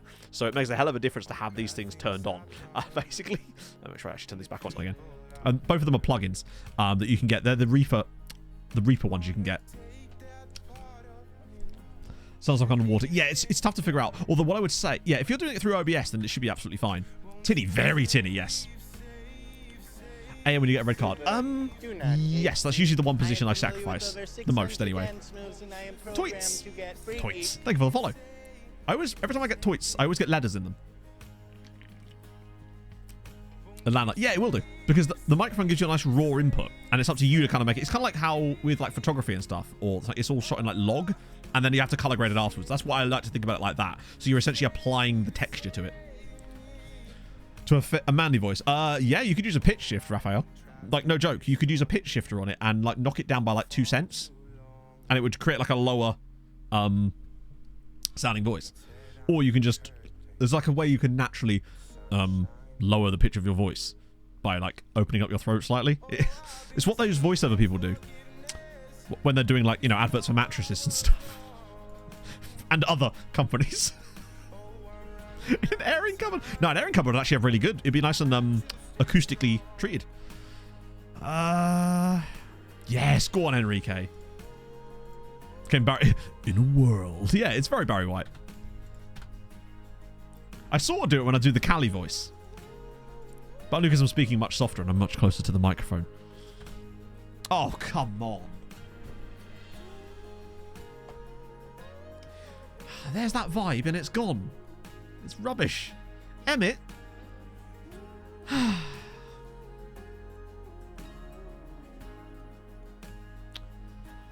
Saddy. Yeah, we didn't do an ED7 last time. I'm just going to do one now, honestly. Fuck it.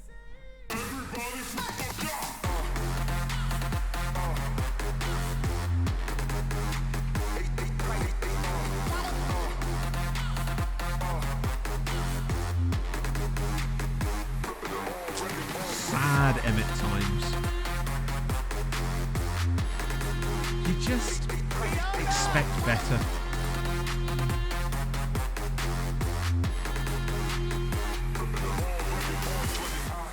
I'd hope for more. Undulations, thank you for the follow. That's cheered me up slightly. I needed that. Yeah, Emmett's just got worse and worse. God damn. No, he'll stick around because the fact is he's actually still really good attribute-wise, and I mean, turn please in progress. I was not surprised. God, the state of his attributes. He's still only 21. He's had the season of his life. Yeah, it's actually worse than last year. Then again, last year's we were promised something good. I never... what did they want? That's crap. Come up with a real offer. Coney de Winter. Oh no, these are real players that are old. Well done, Matt. You've just selected them all, pressed nothing, and then continued. GG's. Right, so there's Hoffenheim. I think the Újpest game is the last game before Christmas, although there might be a shitty cup game after that. But I usually end up doing that one off stream. Because usually by the time we reach it... Veggie! Thank you for the 12 months. That makes me feel better too. I appreciate that a lot. Unlucky intake. Unlucky. Unlucky. Right. 30 point. We're keeping the goal difference above the points tally. That's the main thing. This team has got goals. Oh, God. Oh, shit. Yeah, this is actually more of an issue now, because he's just not starting as much. If I could convince him to take less playing time, that would be a dream. Oh, Brahim. Turns out Brahim the dream all along. Is it F1 this weekend, Chatto? Or is that next weekend? Novak scored. Nice. They're getting their shit together a little bit more now. It is this weekend. Lovely. I'll have to remember, because it starts at 2, right, on Sunday. So I'll have to make sure that we actually do finish stream 15 minutes early. Like we used to, but I keep forgetting to do it. I'll have to remember to finish stream a little early on Sunday. I'm quite excited. I have watched most of Drive to Survive. The new one. I say most. I think I've seen like 6 episodes, maybe? It suddenly looks intriguing. Mainly because of what's going on with Aston Martin. That looks kind of interesting. And obviously McLaren for the opposite reason. Right, is this the one that we want to rest for? It is. Okay, cool. I'll do a selection device anyway. Christ, who do we start here? I guess I start Airing. Then Yeboah, and then Pereira. Then Brahim Diaz, incredibly. He has become the backup. The master has become the apprentice. Yeah, I want Velasquez for that one. Oh, Vlad started well, yeah. We do. I should try that in the cup match. Oh, yeah, Silver's back now, isn't he? I might just start Dala, because... Sorry, and die, because he needs a game at some point. Yeah, it's been fine. I think the one thing they've been milking the shit out of because they had no choice was obviously they seem to do a lot of stuff with Miami, but also the whole Piastri thing. They seem to have focused a lot on that because obviously it was one of the big stories, wasn't it? So I just like watching the show, I suppose. But then I'm a proper like plastic F1 fan in that I just kind of like I enjoy watching it because cars go broom, you know. I'm not into the technical side of stuff. I just enjoy watching the races sometimes. That's about as far as it's gone. Chat, that's as far as you managed to convince me. I am just like I like this. Car go around fast. Cargo do go around fast. And I enjoy sound of car going around fast. Start at 3. Oh, really? Oh, well. In that case, no need to finish early. Is that local time or anything? Or is that like UK? I swear it was always 2 o'clock. Any agent has already imposed release clauses one of his players you bought MTK. Ah, yes. So we noticed that a lot initially.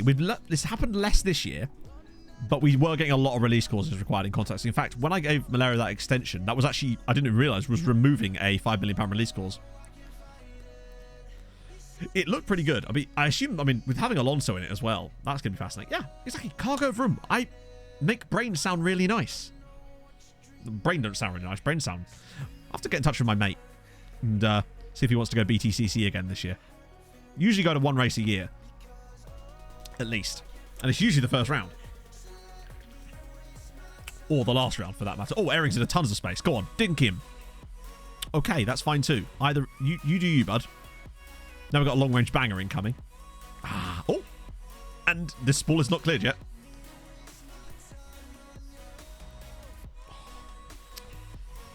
Yeah, you're right. That's why I didn't extend Yoshi's contract, wasn't it? Because we tried to before, but he wanted a release clause that was like £2 million or some shit. It wasn't as much as few as that. It was like 3.3 million for an absolutely star player that we signed for like 1.8 million. Oh, good ball through for Airing again. Lovely touch. Oh, lovely.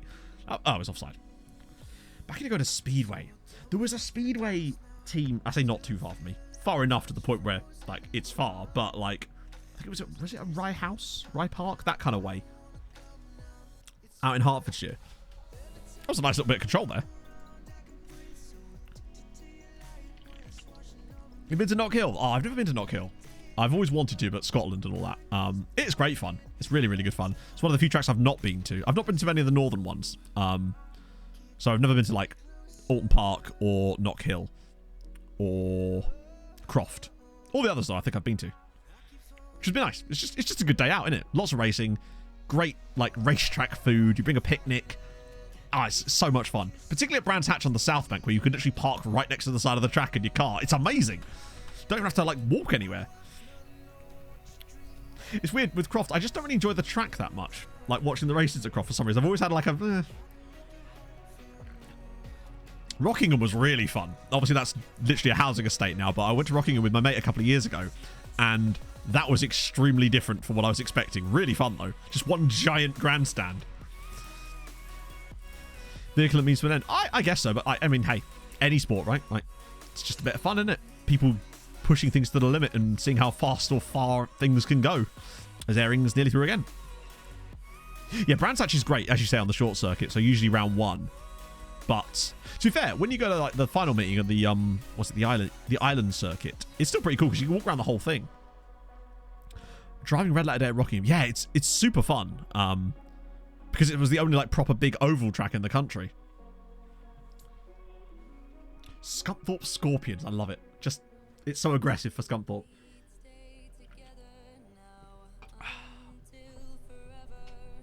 I think it's just one of those things, Argyle, where it's like, you know, people just like what they like, right?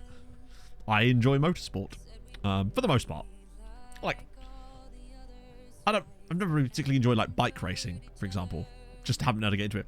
Yeah, I've played Motorsport Manager. I've got like maybe 60, 70 hours in Motorsport Manager. I like it. Feels like it sort of was laying the groundwork for something bigger and then just kind of never came. But like it's just nice. The GB, it's really fun because it's just such a big lap as well. But no, if you ever go to Brands Hatch, South Bank, they don't really talk about it that much, but it's on the back straight. There's all those cars that you can see there. You have to go in a completely different entrance, but it costs like a tenner. But you can park your car right there, and it means that you don't have the huge like queues to get in and shit like that. You also can be right by your car, which is just useful for like, you know, if you've got like chairs and food and shit like that. You can leave that in the car because it's right there. It's amazing, and you can get out really easy as well because it goes out a different way.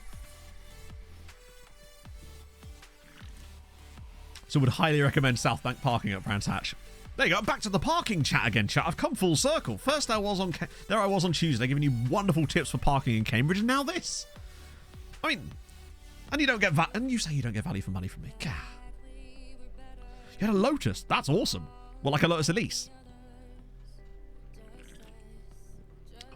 Yeah, I remember the old pit lane walkabouts. I used to do that when I was a kid. Going at all the drivers' autographs, all that shit. Had like bags of just like random posters from old BTCC races from like 1999 and shit like that. It was brilliant. As a kid, it was just like, oh, the best thing. And going to like BTCC night races at Snetterton and having a barbecue by the side of the track and stuff like that. It was just formative years, isn't it? You know.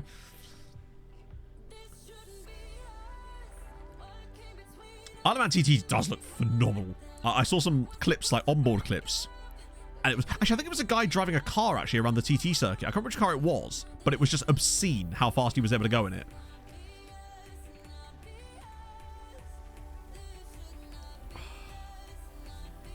Second yellow parking, yeah. Second yellow par. God, second yellow car park. Oh, I didn't even see that. Yeah, that works too. Fell. I fell for you. And we had a Twitch babby, and there it is. Look at me moving away from the microphone while burping. I'm a changed man, chat. It's just one of those days. Today's gone a little too well for me, in general, both for MTK, my mood, which does mean I'm probably going to get in a car accident later, so there might not be a stream Sunday. Oh, I don't want to get a car accident on the way to McDonald's. That's effort, man. Okay, so we'll get Joby off, because he's not having the best day. Malero. God, Marius Heremans is the forgotten human being. He needs a move. NASCAR Daytona. Oh, mate, I so badly want to go to Daytona 500. At some point, I want to go to the Daytona 500. Just, that'd be amazing. That's a good point. Yeah, I should at least, if I'm going to get the Mackies first, then have the car crash. That's sort of a good order of business, I suppose, you know? Looking forward to it. It's because Pog's got a work due tonight because someone's leaving. So that naturally means that I have to go pick her up because she'll have had a few drinks and it's just safer that way. And that means that I use it as an excuse to go to McDonald's. Yeah, Linda is at Vassas. She's now got a cap for South Africa. The accountancy department misses. Oh, God. Well, there's Linda. there's Linda scoring against us. It's funny you should mention her, Basil. Linda from accounting pops up with the goal. Our defending here was... Okay, look. That same thing happened again with the defender running really, really deep. For no reason. Admittedly, he doesn't play anyone on side because they're already behind the ball. But that same thing has happened a few times now, I've noticed. A defender will randomly run really deep for no reason. And it often plays loads of people on side. Strangely. It's like the second time today I've seen that.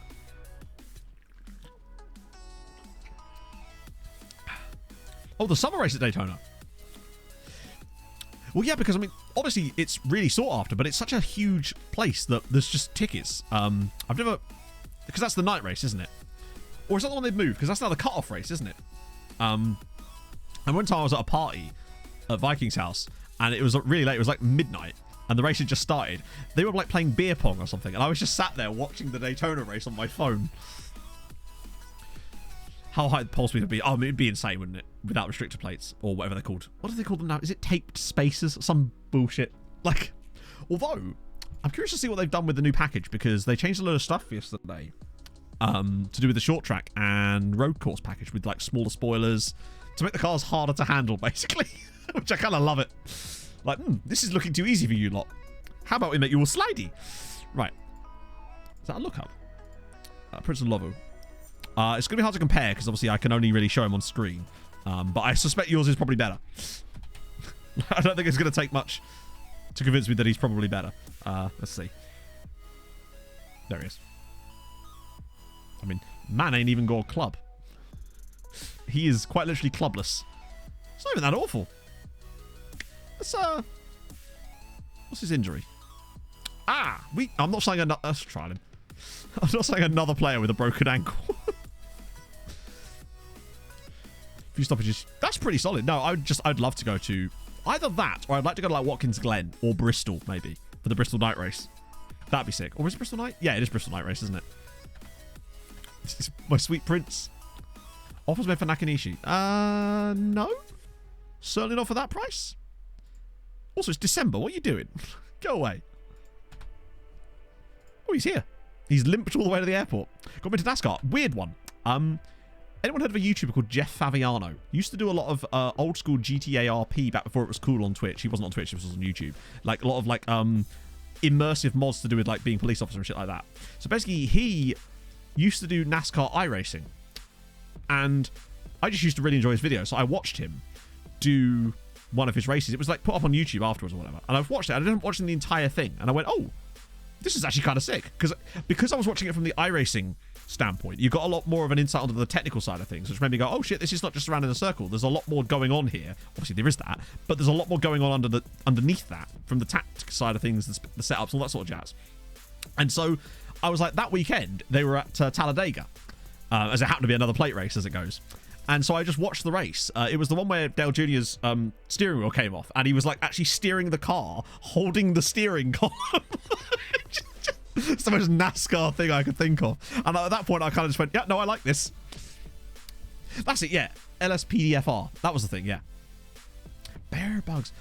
Yeah, this might be a lot. No, I haven't watched him in years, because this was like 2016 when I was watching him. 2016, 2017, roughly. Bristol Talladega would be great, yeah.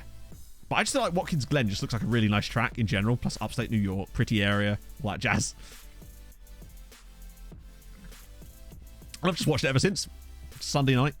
Not always, obviously, because sometimes with the night races, it's not on a good time. Gumball,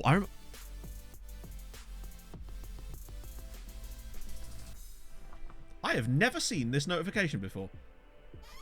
MTK Budapest have been invited to play several pre-season matches in Bulgaria due to their high popularity in the country. You hear that, chat? We're big in Bulgaria. I've never been approached like this before. I mean, yes, we'll obviously do it, but I've never seen that before. I love it. Also, Uncle Bulgaria doing us a favour again. What about the Australians? Oh, you're right, because I'm Bulgarian, aren't I? Good point. That could be what it is, actually, yeah. Or it could just be because it's sort of nearby. Wow, that's a lot of Kramovgrad. Oh, Botev Plovdiv. Oh, a bit of Bulgarian scouting. Can't go amiss. I guess that's just what we're doing now. Nice. After Holikov, what would he know about him? It could be Mihov, yeah. I'm surprised it's not like Australia, because that's where we've actually got one of those specific affiliates that's designed... Get another one.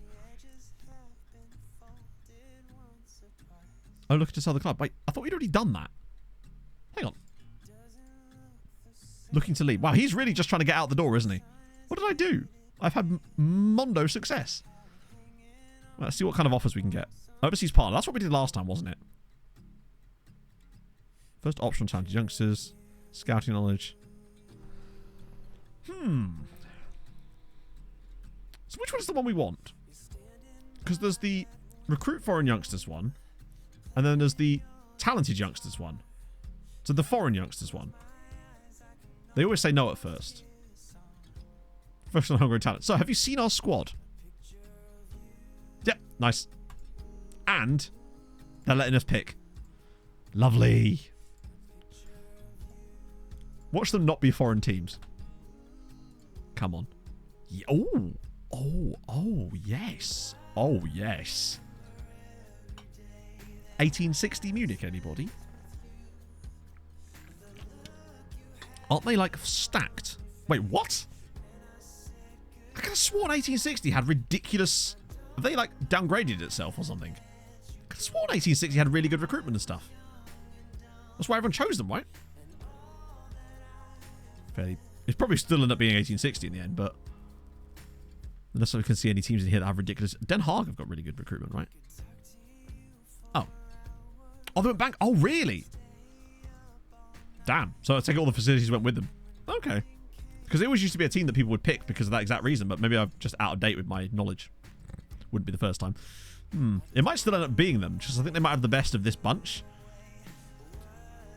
It's Burgos, the team that can't concede a goal.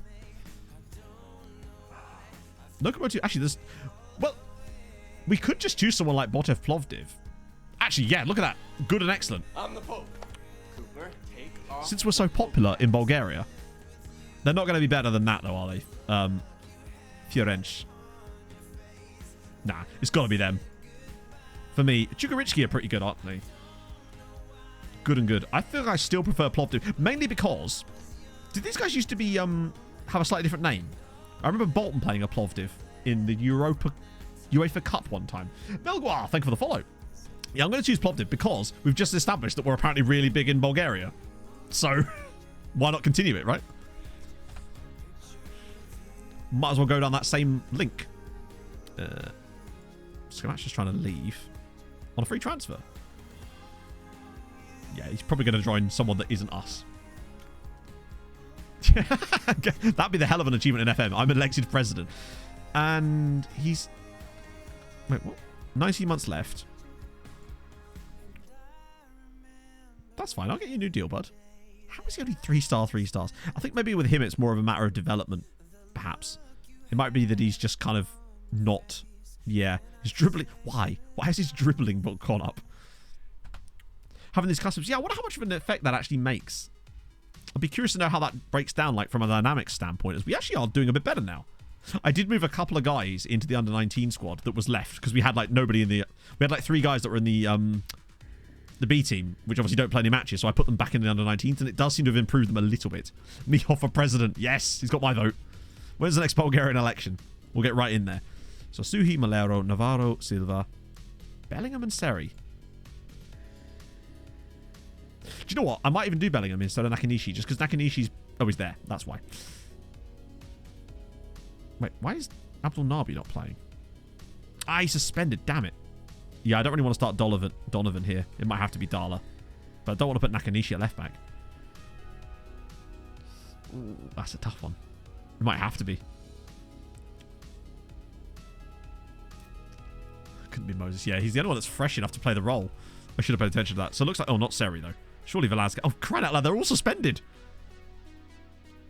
It feels like even the centre-backs are suspended. What's Seri like defensively? Oh, he's got 13 tackling, 14 marking. Really, actually, he's just kind of good everywhere, isn't he? 4 to 8 years to serve as president. Do you reckon they'd have to move you to a special club? Like they do with the Korean players that go on military service or whatever it's called. Right. Wow, I can't believe our top scorer is... Oh no, technically it is Malero with 14. It's kind of mad. So he's still got 11 though, which we'll take. Savarisa? I'm sorry if I've messed your name up, but thank you for the follow. I really do appreciate it. Right, let's go. Prison FC, yeah. See, that'll be fine. With my flavor text events, that's what we're going to get. Although maybe not. You don't want like... Yeah, you don't want that in the game. That's not what you want.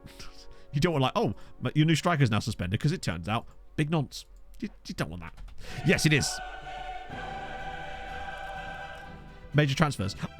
I tended to do it during their major window anyway. So with the I did all that across the January bit because I believe in Norway it was like January to April. They had a huge window. So I still kind of did it in their major window because it just felt easier, I suppose.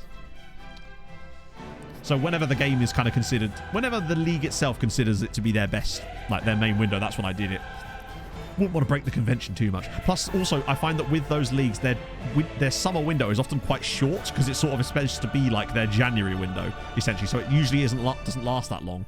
Whereas if you get nice 3 months at the start of the year, you can do a lot of work. You can do a lot in that. But what's not happening is a lot in this game. Oh god. Geiger puts it in and... Oh! God damn.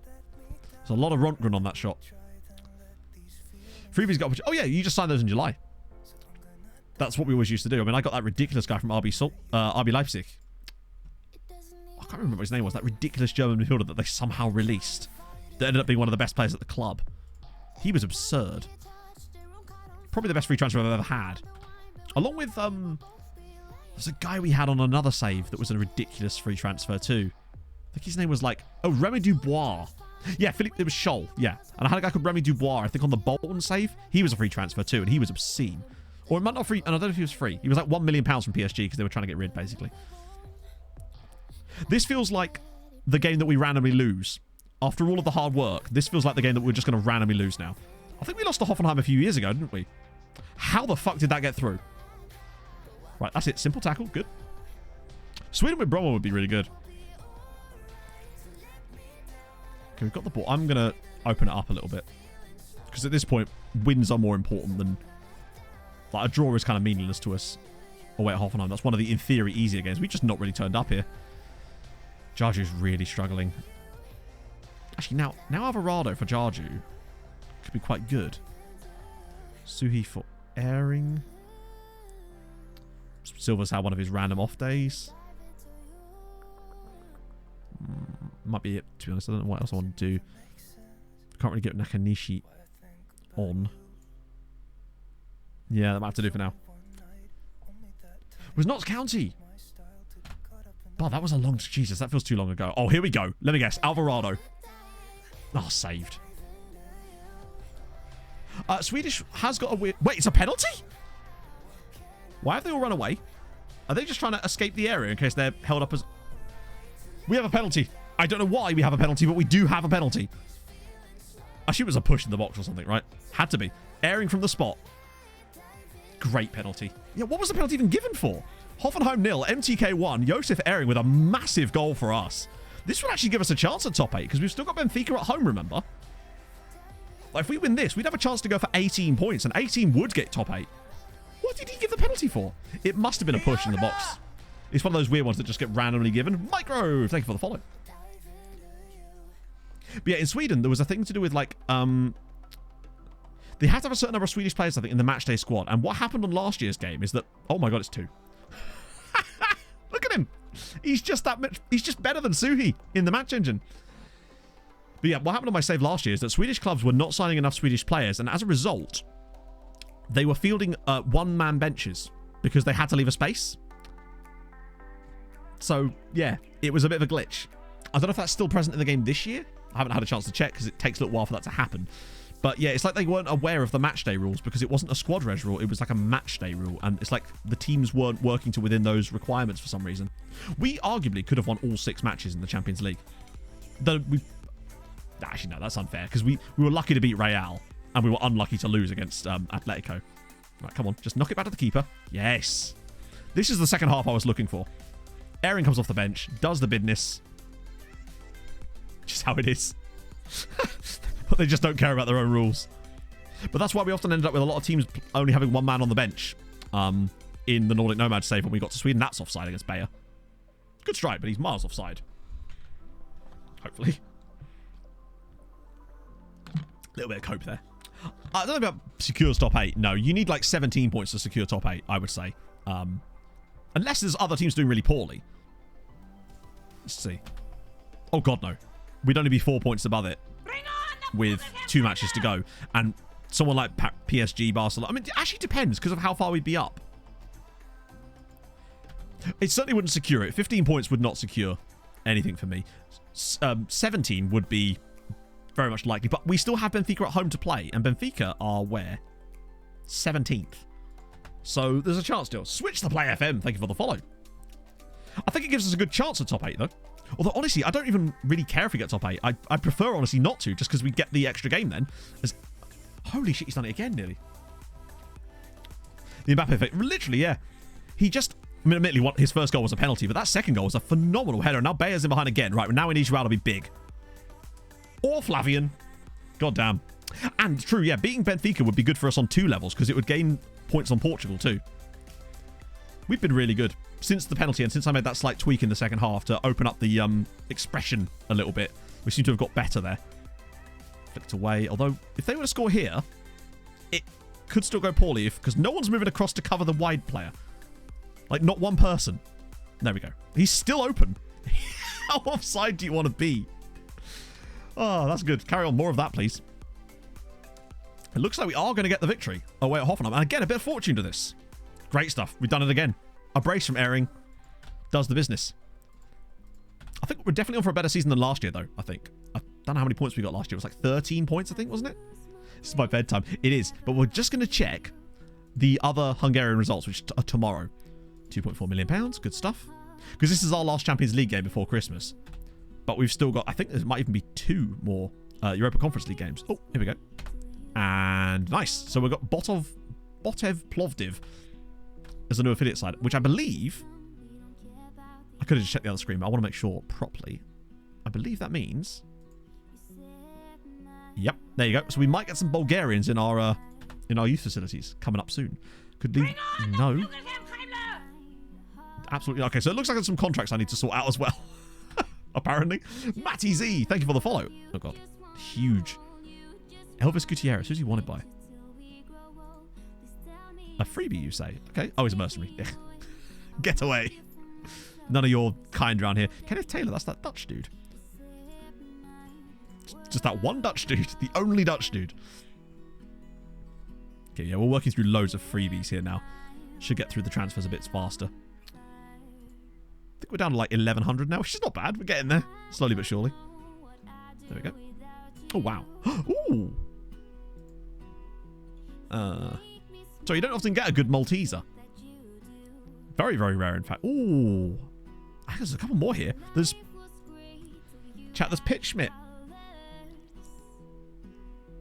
He's wanted by Pakshi. I feel like we have to sign Pitch Schmidt, right? Youngster. 5-year deal. Get rid of that. Gotta get Pitch Schmidt. With a name like Pitch Schmidt, you can't avoid it. What's we got? RFS here? Nah. We've got Pitch Schmidt and Pit Bossy. Carbon are using Rocket League? Really? A friend of mine used to do that. I'm an Octane man all the way. Also, Beppe Zara is a cool name. I'll just scout the rest of these guys for the moment. Is there a Luxemburger? Oh, there is. Oh, yeah, he is. Even better. He's ticking all my boxes today. Right, okay, here we go. So, Ferencváros host Astana. Budapest are away at Arcus, so they've had it. And Budapest Honvéd are away at Swansk. Maybe. I'd take 4 points from that. That would be a good day, I would say, 4 points. So probably a win for Ferencváros would be what we need. 2-2, shit. 2-1 defeat. 1-0 win. All right. We got the 4 points, just not quite in the order I was expecting. Managing in Hungary. The league just really suited what we wanted to do as far as building the nation. But that's the main reason, because it's the one league that has good rule set that I hadn't managed it before. And that's why we chose it. So what does that do? So Honvéd are now 9th. Budapest are 11th and Ferencváros are 15th. They're pretty much guaranteed all to qualify, though. Rule set. So basically, in Hungary, there aren't really any rules as far as squad registration, which means it's nice and free for us to do what we want to do and do what we need to do. They're all still within touching distance with the right results in the final day to maybe get there. But it depends on their play, doesn't it? Like, are they likely to? Honvéd against Rosenborg. Probably not going to win. They are at home, so maybe they could win that. Ferencváros are away at Bati Borisov. Again, not an easy game. And then, where's it Budapest? Home against Zorya. Again, not easy. Play Polish League. Yes, I have, actually. I did a save with Polonia Warsaw of the Polish Leagues. It was really fun. Right. Okay, so what will happen? Sunday stream. We've got 2 more Champions League games. Maybe, well, not maybe. There will be some knockout stuff as well. And we should be in a really good spot to get some more points, which is exciting. So, let me find out who I'm going to raid this afternoon. See who's cutting a bear on this fine evening. Duran, thank you very much for the follow.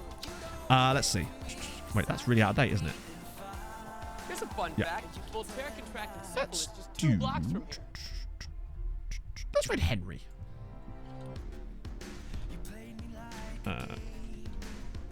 Do it in caps because, yeah. It's a good song to finish as well. Oh, that's awesome, Dave. That's awesome. Really, really awesome. I'm glad. If you need anything else, just let me know and I'll try my best to help. Hort, thank you very much for the follow. That's the wrong fucking Henry. Wait, shit. God damn it. I put the underscore the wrong side. That's the one. Oh, so close. We nearly raided the wrong person, who I think might have actually been live. So there might have actually been a Henry underscore FM streaming. That can't be right. It's definitely a real account, though. So, I will see you lot on Sundat when we finish off this madness. Thank you for joining me. Remember, Agent Video tomorrow night, 7 o'clock. Might do a YouTube premiere. Haven't fully decided yet, but I hope you will tune in for it, and I'll see you guys very soon. If not, have a lovely weekend until I see you on Sundat. Hold your gun, capybara, and let the Kim Min song fade into your brain. Bye-bye.